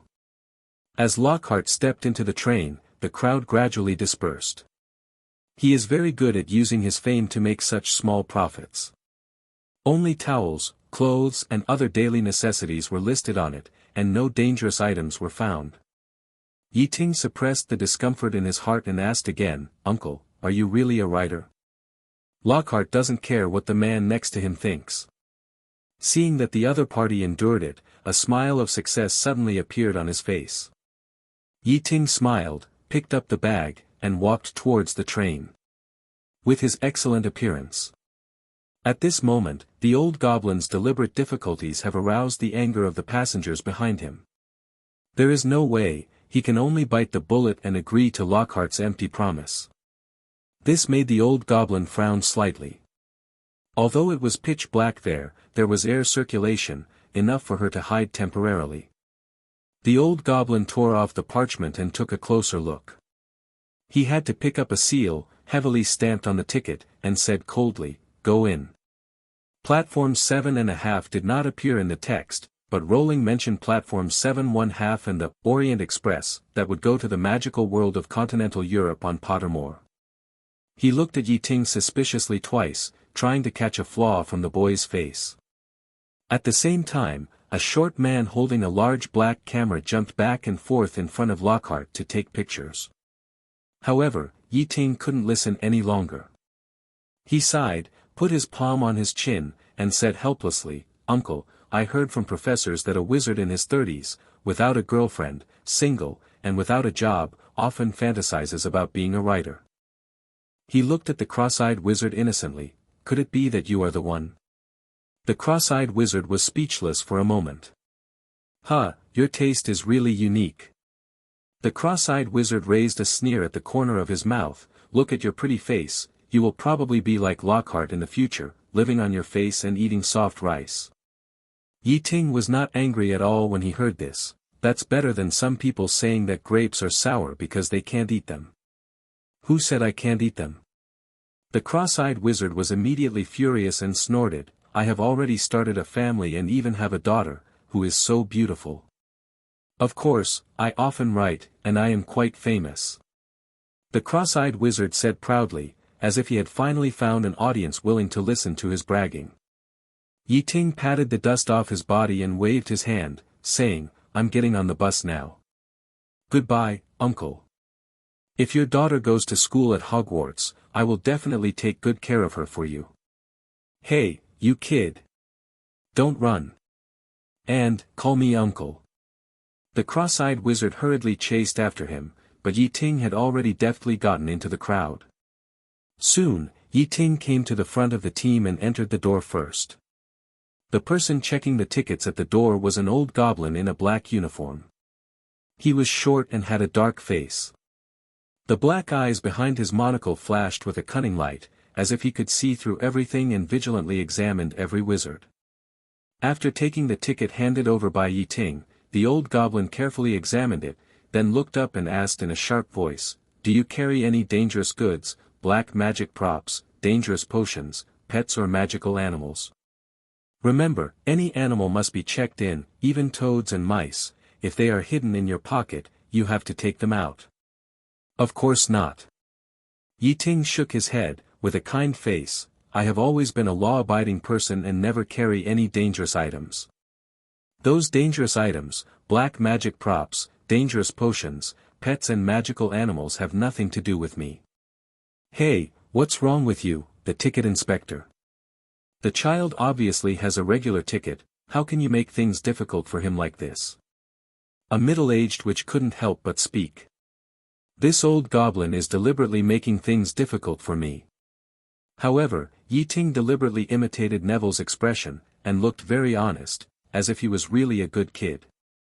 The only problem was that the number of these things was too small, and it didn't seem like something that people who were going to travel long distances would carry. The entire Orient Express is divided into deluxe viewing rooms, sleeping areas, hard seat areas and restaurants. The deluxe viewing room is naturally the best position in the train, enjoying the private service of the house elves. The layout of the carriage is like a mobile palace, and the spacious bed is covered with soft silk bedding. In addition, a salon carriage is also provided, which is arranged like a warm reception room, with comfortable seats, soft lights, and rows of bookshelves with various books, as if you are in an elegant social occasion. Passengers can drink tea, read, or talk about life with like-minded friends here. Such a top enjoyment is naturally ridiculously expensive. In comparison, the sleeper is much worse, just a small room with 2 bunk beds. The lower bed can be used as a chair, and the upper bed can be flexibly moved up and down, and pulled to the highest point when not in use. Of course, Tonks could not help Ye Ting buy a deluxe viewing room. His ticket is a sleeper, but it is a separate box ticket, which allows him to occupy 2 beds by himself. In this regard, Tonks's arrangement was quite thoughtful. Ye Ting quickly found his own compartment, put his hat and bag on the bed, and then looked at the compartment opposite. There was no one there, only 2 legs stretched out from the railing of the upper bunk opposite. The legs were as white and flawless as white jade lotus roots, hanging in the air and swaying gently, the feet were tender and white with a rosy glow, and the 10 beautiful toes were like pearls, beautiful enough to make people salivate. No, it was refreshing.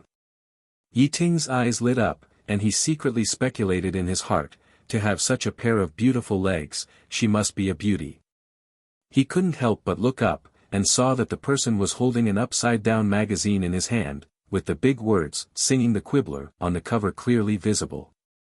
She seemed to notice Ye Ting's gaze, so she gently moved the magazine, revealing her true face. At that moment, Ye Ting's heartbeat accelerated. He saw a girl with waist-length golden hair and 2 silver eyes that sparkled with a lively light, as if she could see through everything in the world. She wore a necklace made of butter-beer corks around her neck. Although her outfit was weird, it highlighted her unique charm. 11. Hello. Ye Ting smiled and greeted, "My name is Ye Ting." The girl nodded gently, her expression was a little dazed, and her silver eyes stared at Ye Ting closely. "My name is Luna Lovegood." Ye Ting secretly admired in his heart. Sure enough, she looks so cute and smart, but she likes to wear strange clothes. Who else can such a little girl be except Luna Lovegood? Ye Ting was very interested in this future schoolmate. However, the two were not familiar with each other after all, and Ye Ting did not want to appear too abrupt. So, after greeting, he began to make the bed, fold the quilt, and pack the luggage. After Ye Ting was busy tidying up the box, Luna had already changed several positions on the bed. At first, her 2 slender legs stretched out leisurely from the railing, swaying gently, like willow branches in the wind. Then, she turned 180 degrees, stepped on the wall with her feet, and tried to squeeze her head out from the gap between the railings. However, she was not a cat, and was not so flexible at all, so this attempt ended in failure. She had to put her neck on the railing, with her head hanging in the air, and flipped through the book, The Quibbler, upside down. Soon, the girl turned into Luyu again, swimming from one end to the other on the bed in a backstroke posture, and then turned around and started again, enjoying it. Finally, Luna seemed a little tired, sitting on the railing, holding The Quibbler tightly in both hands, her head and shoulders swaying left and right with the rhythm, and the 2 carat pendants on her earlobes also danced with it, adding a bit of playfulness and cuteness to her. Although Luna's postures were all kinds of strange, Ye Ting had seen them so many times that he got used to them. After packing up, Ye Ting was about to go to the dining car for dinner, when a silver bell-like laughter suddenly came from the opposite car, crisp and pleasant. He curiously leaned out his head and saw Luna sitting on the railing of the upper bunk, laughing so hard that she fell backwards and even had tears overflowing from her eyes. Ye Ting was terrified, fearing that she would accidentally fall off the bed. Then there was a pop sound. The Quibbler fell to the ground. The wizard in the next car was also disturbed by the strange laughter. A tall and ferocious middle-aged wizard walked out of the room on the right. He glanced at him, spat fiercely, and complained, "What are you laughing at? Can't you let me sleep?" After that, he slammed the door of the car heavily to show his dissatisfaction. In the left carriage, there stood a young witch, wearing a purple nightgown and sleepy eyes. She was standing at the door, looking at the 2 little wizards. Seeing that the 2 were of similar age and were exchanging glances, she mistakenly thought that they were acquaintances, or even siblings, so she said, "Hey, your sister is laughing so hard that she's sick, why are you still standing there? Why don't you go find your parents?" Ye Ting was helpless when she heard this, while Luna laughed even more wantonly. She covered her stomach and rolled on the bed, laughing until tears came out, and muttered while laughing, "Sister. I'm his sister. This is too funny." Ye Ting shook her head and explained, "She's not my sister. We didn't know each other 5 minutes ago." "Oh, sorry." The witch's face flashed with embarrassment when she heard this. She rubbed her eyes and walked closer. Her eyes moved back and forth between Luna and Ye Ting, and she asked suspiciously, "Is what I just said really so funny?" Ye Ting shook his head. He was very surprised why the other party asked him. He didn't look like someone who could understand Luna's mental state. The witch twisted her neck, looked around, and muttered to herself, "When I first came, I seemed to see her father. How come he disappeared now? He is so careless that he left a little girl alone in the carriage without worrying about anything happening. This is too irresponsible." Seeing Ye Ting's expression of approval, the witch's eyes fell on him again. She narrowed her eyes, examined him, and asked, "Don't just nod in agreement. You don't look much older than this little girl. How come you are alone? Where are your parents or elders? Why don't they accompany you?" Ye Ting's face bloomed with an honest smile, and he responded with a silly smile, My sister will be back soon, don't worry." He knew very well that when going out, it is best not to reveal your details easily, otherwise if others see that he is alone and a child, he may cause unnecessary trouble. Really? I don't believe it." The witch's eyes flashed with cunning light. She looked at the inside of Ye Ting's carriage, as if she wanted to find out, but was stopped by Ye Ting. "I just want to go to the carriage to have a cup of tea." The witch responded with a smile, "Little brother, don't be afraid, I'm not a bad person." "I didn't say you are a bad person." Ye Ting responded with a smile. He could feel that although the other person's face was unfamiliar, his manners and tone of speech made him feel inexplicably familiar. So his words became much sharper when they came to his mouth. "But, you are a witch, and you want to hang out in other people's carriages in your pajamas. You must not be a decent person, right?" The witch pulled the corner of her mouth, she looked at Ye Ting for a while, suddenly laughed out loud, turned around and returned to her own carriage gracefully. Ye Ting also looked at the witch's back as she left, and saw a corner of the other carriage through her, and also showed a meaningful smile. When the door closed, Yi Hua turned his head. He glanced casually and saw the book, The Quibbler, that fell on the ground. How funny is the content here that can make Luna laugh so hard? He picked up the magazine and flipped a page, only to see the spoof photo of Minister Fudge, with a paragraph of text below. After Minister Fudge's annual physical examination, the therapist at St. Mungo's sent this message, "Mr. Minister, here is good news and bad news. The good news is that both sides of your brain are intact. The bad news is that your left brain, left, seems to have nothing right, and your right brain, right, seems to have very little left. This small magazine is really bold, it dares to edit the Minister of Magic." Ye Ting turned another page, and a huge headline suddenly came into view, "The You-Know-Who reappears in Britain." His heart was suddenly shocked.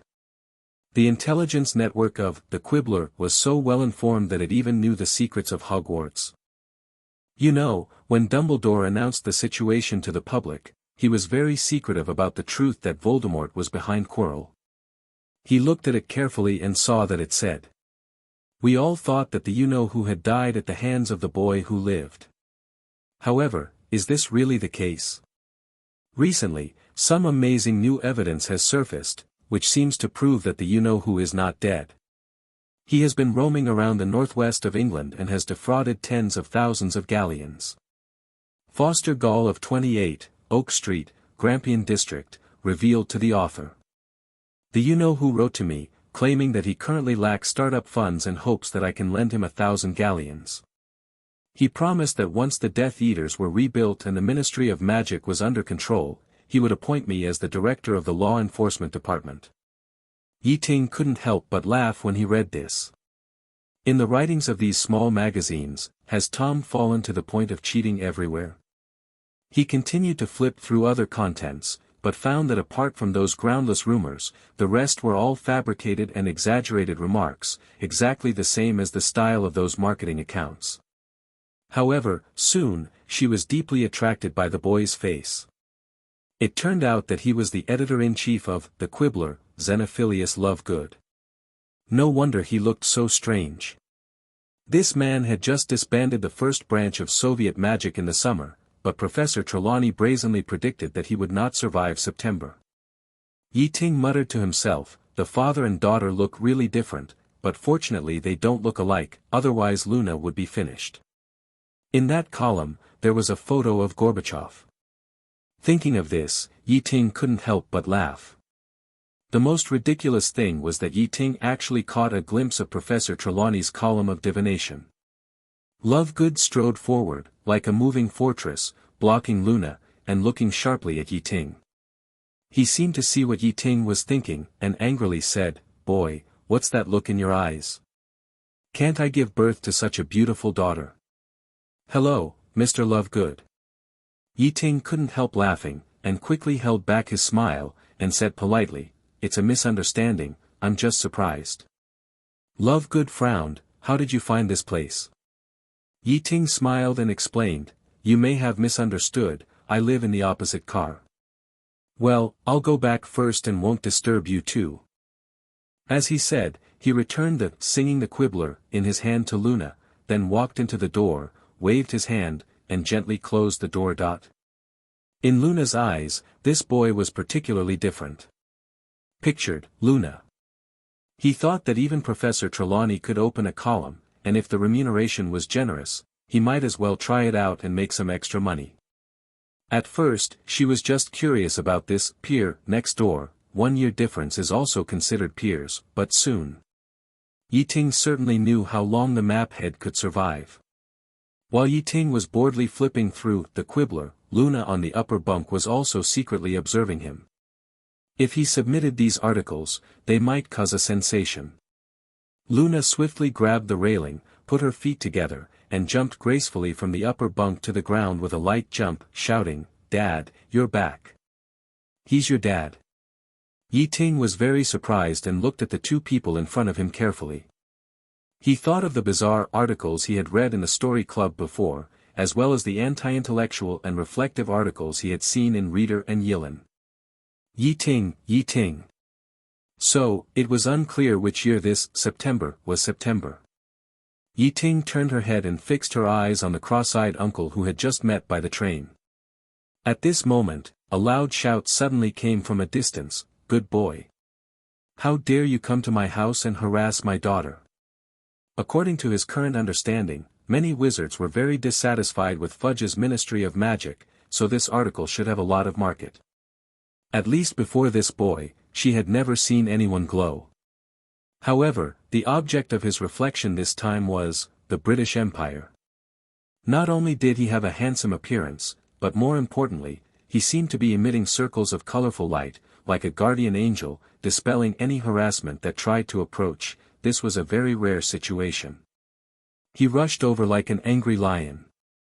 In fact, not only Mr. Xenophilius, but also Ye Ting himself, had a strong urge to change carriages and stay away from these weird neighbors.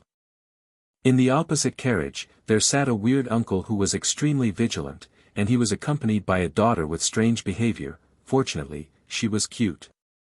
The situation in the left carriage was not optimistic either. There sat a witch who looked familiar but pretentious.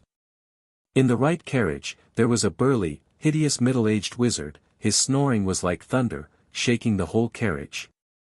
Ye Ting couldn't help but sigh that the neighbors on this trip were really weirder than each other, as if he was the only normal person left in the world. For his own safety, Ye Ting set up several layers of protective magic on the door, and then reached out to take things out of his hat. First was Linnet, who had been holding back for a long time. As soon as the cat came out, it couldn't wait to jump into its owner's arms, meowing and complaining about how hard it was to be suffocated in the dark hat. If it weren't for Ye Ting's magic to isolate the sound in time, the cat's meow might have been heard outside the carriage. After comforting Linnet with a cup of black tea, Ye Ting continued to take treasures out of the hat. A clockwork beetle, a crystal the size of a fingernail covered with mysterious patterns and glittering, and various bottles and jars filled with magic potions of different colors and strange smells. In short, he has everything here that is prohibited on the train. If the old goblin who checks the ticket sees this scene, he will definitely regret letting the boy get on the train. Next, the boy picked up the crystal, and his fingertips seemed to be engraved on it with magical strokes. Then, he took out various potions and handled them carefully. After some trouble, he finally held the crystal with satisfaction, muttering, "Creation method. With a strange and mysterious magic power injected, the light of the crystal instantly became lively, as if it was given life.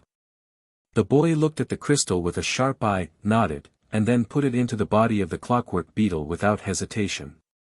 "Clockwork beetle, start," he whispered. The eyes and abdomen of the clockwork beetle suddenly burst into dazzling blue light, and then it seemed to really come alive. This sentence is not a metaphor, but it really came alive, because this clockwork beetle no longer looks like a cold machine, but a beetle with its own will and instincts, and began to fly freely in the box and explore everywhere. Seeing this, Lynette became curious and suddenly leaned forward, trying to catch this flying servant with her claws. However, the clockwork beetle cleverly raised its height, easily dodged the attack of the cat's claws, and then lay directly on the ceiling. In short, now this clockwork beetle is completely like a creature that can really move, has its own intelligence and instincts, and can seek benefits and avoid harm. It is much better than the rigid clockwork beetle at the beginning. The scene in front of him made Ye Ting smile with satisfaction. Sure enough, the method of creation has an amazing effect on the improvement of the intelligent core. This is the first time he has made a micro-intelligent core for the clockwork beetle. Although this micro-intelligent core is only the most basic style, and its intelligence and computing power are not top-notch, for him, this is his first challenge to make such a small intelligent core. You know, the magic patterns and spells required for the intelligent core are extremely complex, and usually enough space is needed to accommodate such a complex structure. Therefore, this thing can't be made too small at all. Even the smallest one is as big as a fist. But the method of creation greatly simplifies the spells and magic patterns required for the intelligent core, making the miniaturization of the core possible. At least now, the calendar core can finally be installed in the clockwork beetle. Next, Ye Ting took out one clockwork beetle after another, took out their cores one by one, and transformed them into intelligent cores. This work was extremely tedious. Ye Ting was a little impatient after transforming only 30 or so. He secretly sighed in his heart, if he could have a capable assistant to help him deal with these trivial matters, it would be great. Unfortunately, his current contract objects are all magical creatures, and they are simply not capable of doing this kind of wizard work. And Hermione, Susan, Zhang Qiu and others are too young and have not grown up yet, so they cannot be his assistants. In Ye Ting's busyness, time passed quietly. In the middle of the journey, he did not forget to go out to the dining car to enjoy a delicious meal. I have to say that this car is indeed worthy of the reputation of Orient Express. At least the dining arrangement of the dining car is not inferior to that of the Orient Express in the Muggle world. The moment he opened the dining car, Ye Ting almost doubted whether he had traveled to a 5-star restaurant. A house elf led him to a small table covered with a white tablecloth, on which were exquisite tableware that looked very old. The elf smiled and pulled out a chair for him in an almost ritualistic gesture. Is this the enjoyment of the nobility?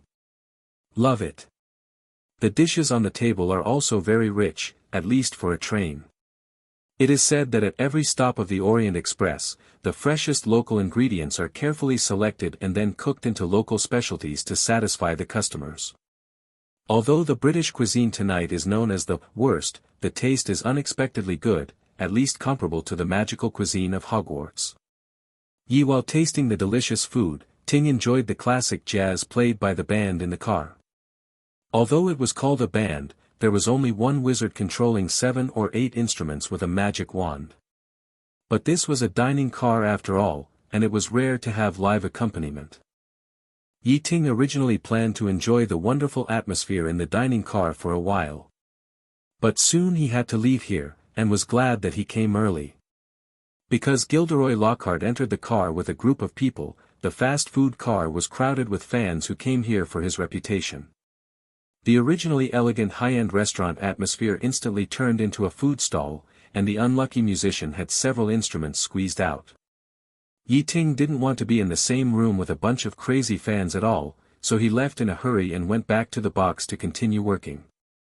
Just when the time came to 10 o'clock in the evening, Ye Ting suddenly realized that the train he was riding on began to slow down slowly. Something is wrong. He thought to himself. According to the timetable, the train had not even crossed the channel yet and was still in the UK. It had not even reached the first stop, France. How could it stop at this time? What he didn't know was that the track not far ahead of the train was inexplicably covered with various roadblocks. A group of wizards wearing masks intercepted the train like ghosts.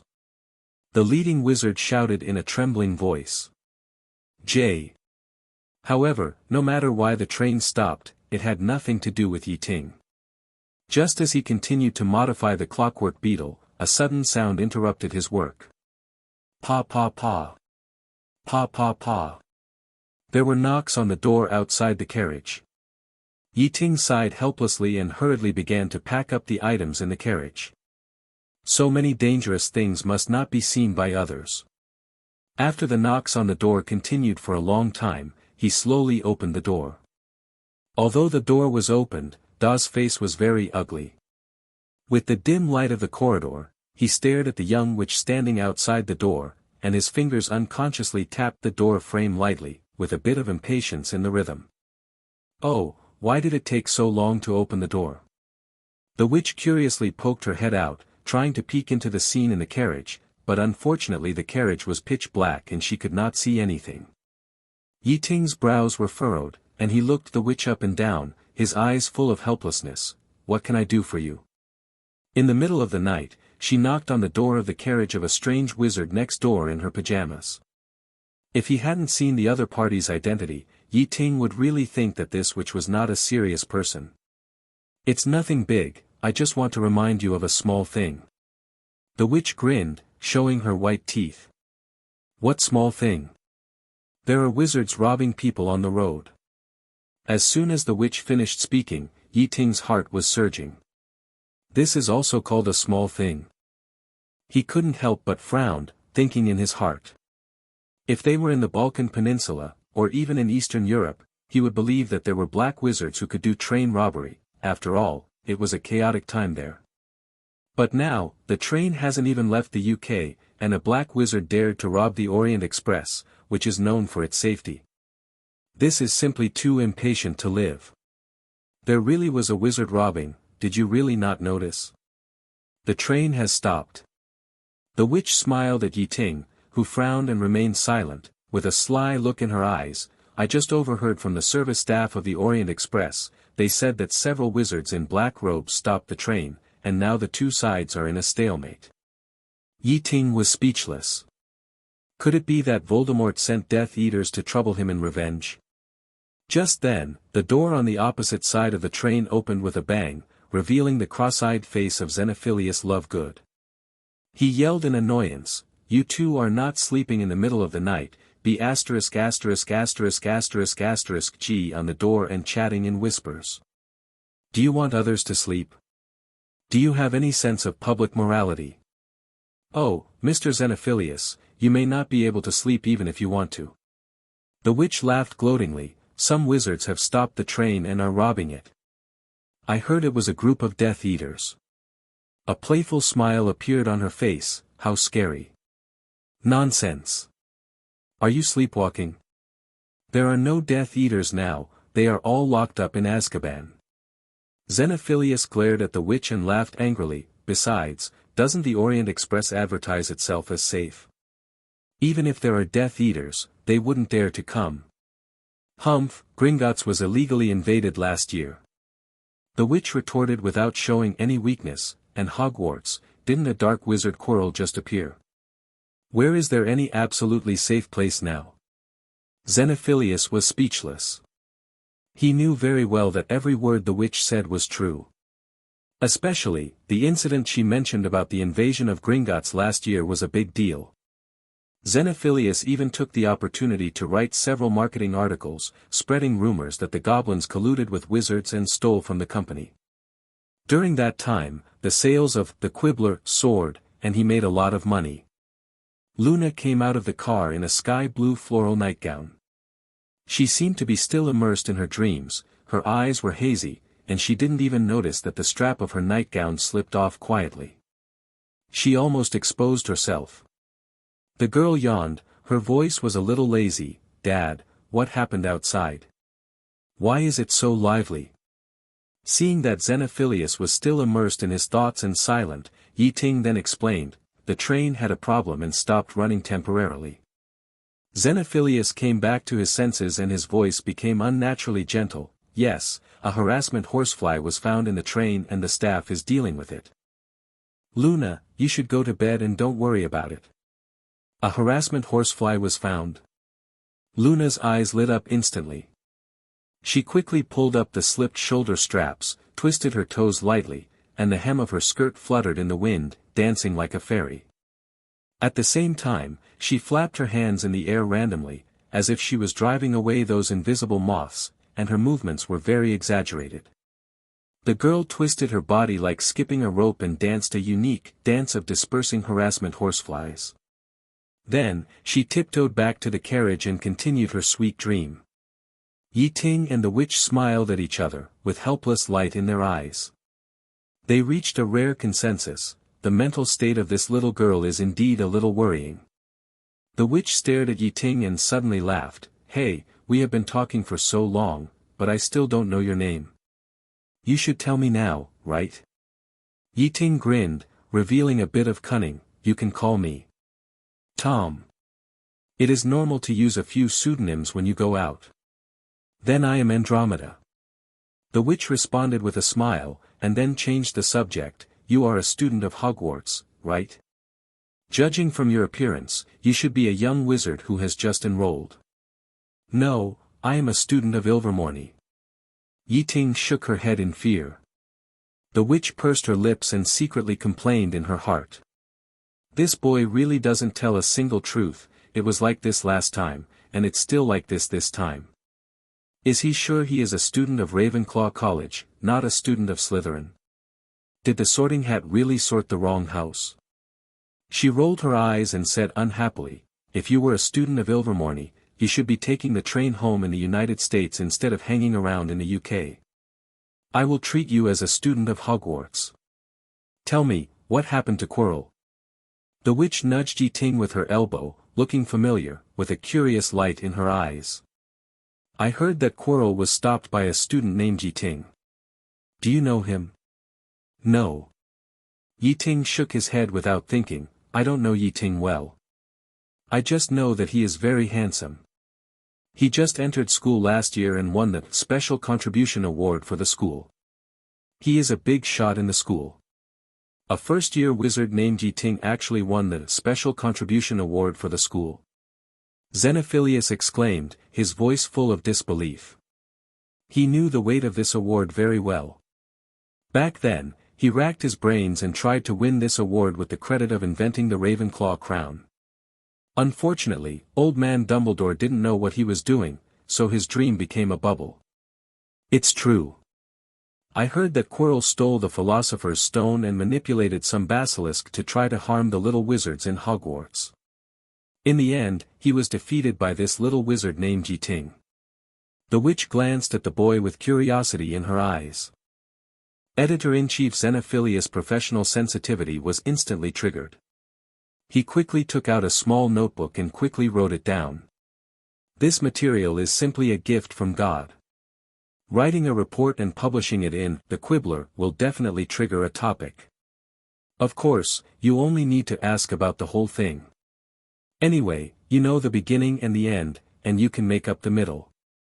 When did Hogwarts produce such an outstanding student? I can't wait to interview him. Readers will definitely like it. He thought proudly and clapped his hands excitedly. Oh, Mr. Xenophilius, please don't praise Ye Ting too much. Ye Ting grinned, showing a row of white teeth. He is actually just good-looking, he doesn't have many friends, and the teacher doesn't like him. If you want to interview him, you might as well interview me. Xenophilius tilted his head, rubbed his chin with his palm, and sneered, Tom, I know what you think in your heart.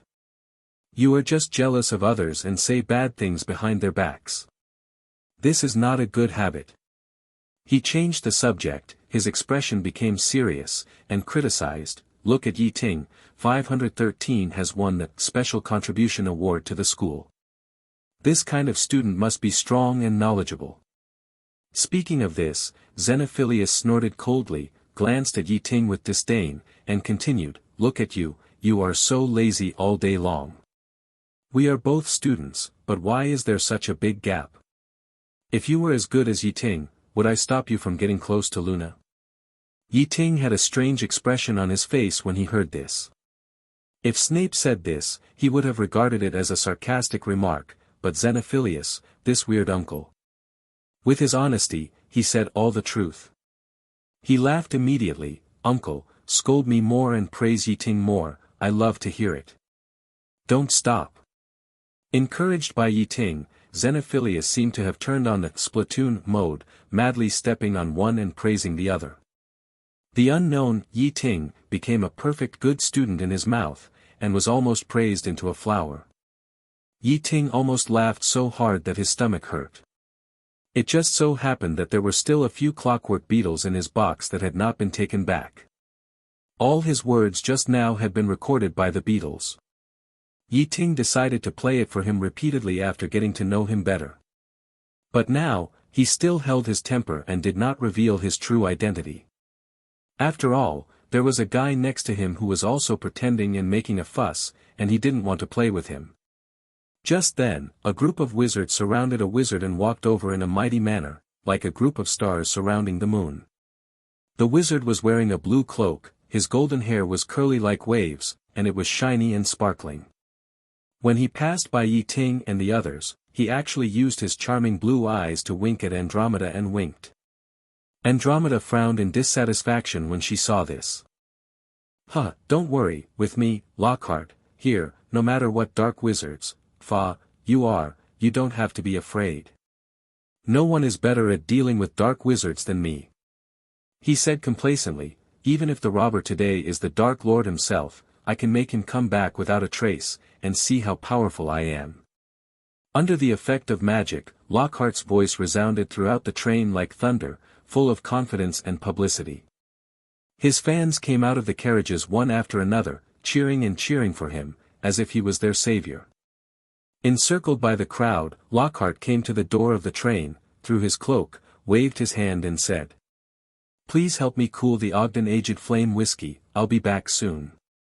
Today, let me, Lockhart, save the world." Lockhart, holding a magic wand, strode out of the train, as if he was really ready to challenge the 7 or 8 dark wizards alone, showing his bravery and fearlessness.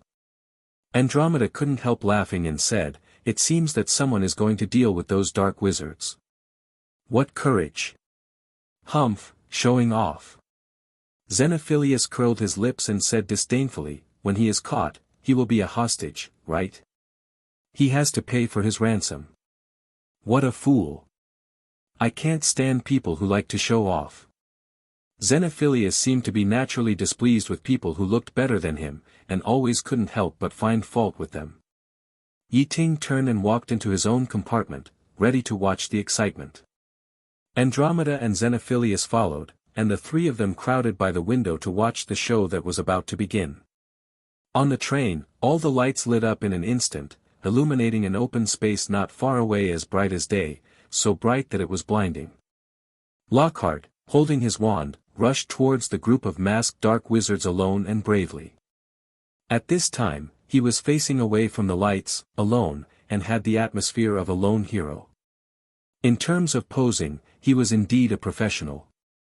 The leading dark wizard tried to block his way, shouted loudly, but his voice was stammering and full of panic. I am a Death Eater, robbing, leave 10,000 galleons, otherwise I will kill you." Lockhart laughed loudly when he heard this. "You blind thing, dare to touch the train I am riding? Let me see how I defeat you Death Eaters today and let you know how powerful I am." The dark wizard raised his wand tremblingly, and shot out a white light, which hit Lockhart's chest fiercely. However, Lockhart remained motionless, as if the light had no effect on him. Then, he also raised his wand and waved it gently. Before any light came out of his wand, the next moment, the black wizard was like being struck by lightning, his body trembled constantly, shaking like a sieve, and then flew backwards, fell heavily to the ground, twitched twice, and then fainted. At this time, another short wizard ran over and shouted, "Electric shock." However, his spell had no effect on Lockhart. Lockhart dodged easily, waved his hand from a distance, and smiled coolly. "Get out. A small character like you still want to fight me?" The short wizard seemed to be injured by invisible magic, spun 2.5 circles in the air, and then fell heavily in the distance. He lay on the ground, raised his arm and pointed at Lockhart, said in a trembling voice, "Who are you? I have never seen a wizard as powerful as you. Even more powerful than Blitter." Lockhart stretched out his palm, patted his chest, and said loudly, "Remember, I am Gilderoy Lockhart. Winner of the 3rd-class Medal of the Order of Merlin, honorary member of the Anti-Dark Magic League, and 5-time winner of the Most Charming Smile Award of Wizard Weekly. But I don't keep that in mind. I didn't defeat you with a smile, but with my strength and wisdom." The group of dark wizards turned around and fled like a lost dog, while Lockhart turned to the express and waved, like a triumphant hero, with countless witches cheering enthusiastically in front of him. This acting is even more amateurish than amateur. Xenophilius shook his head. As a master of making up stories, he saw through this poor acting at a glance. The identities of those black wizards were exposed in his eyes. Indeed. Andromeda crossed her arms and commented in a professional manner, "The color of the stun spell is wrong, and the trajectory of being hit by magic and being blown away is not like this at all. The professional quality of these actors is really worrying." Ye Ting also shook his head. Although Lockhart's creativity is good, his acting skills have become a flaw. This scene is very similar to those domestic small movies, with stiff movements and awkward lines. It is neither as natural and smooth as those in the island countries, nor as simple and rough as those in Europe and the United States. However, it must be said that Lockhart's appearance is still quite good, and this alone makes the problem of insufficient acting skills seem less important. No wonder so many people like to watch idle dramas. If Xenophilius or Snape were to play this scene, I am afraid it would only give people a sense of vulgarity and greasiness. Since the so-called robbers are all actors invited by Lockhart, Ye Ting suddenly felt bored. He yawned and said, "I'm going to sleep, you all go back to your own compartments. Tom, where's your sister?" Andromeda looked around, and finally her eyes stopped at Ye Ting's box. She asked curiously, "Didn't you say you came with your sister?" "My sister, she went to harass the little wizard in the car." Ye Ting answered casually. The witch pulled the corner of her mouth. "Who are you hinting at?" Just then, a shrill scream suddenly came from a distance, and someone shouted heartbreakingly in the aisle, "Oh no, someone is dead, someone is dead." The voice echoed in the aisle, with heartbreaking despair. Andromeda seemed to know the person who shouted, her face turned pale as paper in an instant, she turned around suddenly, and ran out in a panic. Seeing this, Ting, although he was confused, quickly put on his nightcap and followed Andromeda. They passed through one carriage after another and finally came to an unfamiliar carriage. What came into view was a frightening scene. A wizard was lying quietly on the ground. He was about 40 years old, of medium build, with broad shoulders, and black curly hair scattered on the floor in a mess.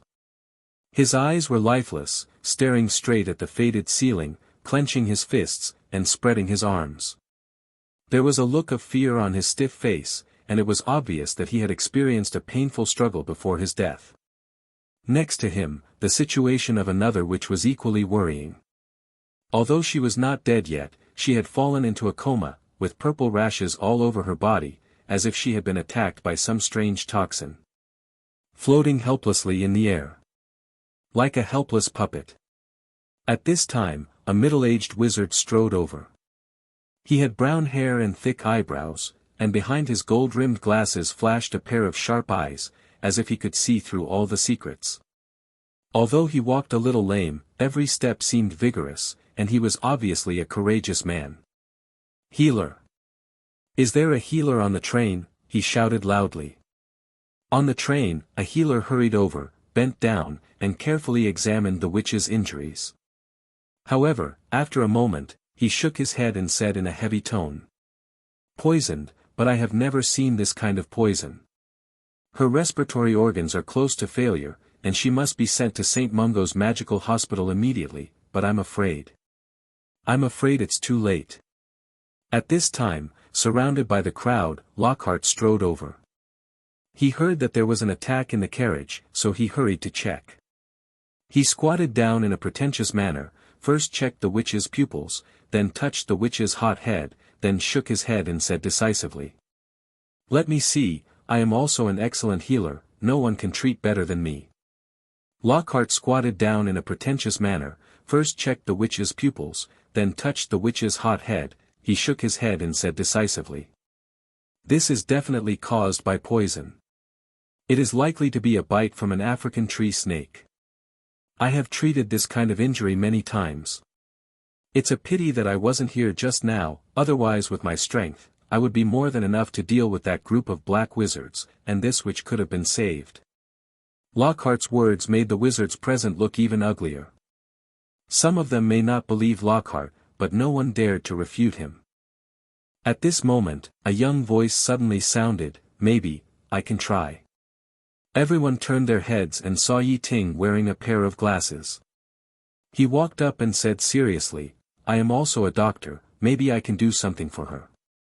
Everyone's eyes were focused on Ye Ting, but no one agreed to him. After all, he was just an insignificant little wizard. Even the reputable healer on the Orient Express was helpless. How dare you say you can do it? Who are you? If Lockhart said he wanted to try, it might be a last resort, after all, he was famous. But they would never allow a little wizard to mess around. Child, don't make trouble here, she is already at the end of her rope. You don't even believe the words of this healer, do you even doubt my judgment? Lockhart shouted loudly, his tone full of impatience. The lame middle-aged wizard has begun to command other wizards to send the witch to St. Mungo's hospital for magical spells. However, how to send her there is another problem. Apparition has the fastest speed, but this magic is extremely burdensome to the body, and ordinary wizards will feel extremely uncomfortable when moving. With the witch's current injuries, she could easily suffocate and split during the apparition process, which would only make her die faster. However, if she were sent to the hospital by other means, the speed would be too slow, and she might not be able to survive by the time she arrived. This was a really difficult decision. At this time, Andromeda suddenly stepped forward. She seemed to know the lame middle-aged wizard, and the two were talking anxiously. After hearing her words, the middle-aged wizard showed a look of surprise on his face. He looked up at Ye Ting, with a complex light flashing in his eyes. He stared at the boy closely, and Zhou asked in a low voice, Are you sure? Ye Ting replied calmly, At least it won't make her situation worse. The middle-aged wizard pondered for a moment, nodded and said, Okay, I'll trust you this time. Lockhart was dumbfounded, and his heart was full of doubts. Who is this boy? How did he get consent so easily? Ye Ting took a deep breath, he walked forward, and calmly instructed everyone. Move her to the bed, bring some pillows, and raise her neck as high as possible. Also, bring some woolen markets and barrels. Ye Ting's words seemed to contain a unique magic that made people believe inexplicably, and his words were arranged very reasonably. With Andromeda taking the initiative, everyone got busy under his arrangement.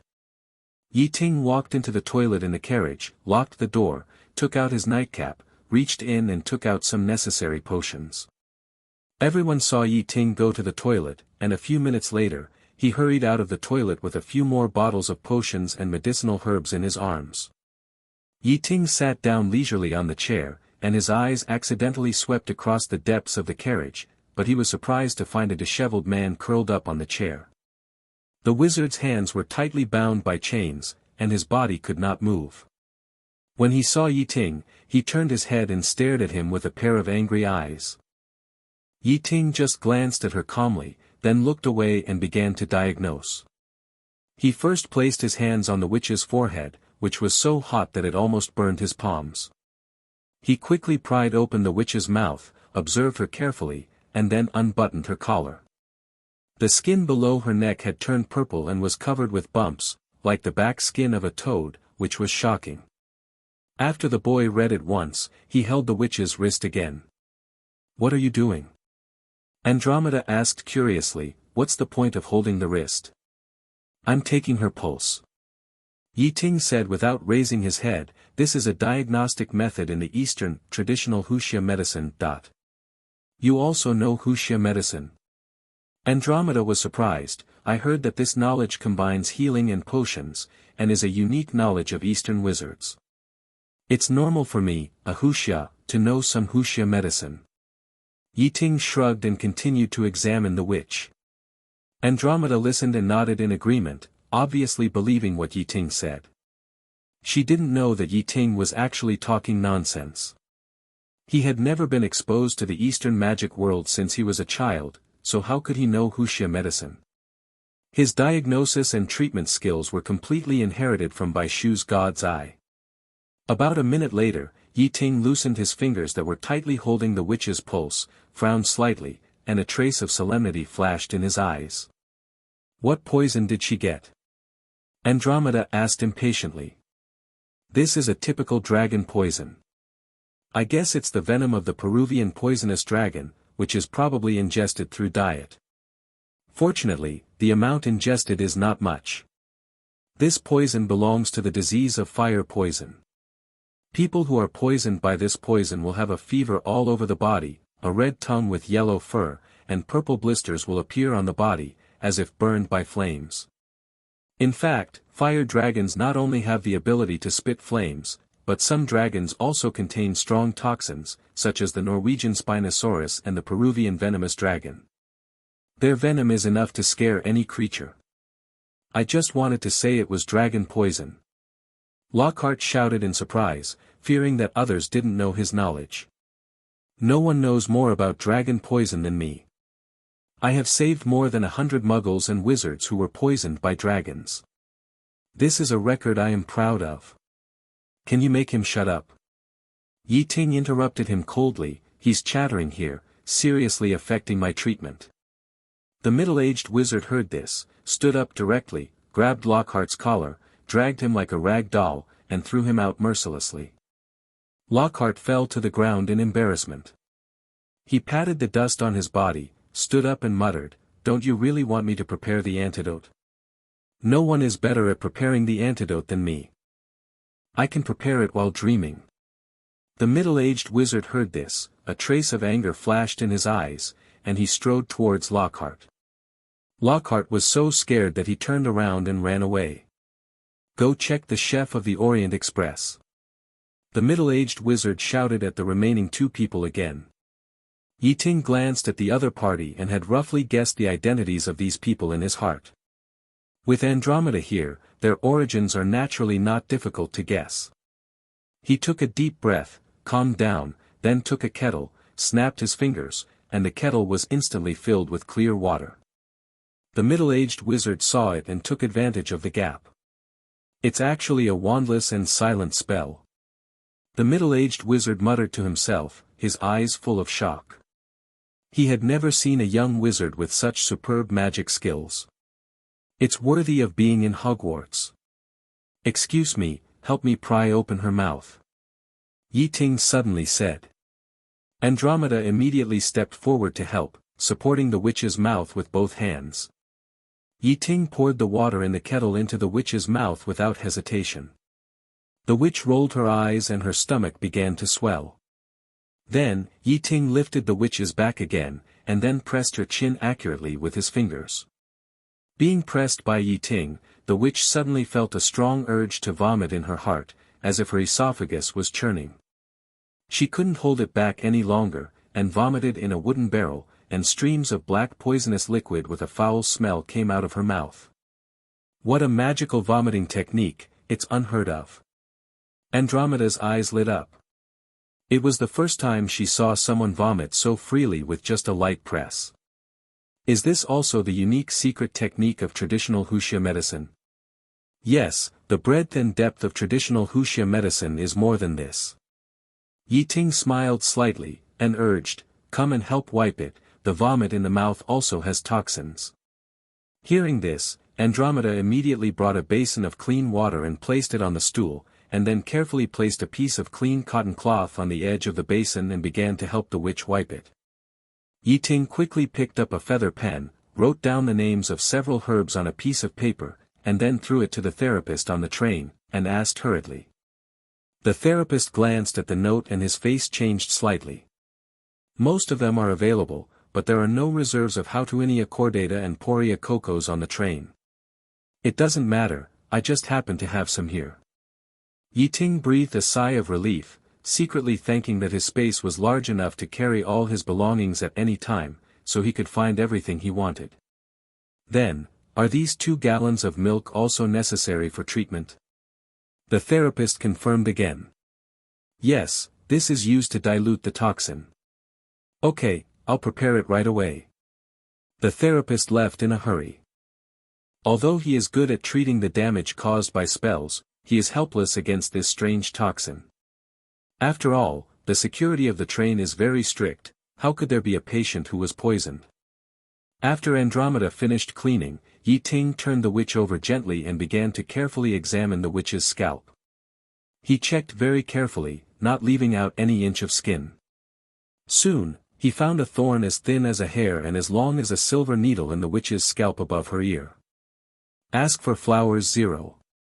Ye Ting gently pinched the long thorn with his index finger and thumb, and pulled it gently, and the thorn slid out of the skin smoothly. However, the place where the thorn had pierced had turned black and was still oozing with thick water, which made people feel nervous. This is the sting of the billywig worm. Ye Ting explained softly, this worm flies very fast, even wizards can hardly detect it without concentrating. The wizard stung by it will involuntarily float in the air and their minds will become dazed. However, its only disadvantage is that it is not fatal. He paused and continued, generally speaking, the taste of dragon poison is pungent and unbearable, and it is not suitable to be mixed with food for poisoning. I guess the murderer first used the toxins of the billywig worm to make her dazed, and then took the opportunity to let her take the dragon poison. His figure left the carriage in the admiring eyes of everyone. I want to know the cause of his death. The middle-aged wizard said in a deep voice, my subordinates have just conducted an examination, but I now believe in your judgment more. However, Ye Ting was not afraid. 0. Ye Ting said a lot, but everyone just listened stupidly, with a blank look on their faces. At this time, the therapist had already brought the herbs he needed. Well, I just performed first aid and saved her life temporarily. Some people even began to applaud, expressing their sincere admiration for Ye Ting's medical skills. Then, he shook his head and sighed, I am good at Huxia medicine, and I am good at treating normal diseases. But this person died of a curse at first glance, as for what the specific curse is. Ye Ting had no choice but to squat down again and carefully examine the body. You kid, why are you talking so much nonsense? Xenophilius curled his lips, but a subtle warmth flashed in his eyes. Love letter? Humph, this is first-hand news material. Xenophilius shook the notebook in his hand proudly. Can you help look at another wizard? The lame middle-aged wizard suddenly asked seriously. Next, Ye Ting made a move, and the clear water in his hand seemed to be given life, and instantly turned into a sharp knife. Then, he covered the witch's neck with both hands, and a green grass element energy gathered in his palms, like the vitality of spring, and was injected into the witch's body. He walked back behind Ye Ting. Ye Ting glanced at the body lying on the ground, frowned slightly, and said, he is no longer savable. I can feel that the fire of his life has been extinguished. Next, Ye Ting took out the crucible and boiled a decoction for fire detoxification on the spot. Thank you very much, kid. The middle-aged wizard said gratefully, your help means a lot to us. This series of exquisite spells and quick movements made everyone around dumbfounded. Ye Ting smiled and said, just a doctor passing by. However, there are still some residual poisons in her body that have not been cleared. Next, let her drink a quarter gallon of milk every hour, which should be enough to support her until she arrives at St. Mungo's Magic Hospital. For the sake of news, Luna was left alone in the carriage. Yi Jian shook his head speechlessly. I really can't tell. Ye Ting took out the crucible and boiled a decoction on the spot to expel heat and detoxify. Ye Ting stood up and breathed a sigh of relief, with a hint of imperceptible fatigue in his tone. After the decoction was boiled, Ye Ting gave it to the witch. Ye Ting gently pulled the edge of his nightcap. At the moment he stepped out of the carriage, he caught the figure of Xenophilius still standing at the door in a daze. He directly rinsed the wound with water and sterilized it with alcohol. The wizards who were watching breathed a sigh of relief when they heard this, and their nervous emotions were relieved. When he was about to return to the carriage, Xenophilius finally couldn't help but ask, Hey, who are you? How come you can treat people? You're welcome, I'm going back. Yi said lightly. He skillfully scratched the festering wound, and a cut opened up, a pool of blood and pus flowed out, and the fishy smell came to his nose. This was the healing spell of Bai Shu, and the wound healed quickly under the effect of green light. Hey, Mr. Xenophilius, it's time to come back to our senses. We have to go back. The boy snapped his fingers and asked curiously, What are you writing there? Isn't it a love letter? Although Ye Ting couldn't help thinking of the plot of Murder on the Orient Express, when he sat on this antique train, in fact, this old train that has been running for centuries has done a pretty good job in terms of security, at least the security check is pretty good. Otherwise, it wouldn't be known for its safety. However, things are unpredictable, who would have thought that he would really encounter such an unlucky thing as a dead person on his first ride? It's really the Murder on the Orient Express. People's fear of death is deeply rooted in the shadow of the soul. It's not like the bloodstains on the ground, which can be washed away by a basin of water. It's more like the ice hidden in the heart. As time goes by, it can't melt, but becomes more and more piercing and soul-biting. Since this incident happened, many wizards have been frightened, feeling that the train has been shrouded in ominous air, and can't wait to get off. But how could it be possible? The murderer hasn't been caught yet, how dare magic let him go? The Aurors were like they were facing a great enemy, and they conducted a carpet search of the train. Every wizard was strictly ordered not to step out of the carriage. For a time, the atmosphere in the carriage was shrouded in tension and depression. Ye Ting was not spared and was questioned by the Aurors. However, his identity did not arouse too much suspicion. After all, who would associate this young man who was enthusiastic about saving people with the murderer? The Orient Express stayed in place for 3 days and 3 nights. The Aurors really couldn't find anything, so they had to let it go under pressure. Andromeda has visited less frequently recently. Ye Ting can understand this, because work is important. But every time she comes, she will bring Ye Ting some new clues, 5, 2, 3, as if she is fulfilling some mission. According to the Aurors investigation, the other wizard did die under the curse of the dark magic, and the witch, fortunately, was sent to St. Mungo's hospital for magical spells in time, and is now out of danger. The Aurors also captured the house elf in the train kitchen.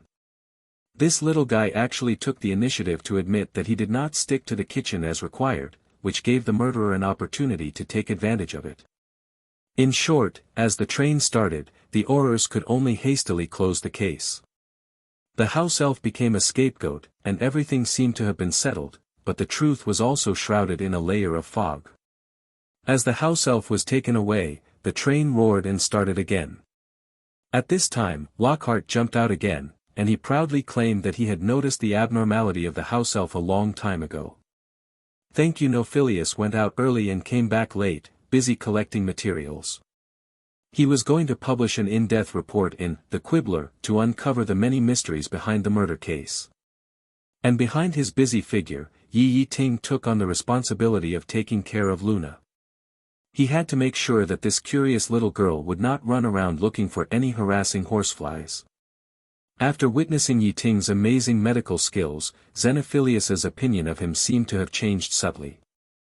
He had to admit that this young man might not be as useless as he initially thought. Of course, before entrusting Luna to Ye Ting, a stern warning from the Japanese was essential. Ye Ting was also speechless. He considered himself an honest man, so how could he do anything out of line to a girl who was only 11 years old? At most, it was just to cultivate feelings in advance. Was it necessary to be so vigilant? However, Ye Ting was too lazy to run around. He chose to keep a low profile and try to make himself look more like a normal community teacher. In addition to reading books and studying the intelligence corps, he also started to do his summer homework. It's not that he really needs to do homework to prove himself. In fact, with his current level of knowledge, the professors don't care whether he hands in his homework or not. Those homework are no longer challenging for him. But homework is useful to other little wizards. His homework can be sold as a standard answer to help those little wizards in need overcome difficulties. I believe Harry and Ron would be willing to buy a copy. However, when he really started to write his homework, he found that the amount of homework assigned by Professor Snape in the Defense Against the Dark Arts class was simply amazing. Almost more than the homework of several other courses combined. Considering the situation of the Defense Against the Dark Arts class next semester, Snape is destined to be unable to collect these homework himself. And the following Defense Against the Dark Arts professor is so stupid that it is useless to hand in homework to him. If Ye Ting writes homework for himself, then he will directly choose not to write. That afternoon, the sun shines on the desk through the window. The young boy Ye Ting has just finished his research on the combination of the method of creation and the intelligent core. He is about to do some transfiguration homework to relax, but suddenly he hears a gentle knock at the door. The clockwork beetle at the door sent back the image of the door. So Ye Ting snapped his fingers and the door opened automatically. He looked up and saw Andromeda standing at the door, walking in naturally, as if this was her box. Ye Ting has long been accustomed to this. "Oh, are you doing transfiguration homework?" The witch skillfully picked up Lynette, who was lying on the seat, and raised her eyebrows. "I am good at this stuff. When I was at Hogwarts, Professor McGonagall liked me the most." Ye Ting lay on the table, without raising his head, and said lazily, "If you have something to say, just say it, don't beat around the bush." The witch sat down beside the bed, hesitated for a moment, then lowered her voice and said mysteriously, "I think you should have guessed my identity, right?" "What do you think, Miss Nymphadora Tonks?" The boy snorted coldly. "You have also guessed my identity a long time ago." He. The witch touched her head and smiled, then waved her hands. Her face began to change, and soon returned to her original appearance, and her hair turned a conspicuous pink. "Tell me the truth, when did you find out?" She came forward and asked curiously. "Our mission is to escort a serious criminal to Albania according to the extradition agreement." Tonks said, "The middle-aged wizard who looks like a lion but has a lame leg is the office director of our Ministry of Magic, Rufus Scrimgeour." "Are the two who were attacked also Aurors?" Ye Ting asked curiously. No, Tonks shook her head and explained, "Although they are not Aurors, they are also employees of the Ministry of Magic. They were originally going to Albania to hand over their work." Ye Ting frowned and questioned, "Since he is a serious criminal with accomplices, why choose to send him to Albania instead of directly putting him in Azkaban?" "Albania is just a small country, it is impossible for it to force the British Ministry of Magic to extradite the prisoner. This involves extradition regulations and a lot of complicated legal provisions, which is really hard to explain." Tonks only said half of her words, and Ye Ting already knew her purpose. "When Quirrell stole from Gringotts, I tracked him. I witnessed his cunning and strength. If you Aurors can't find it, how can I find it?" Ye Ting smiled bitterly and shook his head, not knowing whether to laugh or cry. "Miss, I'm just a 10th grade wizard. He is not good at prophecy spells, how can he find these people so easily? Moreover, he can always find out Tonks' identity just because he happened to find a flaw, not because he is good at detective and reasoning. Don't you think I'm the famous detective in the first grade of elementary school next door? Ye Ting is not Conan. Although he is an elementary school student, he has to take the initiative to get involved in complicated murders. He is just an ordinary student who just wants to do some small business and live a stable life. He doesn't want to get involved in the fight between Aurors and smugglers. The reason why he intervened in Voldemort's affairs before was only because Voldemort could provide him with a steady stream of collections. One of the purposes of his trip to Albania this time is to pursue the precious collection left to him by Voldemort, Nagini. As for those smugglers, what can they give him? That's because you don't know our Auror director Scrimgeour well enough. Wizards with this kind of personality are stubborn in their bones. Illegal smuggling of many magical creatures. Okay. Ye Ting sighed softly, a trace of helplessness flashed in his eyes. Okay. Since you have said so, then tell me your mission. For example. Tonks widened her eyes and asked for advice seriously. Tonks sighed softly. An accident occurred during the escort of 2.5 prisoners, and a wizard died. How could he let it go? He planned to use the prisoner as bait to catch all the enemies in one fell swoop. Of course, these are just indirect evidence. And the most crucial point. Tonks shook her head slightly, with a trace of helplessness in her eyes. Mr. Scrimgeour is a tough guy. When he was chasing the Death Eaters, his leg was hit by a spell, but he gritted his teeth and persisted until the enemy was brought to justice. But the result is that because of the delay in treatment, his legs became disabled for life and he walked with a limp. For example, your speech and behavior, those pronunciations, habits and small movements that are revealed inadvertently, are as unique as fingerprints. You think so too? We have caught him, but as you can see, he encountered unexpected changes during the escort. I see. Tonks nodded, not quite understanding. What's the big deal? This matter was a big deal at the time, at least all the pureblood families knew about it. Ye Ting shrugged. Besides, my eyesight is very sharp. I accidentally glanced at your carriage before, and on your luggage tag, I clearly saw the name Nymphadora Tonks. Why are you like this again? Tonks didn't know whether to laugh or cry, and punched Ye Ting lightly. Okay, I have satisfied your curiosity, now it's your turn to satisfy mine. Ye Ting's voice became serious. So, you specially booked a train ticket for me on the same mission as yours. Why did you do this? Tonks felt the change in Ye Ting's tone and realized that it was a bit unkind of her to do this.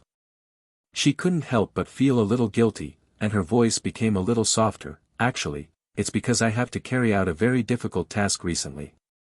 Tonks was shocked. I practiced disguise well, and made improvements according to your suggestions last time. I even used transfiguration to make my clothes look old. How did you find out? Ye Ting supported her chin with her hand, her eyes sharpened. You didn't deliberately hide these, so people who are familiar with you can easily find out your true identity. Of course, these minor flaws are nothing for plainclothes missions. After all, you just need to disguise your identity as an Auror, not to hide it from acquaintances. Do you know my parents? Tonks widened her eyes. Ye Ting glanced at her and shook his head. Your disguise skills have indeed improved. Whether it is appearance or behavior habits, they are perfectly in line with your current identity. But, there is always a loophole. XEXT. So. Ye Ting interlaced his fingers with his hands, his eyes revealing deep thought. What exactly is the crime committed by this wizard? The witch stared at the boy and admired him sincerely, but you were able to stop him and even killed a terrible basilisk. No matter what method you use, it is enough to prove that your level is definitely not comparable to that of ordinary little wizards, not to mention that Headmaster Dumbledore also praised you. Tonks looked up at Ye Ting, with a glimmer of hope in her eyes. So I want to ask you for a favor. The group of wizards must be hiding on the train. If you can find them. Tonks's eyes became serious. His crimes are so serious that they are outrageous. When we caught him, he even wanted to transport a black dragon from the Hebrides Islands to Albania. Ye Ting changed the subject. I heard that 20 years ago, there was a witch named Nymphadora Black who, despite the opposition of her pureblood family, resolutely married a muggle wizard named Ted Tonks after graduation.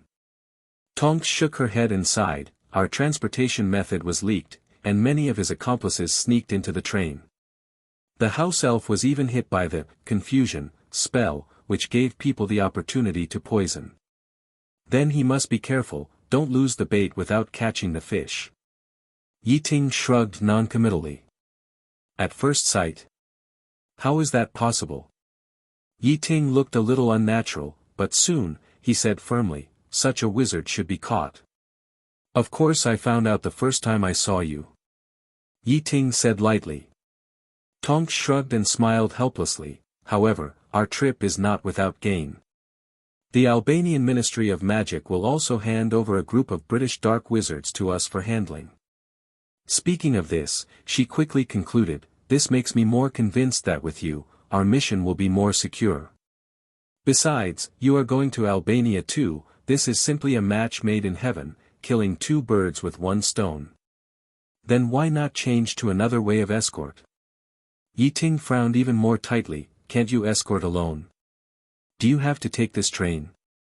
After being rejected by Ye Ting, Tonks still tried to persuade her, with a pleading tone, we are friends, right? Just think of it as helping me, okay? She tried to suppress her excitement and whispered, besides, the medical skills and wandless spellcasting skills you showed when you saved people before are simply the synonym of genius. Geniuses should do what you geniuses should do, right? Tonks praised Ye Ting heavily. In the witch's mouth, Ye Ting became a genius who was even more powerful than Dumbledore. Finally, she showed her true colors and said frankly, Ye Ting, don't you have so many clockwork beetles? As long as you release them to search, you will definitely find who the hidden accomplice is. Since I have revealed so much information to you, please help me. However, Ye Ting was not overwhelmed by Tonks' flattery. He narrowed his eyes and said calmly, is it your Aura Director Scrimgeour's idea to ask me to help, or is it your personal idea? Tonks did not hide anything and said frankly, this is my personal idea. I suggested it to Scrimgeour, but he didn't agree. Ye Ting was speechless when he heard this. What if I don't find it, or disrupt the plan of your Aura Office Director, whose fault will it be? Of course it's mine. Tonks answered seriously, but if it succeeds, it will also be of great benefit to you. The boy raised his eyebrows and asked curiously, what benefits? Tonks quickly turned his head and glanced at the door, then retracted his gaze, lowered his voice, and said mysteriously. Hey, I know a secret. Dumbledore is helping you apply for the Order of Merlin. Although Fudge reluctantly agreed to give you the medal, he was very strict in terms of the medal level. But there was a dispute. Some people think you are fully worthy of a second-class medal, but Fudge, the stingy guy, only wants to give you a third-class medal. The difference in rarity and honor between the second-class medal and the third-class medal is not a little bit. Tonks said in a low and hurried voice, fearing that the non-existent eavesdropper would hear it, but if you can find the location of the prisoner and the 11th group, you can get along well with Scrimgeour. He is the director of the Aura Office and is almost the second in command under Minister Bones in the Law Enforcement Department. With his help, your chances of getting a second-class medal will be greatly increased. Ye Ting heard this, and a playful smile appeared on the corner of his mouth, but he did not respond immediately. And me? Tonks patted his chest and grinned, as long as I make contributions this time, I can be promoted from a trainee Auror to a formal Auror, hee. Ye Ting shook his head, oh, you still know that you are a temporary worker? What temporary worker? I am a trainee Auror. Tonks tried to save face, I am still in the probation period, but I will be able to be promoted soon and become a real Auror. Ye Ting took a deep breath and looked at Tonks with a smile, Tonks. What's wrong? The witch looked up and asked, with expectation in her eyes. Can I think about it alone? Ye Ting said politely, and then invited the witch to the door. This so-called consideration is just a polite refusal to delay indefinitely. Tonks' suggestion sounds quite tempting, but it is not feasible at all for Ye Ting. A young wizard, plus a temporary worker who had just graduated for a year, actually wanted to plan to capture a group of cunning criminals under the nose of the head of the Auror Office. This idea is just the same as Harry and Ron's plan to steal the Philosopher's Stone in order to prevent Snape from getting it. It is equally absurd. Ye Ting would not do such a stupid thing. He is not the kind of person who gets excited for the medal. Although the Order of Merlin is good, he is not Brezhnev and does not value this honor that much. Not only did he not want to get involved in this muddy water, he was even too lazy to step out of the carriage. Except for occasionally chatting with Luna to relieve his boredom, he basically stayed in his own little world. He also brought his own dishes for meals, for fear of being drugged. Even if there is the immune property, it is not only poison that can hurt people. Anyway, the space of King's Treasure is completely still. Anything stuffed in it will stop at the moment of entry, and it has absolute preservation ability. Now on this Orient Express, on one side is the Auror office director who wants to fish, and on the other side is the dark wizard who intends to rob the prisoner. This atmosphere is even more dangerous than a gunpowder barrel. However, Ye Ting stayed in the carriage for 2 days and was safe and sound. When passing through France, Austria, Hungary, and Germany, there was no trouble. Until they were about to reach the Albanian border, the group of wizards finally took action. The night was as dark as ink. Ye Ting was sitting in the carriage, sitting on a chair, flipping through a book in his hand. Through the window, he could see the hazy moonlight in the sky. Suddenly, he felt the train vibrate violently. He exhaled softly. The hanging boots finally fell, and those people finally took action. It was really uncomfortable to be on guard like this. There were explosions and shouts in the distance, and the people in the carriage were panicked, but Ye Ting sat quietly in his place, with no intention of going out to join in the fun. Why would he get involved in the fight between smugglers and Aurors? But before he finished his cup of tea, Ye Ting's expression suddenly changed. Because he heard Luna's voice amid the shouting. Shouldn't Luna be in the compartment at this time?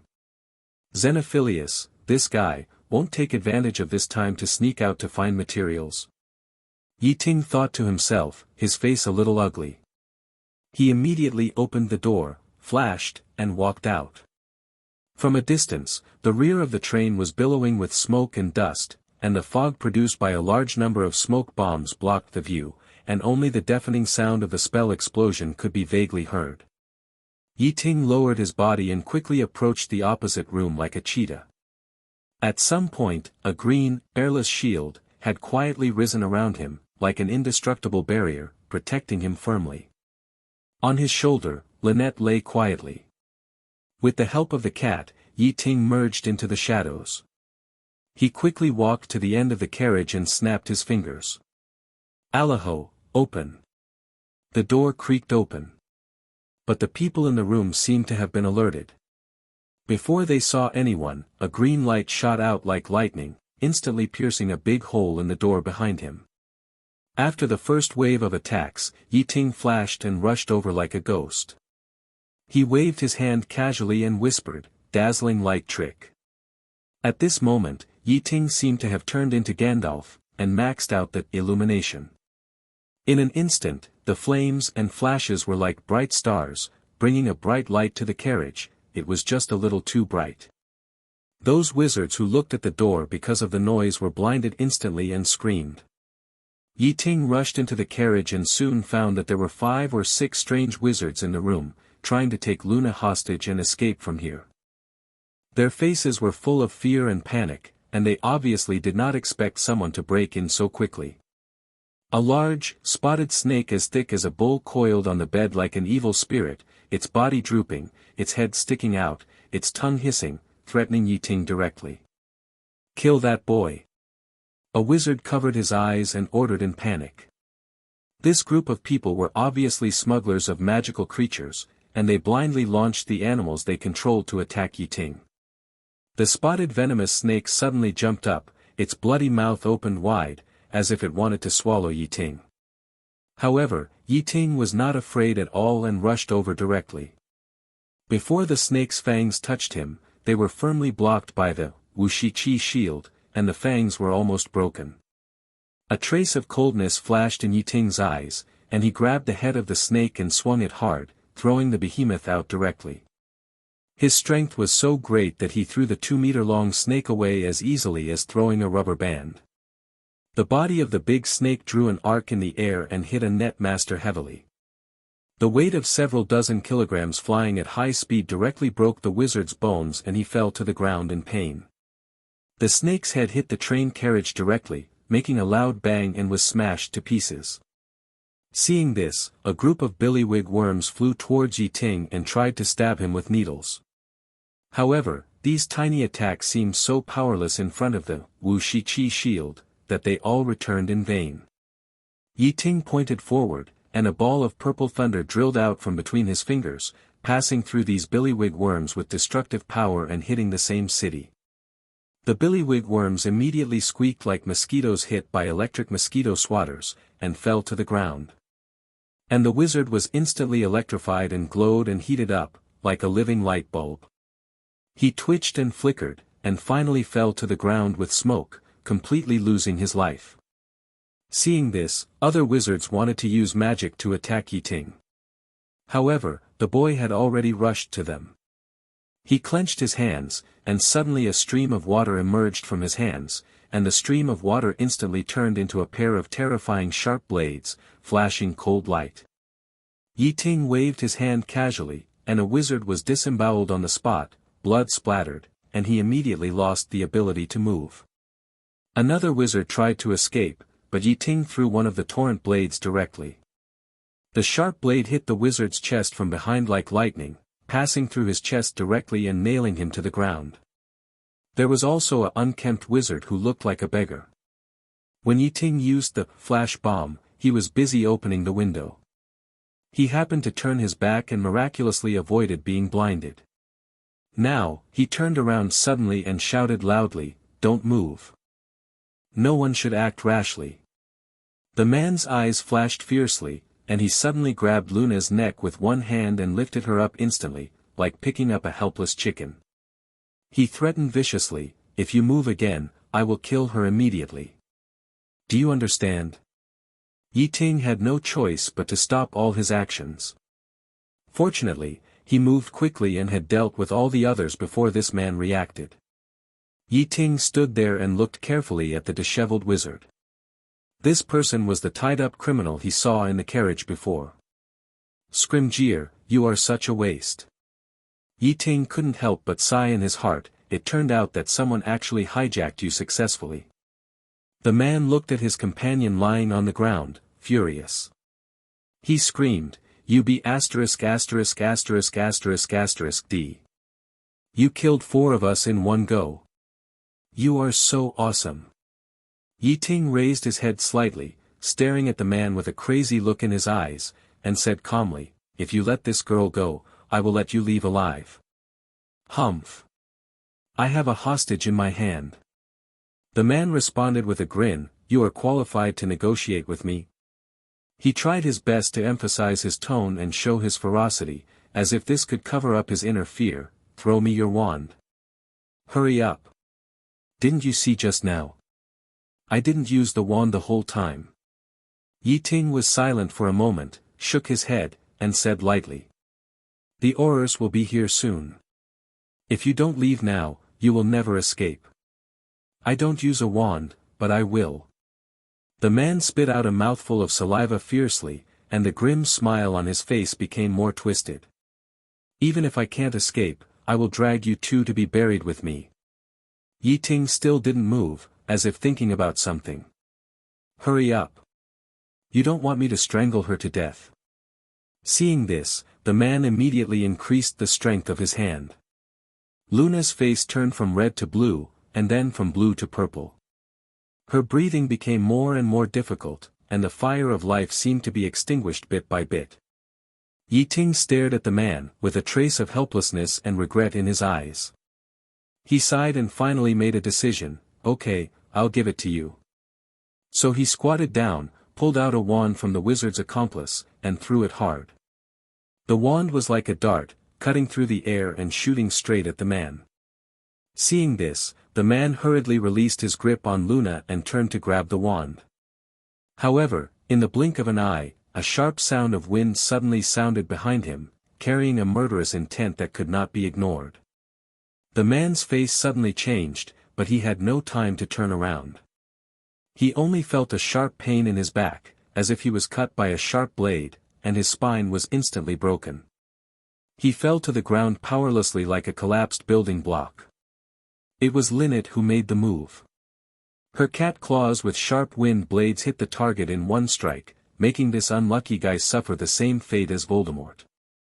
Seeing this, Ye Ting's eyes flashed with a cold light, and he rushed over with big strides and stepped on the man's back. The man's body bent instantly, his eyes were full of red bloodshot, and pain and fear intertwined on his face. Ye Ting slightly increased the force, and the man let out a series of wails. The sound was shrill and desperate. The young man did not use any magic, nor did he even move his hands, but the force under his feet became heavier. Suddenly, there were cracking sounds of hard objects. And the man's spine, which had been cut, was completely shattered under Ye Ting's feet. Soon, he did not even have the strength to wail, and could only linger on the ground. Only then did Ye Ting loosen his feet. He bent down, stretched out his right hand, grabbed the man's hair, and forced him to look up at him. His eyes were full of coldness and murderous intent, and he lowered his head and said viciously, "I told you to leave, but you didn't leave.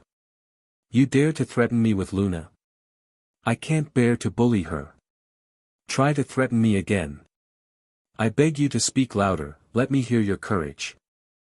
Ye Ting wanted to say a few more words, but heard a girl's call from not far away, Ye Ting. The voice was very hoarse, as if it was blocked by something. Ye Ting then realized that there was a girl who had been pinched for a while there. He immediately slammed the man's head to the ground, making a loud bang. Then, he turned around and went to comfort Luna, who was covering her neck. Before him, Huan Kenichi had already gone to comfort the little girl. Seeing that the girl was still covering her neck, making a ho-ho sound from her mouth, and seemed to have some difficulty breathing, Ye Ting didn't think about it and directly held the girl's face, and then moved forward to give the girl artificial respiration. The two people's lips were pressed together, and Ye Ting immediately felt a tenderness and softness, as well as bursts of fragrance. This feeling made him a little distracted, and he almost stuck out his tongue in comfort. Fortunately, he understood that the girl in front of him was too old, so he forced himself to hold back and did not try to perform artificial respiration. Luna was not born as a muggle, and had no idea what artificial respiration was. She was shocked by Ye Ting's action. The girl's reserve made her realize that this action seemed a little bad. But soon, she felt the gentleness and kindness in the other party's action, and the fresh oxygen from the other party's mouth made her burning lungs feel much better. In addition, the face in front of her was too handsome. So, she subconsciously did not stop. Ye Ting seemed to be encouraged by the girl's attitude. After taking a breath, he took another breath without stopping. Luna also had no intention of refusing, and accepted as much as she could. So the next breath was the third breath. The fourth breath, the fifth breath, the sixth breath. After about 10 breaths, Luna had completely recovered. But she had no intention of stopping at all, and even when Ye Ting hesitated a little, the girl took the initiative to offer her lips. It was as if he treated this as some kind of fun game. She was willing, so Ye Ting naturally did not refuse. As if he was holding a delicate doll in his arms, Ye Ting held her like this and breathed several times in a row. Lynette was beside him, and she didn't understand what her master was doing, and she chased her tail out of boredom. Suddenly, Ye Ting's ears moved, as if he heard something. So he quickly let go of his hand, just let the girl lean on his arms, and then whispered, "Don't tell others about what happened just now." Luna didn't speak, just nodded. When Scrimgeour strode into the carriage, the scene in front of him made him gasp involuntarily. The thick bloodstains and the pungent smell of blood were intertwined, and the scene in front of him was a shocking picture.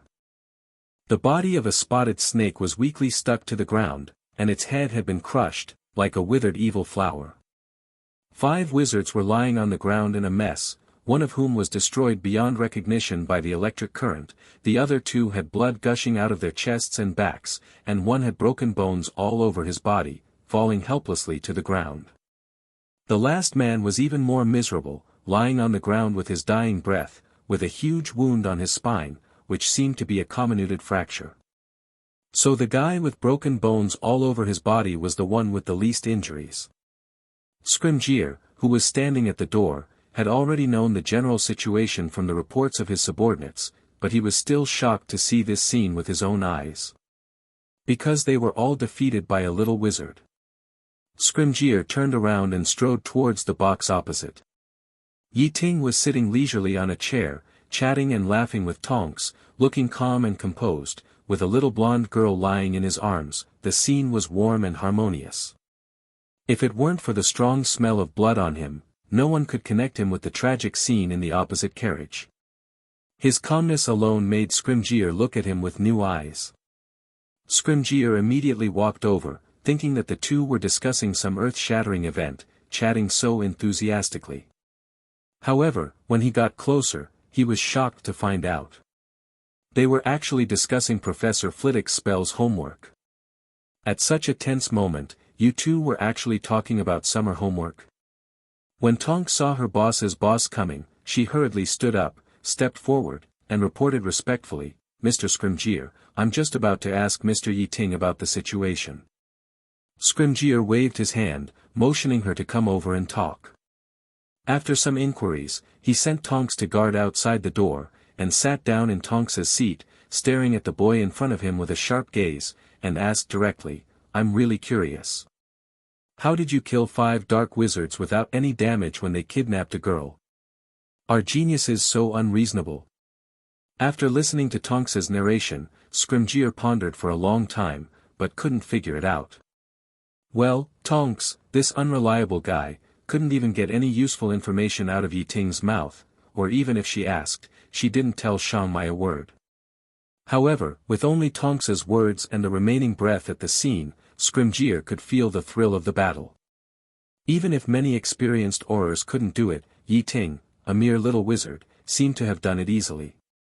Before, Tonks had tried to get information from Ye Ting. Ye Ting asked the little girl in his arms for information. The little girl's name seemed to be Luna Lovegood. According to Tonks, this little girl was the only witness at the scene besides Ye Ting. Before Luna fell asleep after being comforted by Ye Ting, Tonks also asked her a few questions.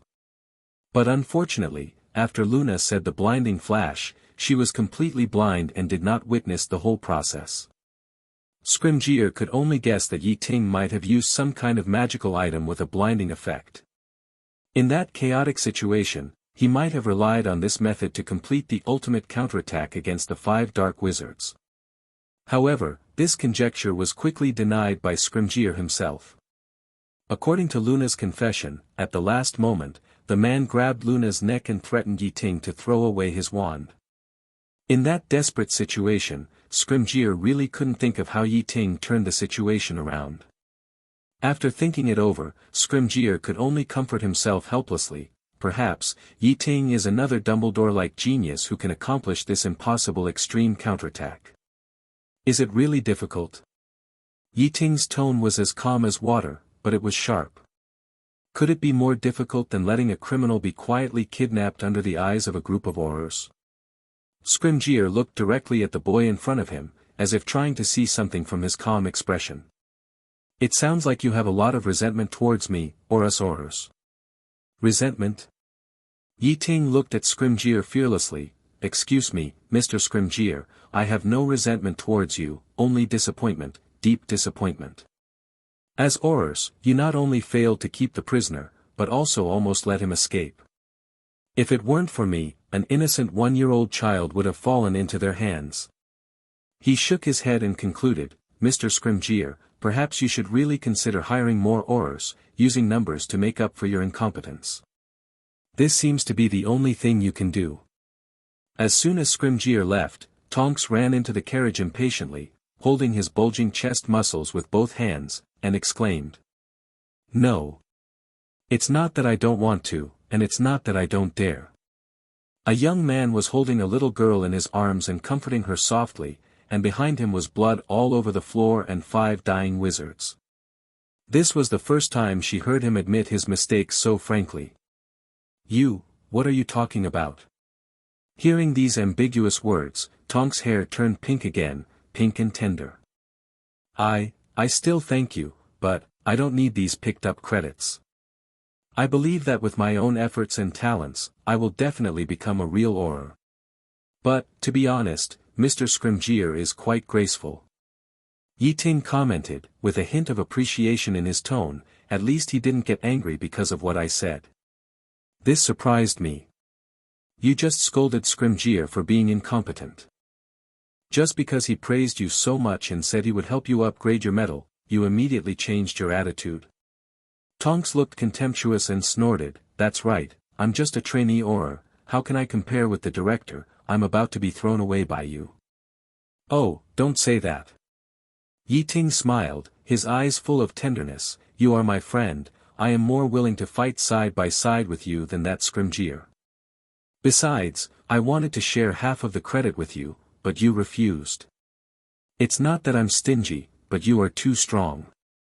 If nothing else, at least it was true that she provided Ye Ting with the ticket, and this favor had to be repaid. But Tonks resolutely refused this gift. He never expected that a teenager would dare to point out their mistakes so sharply, and he was speechless for a moment. She didn't want to take advantage of Ye Ting for nothing, and she didn't want her achievements to be tainted with too much water. Sorry." Scrimgeour stretched out his hand and said sincerely, "I have to thank you anyway." Tonks was happy again, raised her head proudly, pinched her waist and boasted, "I think I can be the Minister of Magic. As for that Fudge, he is just an incompetent idiot. You have good vision." After that, he waved his hand and asked a female attendant to take Luna to the train's infirmary to rest, and he left immediately. Besides, it was useless for Ye Ting to make merit, and he was not an employee of the Ministry of Magic system, and at most he could give a verbal reward. Therefore, he hoped to give this credit to Tonks, so that she could be successfully converted to a regular employee and obtain tangible benefits. Tonks smiled knowingly. Scrimgeour didn't blush, but he was obviously stunned. "Ye Ting, when you graduate, are you interested in joining the ranks of Aurors?" Scrimgeour asked again. After a while, Scrimgeour sighed and nodded. "This time, I was too impatient, and I was wrong." However, Ye Ting just shook his head, with a faint smile on his lips. "Sorry, I'm only in the first year, and my life plan has just reached the second year." And, he paused and added, "I want to be the headmaster of Hogwarts more than an Auror.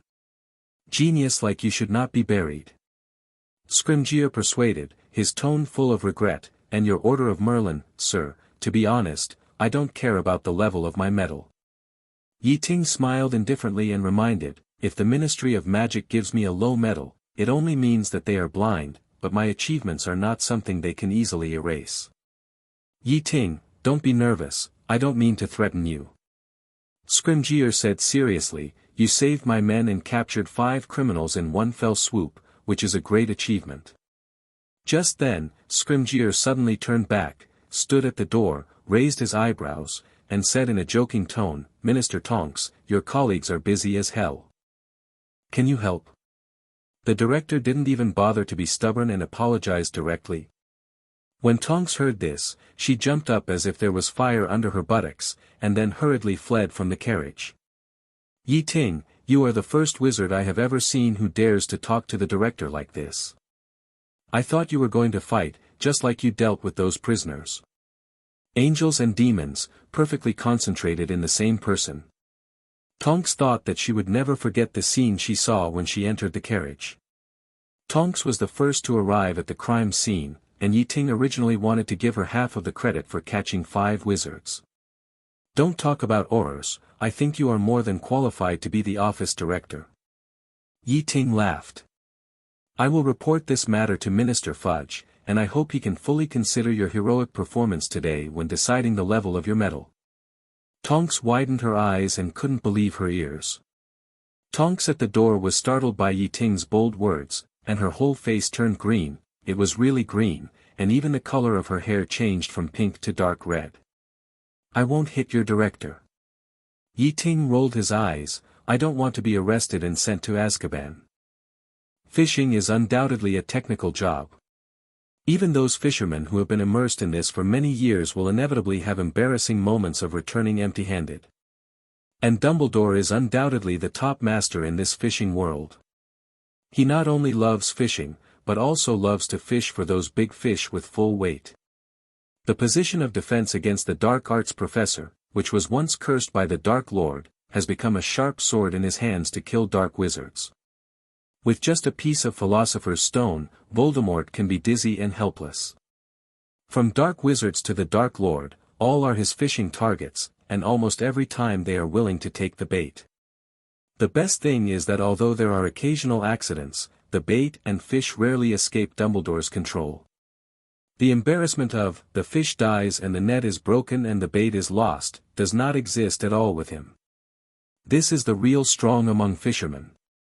In comparison, Scrimgeour is more than one level worse. He has a very tough personality. As the head of a violent agency like the director of the Auror office, there is no harm in being tough. But the problem is that you can't just be tough. Otherwise, his character will become a clear card, allowing the enemy to easily understand his temper and style of doing things, and then make accurate predictions about his actions. If it weren't for the sudden variable of Ye Ting, Scrimgeour's fishing trip would have been a failure, and ended in a miserable defeat. Scrimgeour may be lucky, but the Orient Express is not so lucky. The train first encountered highway robbery, then encountered a horrific murder case, and now it was attacked by a terrorist. A large part of the car body was engulfed in flames. The scene was so tragic that it was shocking. Many passengers still chose to get off the train early and look for other means of transportation even if they arrived at the destination soon. After all, riding in someone else's car only costs money, but this Orient Express is life-threatening. The conductor of the train almost cried out. "When you guys are playing cat and mouse games and engaging in robbery fights, can't you change your means of transportation? Why must my Orient Express suffer this?" Maybe it's because Ye Ting rescued her heroically, or maybe it's because she and Ye Ting discussed artificial respiration dozens of times. In short, Luna's attitude towards Ye Ting has changed drastically now. Ye Ting has changed from a friend she just met and 023 has a little affection for to someone she completely depends on. Nowadays, if she doesn't see Ye Ting for half an hour, she starts to feel uneasy, and any trivial matter becomes a reason for her to look for Yi Hua. Xenophilius has finally become honest and stopped tinkering with his shabby, the Quibbler. He stays by Luna's side like a personal bodyguard all day long, never leaving her side. Speaking of which, since Ye Ting saved Luna, Xenophilius' attitude towards him has changed 180 degrees, as if he has become his own son. But Ye Ting seriously doubts how long Xenophilius can maintain this attitude. After all, it's like a father-in-law looking at his son-in-law. Even if the son-in-law is excellent, he will inevitably feel sour in his heart when he sees his daughter and son-in-law together every day. He will feel uncomfortable no matter how he looks at them. In addition to Xenophilius, Lockhart often comes to Ye Ting. This guy heard from somewhere that Ye Ting stopped 5 dark wizards, and he tried to find out the details as soon as he met. Ye Ting knew that Lockhart was a well-known liar. He usually cheated other wizards about their deeds first, and then used his profound forgetfulness spell to make the other party forget everything. Finally, he took the glory for himself by transplanting flowers and trees, and made a lot of money by writing a book with good writing. Therefore, Ye Ting was very wary of him. As the Orient Express went deep into the hinterland of Albania, the winding mountain road circled like a dragon, rugged, narrow and steep, and the speed of the train had to slow down. The environment in Albania is indeed extremely harsh. Mountains and hills occupy 76.5% of the country. The country even calls itself the land of mountain eagles. When the train passed the banks of the Mati River, several people sat quietly in the carriage, looking through the windows at the fortresses in the distance. These fortresses are all masterpieces of Muggles. There are an average of 6 fortresses per square kilometer in the whole of Albania. Although Ye Ting had never been to Albania, he had made a guide in the book in advance.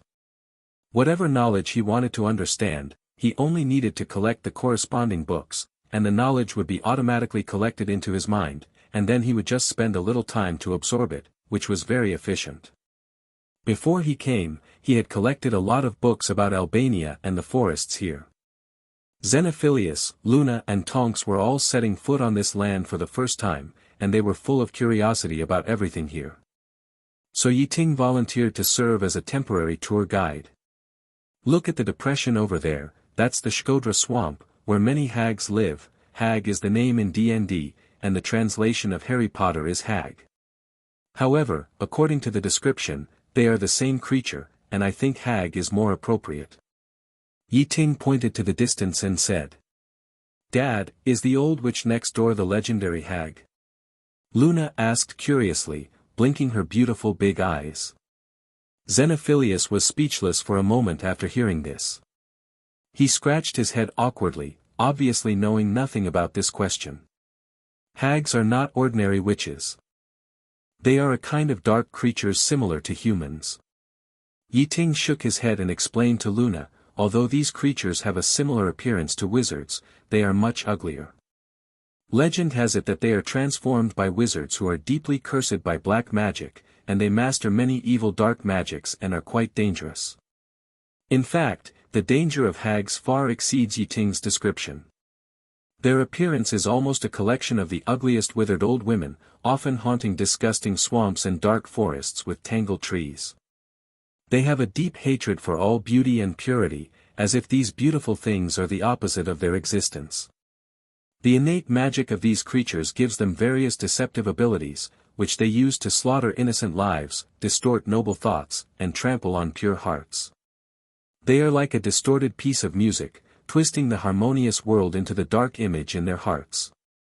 After all, finding a snake in such a large forest is a headache for even Ye Ting, a living person, let alone the half-dead Voldemort. Huh! Luna suddenly made a surprised sound and looked up at the sky. Soon, Ye Ting's figure disappeared in the flames of the fireplace. Then, another horned beast came out, and then the third, the fourth. Hey, wait! Xenophilius touched his chin thoughtfully. Where have I heard the name Ye Ting? Of course, there is only him. Tonks couldn't help laughing. It's the little wizard who won the Special Contribution Award for the school, and the person you have been asking about recently. Ye Ting. Xenophilius looked at the name on the note, frowned slightly, and a trace of doubt surged in his heart. Didn't he always say his name was Tom? He looked at Tonks suddenly and asked, "Is there only one student named Ye Ting in Hogwarts?" "Oh, that's of course a fake name. A name like Tom sounds like a passerby on the street, with no characteristics at all. Voldemort is left with only a broken soul. He can still find Nagini after returning to Albania. The only possibility is that Nagini is active only in a small area, so Voldemort can find her after returning. According to the habits of snakes, this area is at most only a few dozen square kilometers, and it cannot be larger. Then, they will slowly drive these poor creatures crazy and destroy their lives until the other party becomes a broken shell, and then they will stop.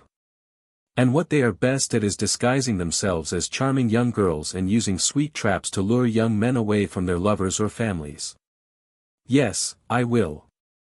Thank you for your care these days.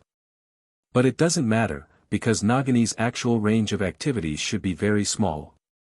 Be careful, kid. Xenophilius said. Goodbye. This is my home address. When you return to England, remember to find me at this address. Ye Ting only needs to look in this area. Everyone opened their eyes wide and looked in the direction of her finger. Of course, even 200,000 square kilometers is still a large area. Ye Ting smiled with a bit of gratitude and reluctance, and waved gently, and Tonks, and Luna, I look forward to the day when I see you again. Probably the trainer of the reserve. Ye Ting explained, Albania is one of the few forests in the world where there are still large numbers of wild horned beasts.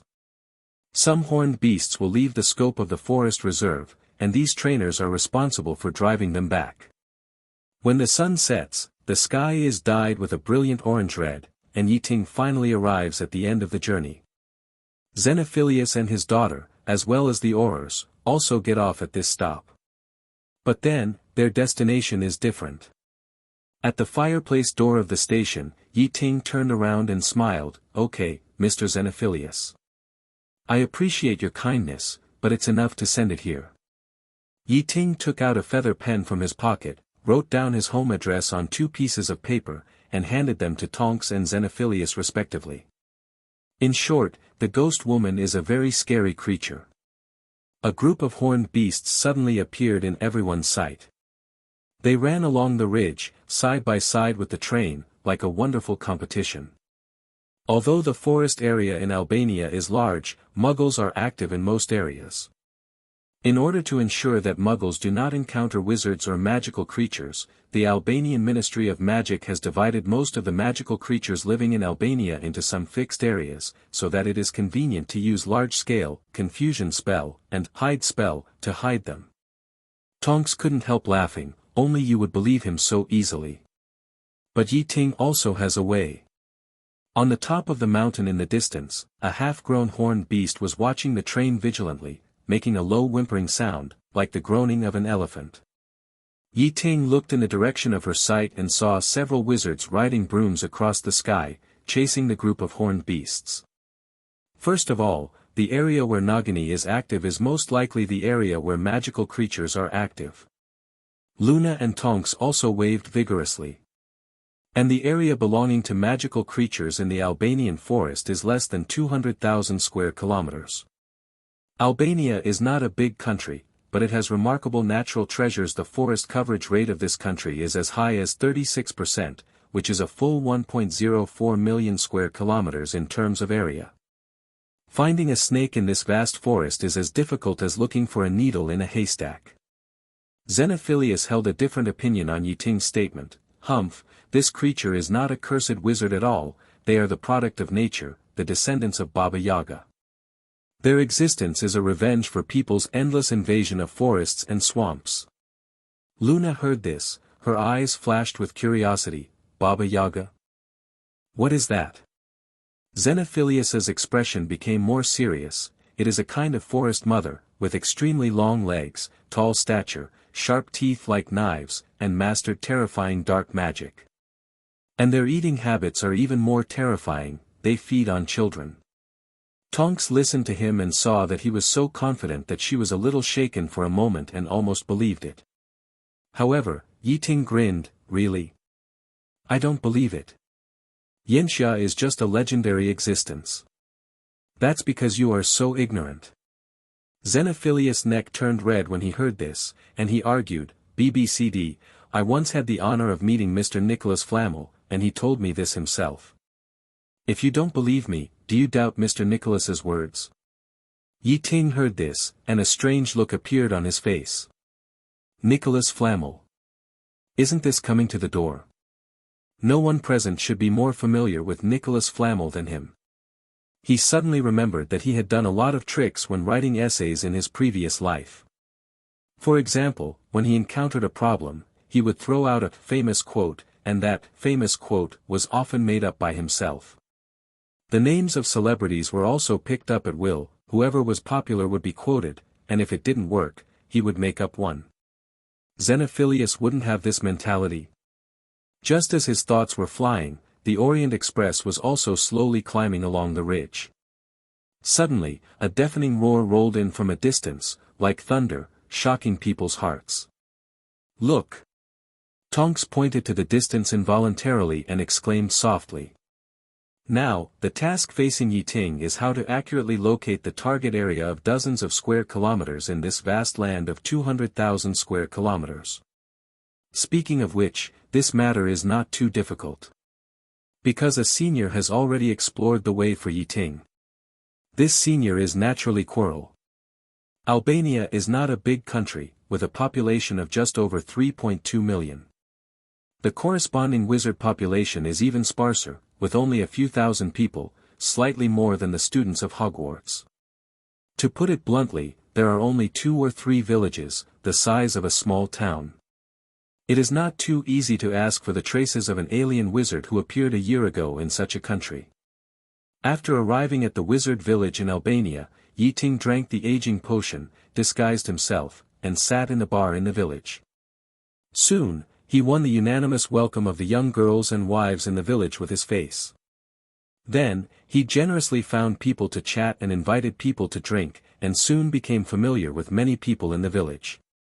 Then, he easily learned from the villagers the whereabouts of the strange stranger, wearing a turban, who came here 2 or 3 years ago. Not to mention, he could ask Quirrell himself directly. Quirrell was just dead, not gone. At least his ghost was still floating in the castle of Hogwarts. Although the magic of wizards could not harm ghosts, ghosts could harm each other. Before leaving Hogwarts, Ye Ting had already had a friendly exchange with Quirrell with the help of Mrs. Grey. With Quirrell's confession and the information provided by the villagers. Ye Ting quickly locked on the target, which was a valley called Seth Valley at the foot of Mount Procledy. Seth Valley was formed by glacial movement. The Seth River runs through it like a silver chain, and on both sides are dense beech forests, green and full of vitality. And the most eye-catching thing here is the shocking Grunna's waterfall. Of course, there is no water curtain cave behind the waterfall, and Nagini cannot hide here. In addition to the Grunna's Falls, another major landscape of the Downs Valley is the large number of caves and hot springs. According to statistics, there are about 170 caves and semi-caves here, which are very suitable for Nagini to hide. As for the hot springs, warm water can prevent cold-blooded animals like Nagini from hibernation and can move around in winter. In the wizarding world, Albania is famous for its vast forests and hidden dark wizards. In the eyes of Muggles, in addition to poverty and backwardness, the most impressive thing about this country is the bunkers scattered all over the country. Haja, the first secretary who has been in power in Albania for nearly 40 years, is one of the few who can offend the 2 major camps of the East and the West at the same time, and offend the male district of the 10th most troublesome country outside the 2 cities. The top 3 military powers in the world serve you alone. Is this a small blessing? Haja, who vowed to be an enemy of the whole world, built a defense line for more than 20 years in the whole country to increase the strategic depth. More than 700,000 fortresses were built on more than 28,000 square kilometers of land. All of them were bunkers made of cement, and a large amount of ammunition was stored in them. At that time, there were only more than 2 million people in Albania, which means that there was an average of 1 bunker for every 3 people. The number of guns in the warehouse was amazing, and everyone could get 50 rifles. After these bunkers were abandoned, many of them became the territory of black wizards. When Ye Ting entered the Seth Valley, he chose an abandoned bunker as a temporary base. In this bunker, Ye Ting found a lot of military supplies, and he even found a Huxia label on a box of shells. It seems that these are the supplies that his hometown used to support socialist partners. Obviously, this is the material that the hometown used to support socialist partners. Ye Ting intends to use this as a starting point to start the search for Nagini. He simply set up a few protective magics near the bunker and settled down peacefully. The next day, early in the morning, Ye Ting left the bunker and officially began to look for Nagini. His method was very simple, and he didn't even need magic. That was to release a large number of clockwork beetles. Along the way, he made intelligent transformations on hundreds of clockwork beetles, and now they are all released. The prototype of the clockwork beetle was originally Fontaine's sub-detection unit, which was originally used for monitoring and detection, equivalent to a drone with a camera. Now that the intelligent core has been installed, it is equivalent to the drone having an automatic path planning function, and the camera has added an image recognition function. Although Ye Ting used various methods to narrow the search area for Nagini from the entire Albania to this Seth Valley, the area of Seth Valley is not small, still dozens of square kilometers, plus there are dense forests and caves everywhere. It is still very cumbersome to find a big snake in this vast forest with the naked eye. If he follows the conventional method, Ye Ting probably has to spend the whole summer vacation on this. But now, with these hundreds of mobile cameras that can recognize images, the efficiency has soared by more than 100 times. As the clockwork beetles flew out of the golden ripples in the void, they soon spread all over the Seth Valley. No forest, no cave, no corner was left out. Then, Ye Ting came to the Seth River and put several underwater surveying machines in the river. These clockwork machines look like stingrays and can come and go freely under the water. They were specially made by Ye Ting for this search operation. Although ordinary venomous snakes on land rarely set foot in water, Nagini is an exception. She not only has the fangs of venomous snakes, but also has the huge body of pythons. She does not belong to any kind of snake, so it is not impossible for her to hide in the water. Ye Ting has never seen Nagini, but he knows her characteristics from the original book. Nagini's appearance is different from all snakes. Her head and fangs are vipers, but her body has the characteristics of pythons. Such a special snake is relatively easy to distinguish. It must be said that Ye Ting is very satisfied with the search efficiency of the clockwork beetle. About half an hour later, the clockwork beetles sent messages one after another. However, most of these messages are just suspected targets, and the highest similarity between these targets and Ye's description is less than 60%. But Ye Ting is cautious by nature, so he decided to go there in person to confirm. As expected, these so-called targets are either ordinary pythons or some green venomous snakes, and only one of their body shape or color characteristics often matches Nagini. Until that afternoon, when it was almost dark, a clockwork beetle finally sent back a different signal. It found a target that was more than 99% similar to the description. This was most likely the Nagini that Ye Ting had been looking for. Ye Ting was delighted and immediately rode his broom towards the place where the signal came from. The place was in a hidden cave in Seth Valley. When Ye Ting arrived at the entrance of the cave, he did see some traces of snakes crawling on the ground, but he didn't see any snakes. Ye Ting was not surprised. He knew that snakes have extraordinary senses. Some snakes can sense weak vibrations from a distance by touching the ground with their tongues. Some snakes have special receptors on their snouts that can capture the slightest smell signals in the air. As a snake created by the blood curse, Nagini's senses must be much more developed than ordinary snakes. Ye Ting did not deliberately hide his breath during this trip, so it was normal to be discovered from a distance. The moment she found someone approaching, Nagini was ready to run away. Although Nagini had lost her memory as a human, the long years in the dense forests of Albania had made her deeply aware of the horror of those terrifying upright apes. Although those hairless monkeys were not as strong as her individually, they could grow all kinds of strange claws and teeth. Those claws and teeth were long and sharp, and some could even spit out flames and thunder, which was terrifying. Moreover, they often liked to act in groups, and sometimes hid in huge iron boxes. Such an opponent was not something she could handle alone. However, facing the threat, Nagini did not choose to escape from the cave at the first time, but quickly rushed into the depths of the cave. It must be said that as a wise snake, Nagini was indeed very cautious. The hiding place she chose was not only hidden, but also had more than one exit, so that she could effectively avoid being blocked in the cave. Soon, she came to a crack on the rock wall. The size of the crack was only as thick as an adult male's thigh, and it was difficult for ordinary people to pass through, but for her, it seemed like a passage tailor-made for her. If ordinary people came to catch her, they would definitely be stopped at the crack and be in a dilemma. Next, they either chose to leave the cave and go through great trouble to find the exit of the crack, begging for flowers. Or they had to risk the collapse of the cave and forcibly blast the passage. No matter which one the pursuers took, they could delay a lot of time for Nagini. But is Ye Ting just an ordinary tracker? Nagini had no idea that it was not Ye Ting herself who revealed her whereabouts, but a clockwork beetle that was smaller than her. Just as Ye Ting stepped into the attack range, Nagini suddenly stood up, opened her bloody mouth, and her fangs flashed with cold light, biting him fiercely.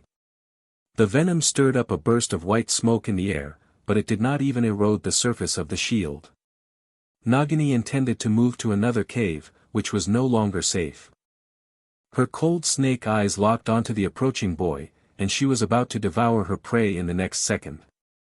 Then Ye Ting waved his hand again and cast the growth spell factory. Ye Ting stretched out his hand again, and 10 electric currents hit the tail of the snake directly. Since obtaining the grass element God's Eye and mastering the power of the grass element, Ye Ting has mastered the skills of using the grass element to strengthen the growth spell, and the effect of the spell has improved by leaps and bounds. But her venom can still be useful for people, but the effect on plants is much worse. After all, not everyone can have a growth spell strengthened by the grass element like him. But Ye Ting just shook his wrist lightly, and the vines of the devil's net spread out like a spirit snake, blocking the entrance of the cave while tightly binding the giant snake's tail, and forcibly dragged her to the opposite direction of the cave. Nagini, who was tied up by the vines, began to struggle violently. She opened her mouth wide and bit the vines fiercely, trying to break free. The life energy of the grass element is the most restrained against this kind of toxin. At this moment, Nagini's situation is not good. She tried to get back into the cave and escape from the dangerous situation. Ye Ting twisted his wrist again, and Nagini was smashed into the ground fiercely, and dust flew. Seeing this, Ye Ting easily controlled Nagini to float up and took her back to the bunker. He smiled faintly, waved his hand again, and a bunch of devil's net seeds fell around Nagini like raindrops. This was a physical attack that only pythons could launch, but it still could not break the endless shield. But these plants are too big to carry. In fact, he had also imagined imitating the legendary transfer student 100 years ago, carrying plants such as poisonous tentacles, biting cabbage, and devil's nets for battle. The originally white spell turned into a vibrant green at this moment. The magic fell on the seeds, and the seeds immediately cracked, then grew rapidly, and instantly turned into countless vines. This is the tactic that Ye Ting learned by imitating the mysterious bud. Soon, a giant snake nearly 4 meters long, as thick as a thigh, with dark green scales, appeared in front of him and quietly emerged from a hidden cave. And then stretched their claws and fangs towards Nagini. Of course, this tactic is not something that everyone can master. The electric current passed through Nagini's body, and her whole body trembled. Her eyes were blurred, and she soon couldn't bear the stimulation brought by the electric shock and fainted. But on the other hand, it was easy for Ye Ting to deal with her. Through the clockwork beetle, Ye Ting easily discovered Nagini's escape route and went to intercept it in advance. The ability of the venomous snake did not work, and Nagini arched her body unwillingly, and her tail swept out like lightning.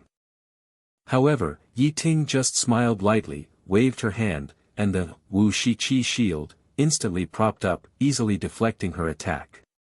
Anger burned in Nagini's heart, but she was just a snake. No matter how powerful she was, she couldn't resist the boy's magic. In contrast, the seeds combined with his unique growth spell can produce unexpected effects. Nagini's teeth sprayed out highly toxic venom, but it was like encountering an invisible barrier and was blocked by Wu Shi Qi Pai Zhou. Ye Ting rode the flying broomstick, hovering in front of Nagini like a god, with a smile on her lips. Finally found you, Nagini. Nagini heard the sound of breaking through the air. She looked up, her gloomy vertical pupils staring at Ye Ting in the air. The opponent could actually fly. Nagini instantly realized her predicament. Facing such an opponent, running away was useless, and she could only fight. She curled up her body, tilted her head back, and the muscles of her whole body were like a taut bowstring, ready to go, spitting out tongues again and again, and thick snake saliva dripped continuously. Nagini was captured. Now that Nagini has been captured, the remaining tasks are simple. Ye Ting took out a drop of life and death water from his hat and fed it to the snake to ensure that she was immersed in a sweet dream. Then, he mobilized the grass elemental power in his body and began to heal her. In a moment, the hideous scars left by the vines and electric shocks were completely healed. The next step was to sign the contract. According to the knowledge in the eye of the god of Xuanhu, signing the contract requires a specific ceremony. So, Ye Ting stayed in the bunker for a few more days, waiting for the full moon night of July 16th.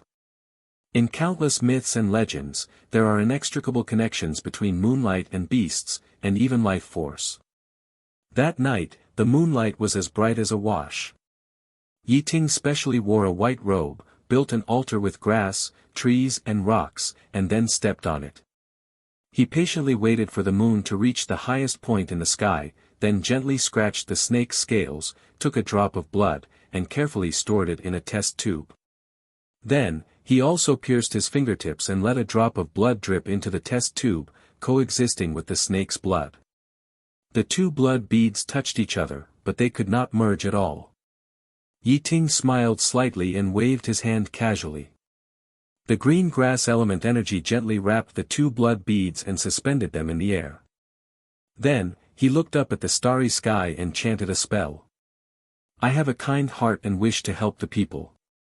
Now I have made a special agreement with the fairy snake Nagini. I want to borrow your magic power to cure the world's stubborn diseases.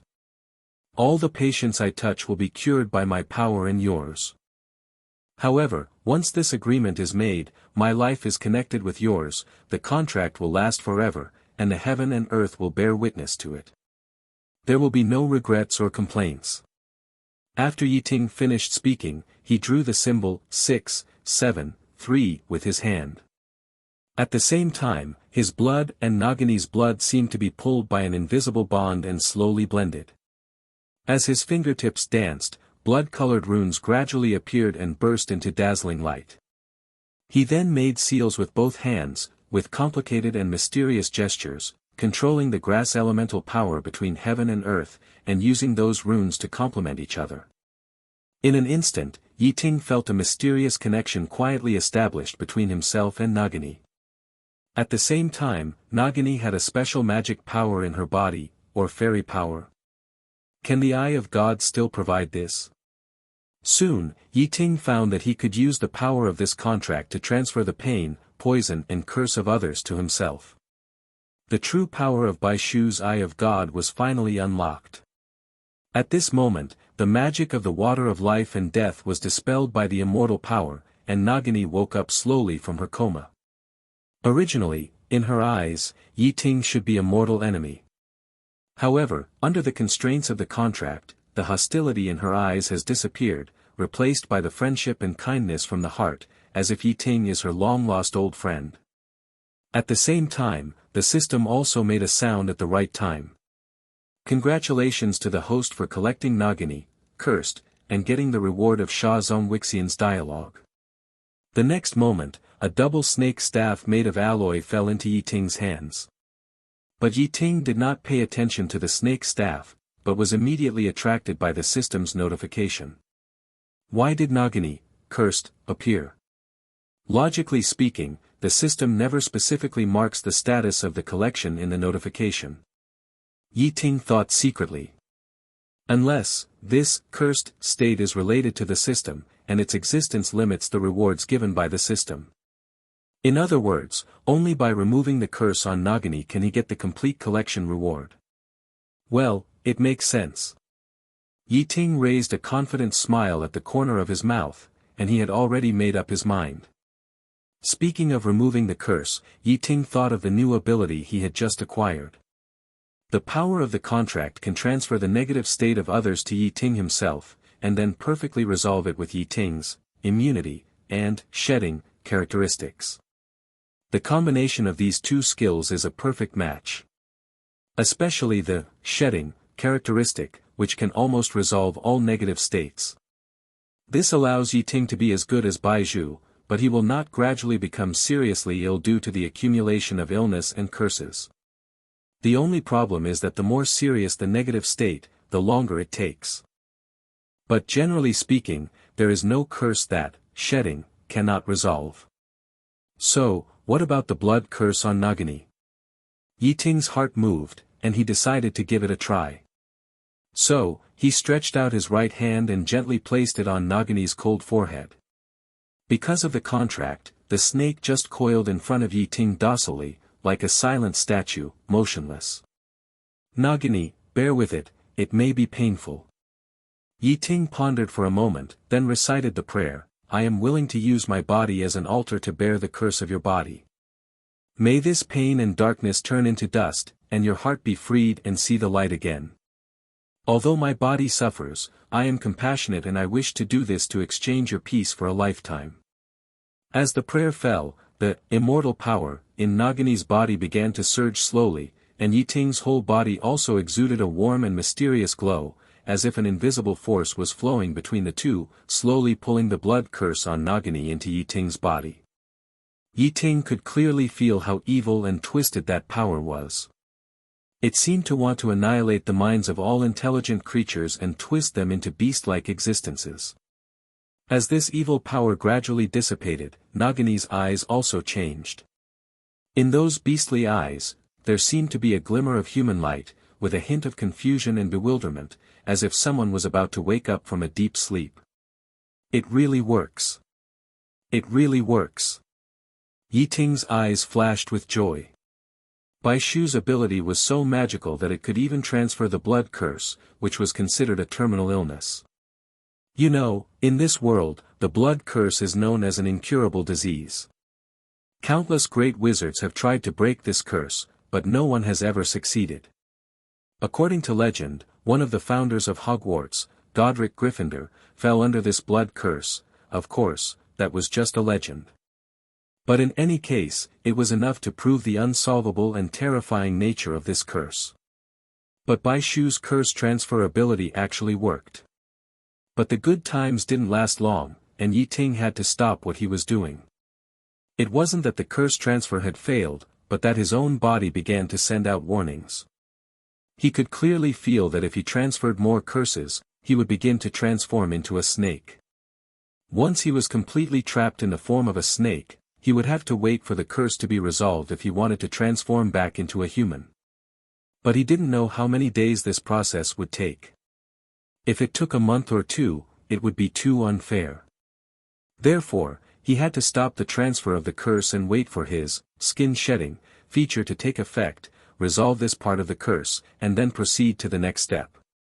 After all, Nagini is from the same generation as Newt Scamander. If she had lived as a wizard until now, she would have been 100 years old. 100 years is enough to make this curse extremely difficult to shake. Just transferring this little bit is just a drop in the bucket. Of course, he can choose to launch it with all his strength to completely solve this curse, but the price is that he will replace Nagini, lose his memory, turn into a snake, and spend a long time in the forest of Albania until the curse is dissolved by time. Such a price is too heavy and not worth the loss. Anyway, it can be proved now that the curse can be resolved in sections. Ye Ting plans to transfer only a little curse to his body each time, carefully controlling it within the limit that he will not transform into a snake. Then wait for the shedding feature to resolve the curse, and then continue to transfer the curse. In this way, little by little, Ye Ting believes that in time, within a few years, he will definitely be able to completely expel the curse from Nagini and make it disappear. In the next few days, Ye Ting did not leave, but stayed in the bunker, waiting for the first wave of curses to be resolved. Of course, he would not do nothing in the past few days. For example, he tried the newly acquired double snake staff. This should be the first time that Ye Ting obtained a 4-star weapon. The conversation between the great sages in the sand. This snake staff is a product of the era of the Red King of Shimi, symbolizing the dispute between the two sages under the Red King. According to legend, the King of Crocodiles and the King of Ibises always quarreled, and one day, they quarreled again about the change of things. The King of Crocodiles found a man with magical abilities. This man was blessed by the pure water spirit. Any liquid passing through his hands would automatically change until it became just right and turned into delicious wine. And the King of Ibises also found a strange man. He accidentally touched the bones of the ancient demon god and was cursed. Everything he touched would slowly turn into pure silver. After all, most people now know that turning things into gold or mora is something that only the god of precious gold can do. The two of them bet to see which incredible change would be more powerful. They also found Hermanubis, one of the 7 wise men to be mentioned at the end, to guess the result. Hermanubis is a wise man in the desert and the leader of the priests. He is very proficient in alchemy, so it is most appropriate for him to make the judgment. Hermanubis said, "These 2 great powers are like a sharp spear and a solid shield. The final result is that the cup becomes pure silver, and the water that originally contained gravel becomes fine wine with silver grains. This is just like what Hermanubis said, they will each take a step back and reach a state of balance. And this double snake staff is the crystallization of the perfect balance of the 2 forces. It is not just an artifact, but also a symbol of the glory of alchemy. If the left snake head touches the stone, 1 kilogram of silver can be transformed every day. It is completely a small philosopher's stone. In the future, if Ye Ting wants to exchange currency with Gringotts, he doesn't need to go to the Muggle side to buy silver. If the right snake head touches the liquid, 1 liter of fine wine or juice can be produced every day. Ye Ting drank every day these 2 days. Of course, it was just juice, and it tasted good. In addition, the amplification ability of this snake staff in transmutation and alchemy is amazing. It is like a powerful alchemical catalyst, making Ye Ting's alchemy more handy. Of course, the use of this snake staff is not limited to this. Due to its special alloy material, it has extremely high rigidity and considerable weight, and it must be very painful to use it to hit people. In general, this is the first prop he has obtained that can assist in casting spells besides the Eye of God and the magic wand. Moreover, in terms of the ability to assist in casting spells, it far exceeds ordinary magic wands and God's Eye. It can be said that this can be used as a legendary staff of an alchemist. A 4-star weapon has such a powerful function. Ye Ting began to look forward to what kind of heaven-defying existence a 5-star weapon would be. About 2 or 3 days later, Ye Ting finally realized that the curse hidden in his body was completely resolved by the shedding feature. At the same time, after resolving the curse, Ye Ting found that doing so was not without benefits. The blood curse is not a simple curse. While this power hinders the host, it also has certain benefits for the host. For example, it gives the host the ability to transform into an animal. It is equivalent to a natural animagus. At least Nagini can freely switch between human and snake forms before being completely swallowed by the curse. Ye Ting estimated that if he could completely resolve these blood curses, the remaining power might enable him to have the ability to transform into a snake. And this also occupies his animagus transformation quota. In addition to the ability to transform into a black-spotted cat given by Linny's Eye of God, Ye Ting will be able to transform into at least 3 animals in the future. 0.0. It is indeed a great effect. Next, Ye Ting transferred a trace of the curse from Nagini to his own body. Nagini, who is a human being, was originally a snake with wisdom. Now she has a trace of fairy power, and the curse has subsided a little. Now she has gradually gained a trace of humanity in her animality. According to Ye Ting's judgment, if each curse takes 2 or 3 days to resolve, then it will take at least 3 or 4 years to transfer all the curses in Nagini to his own body and transfer them all completely.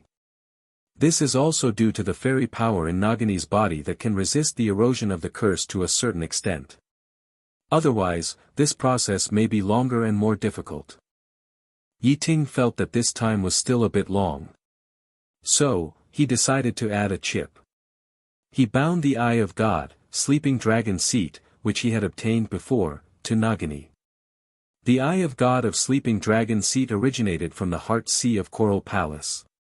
Shinhai is not only the living god of the great snake Oroba, but also has the blood of the previous generation of the Water Dragon King flowing in her body. Whether it is the demon god Oroba or the Water Dragon King, they are both superior individuals of the snake species, and their power has a strong suppressive force on the power of the snake. Sure enough, at the moment of binding the Eye of God, Ye Ting could see that the curse in Nagini's body was greatly suppressed. The time it takes for Ye Ting to resolve the curse is directly halved. Moreover, as the power of Oroba and the power of the Water Dragon King merge and transform with the snake part of the blood curse in Nagini's body, Ye Ting estimates that in the future, Nagini may have the opportunity to shed her mortal body and change from a snake to a dragon. In short, Ye Ting is looking forward to it. Hello, everyone! As we wrap up this video, I want to share a quick note. I have a Patreon account. If you'd like to support me and enjoy on-demand audiobooks, you can become a Patreon member.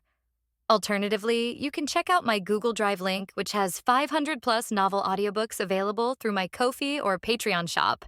I appreciate your support.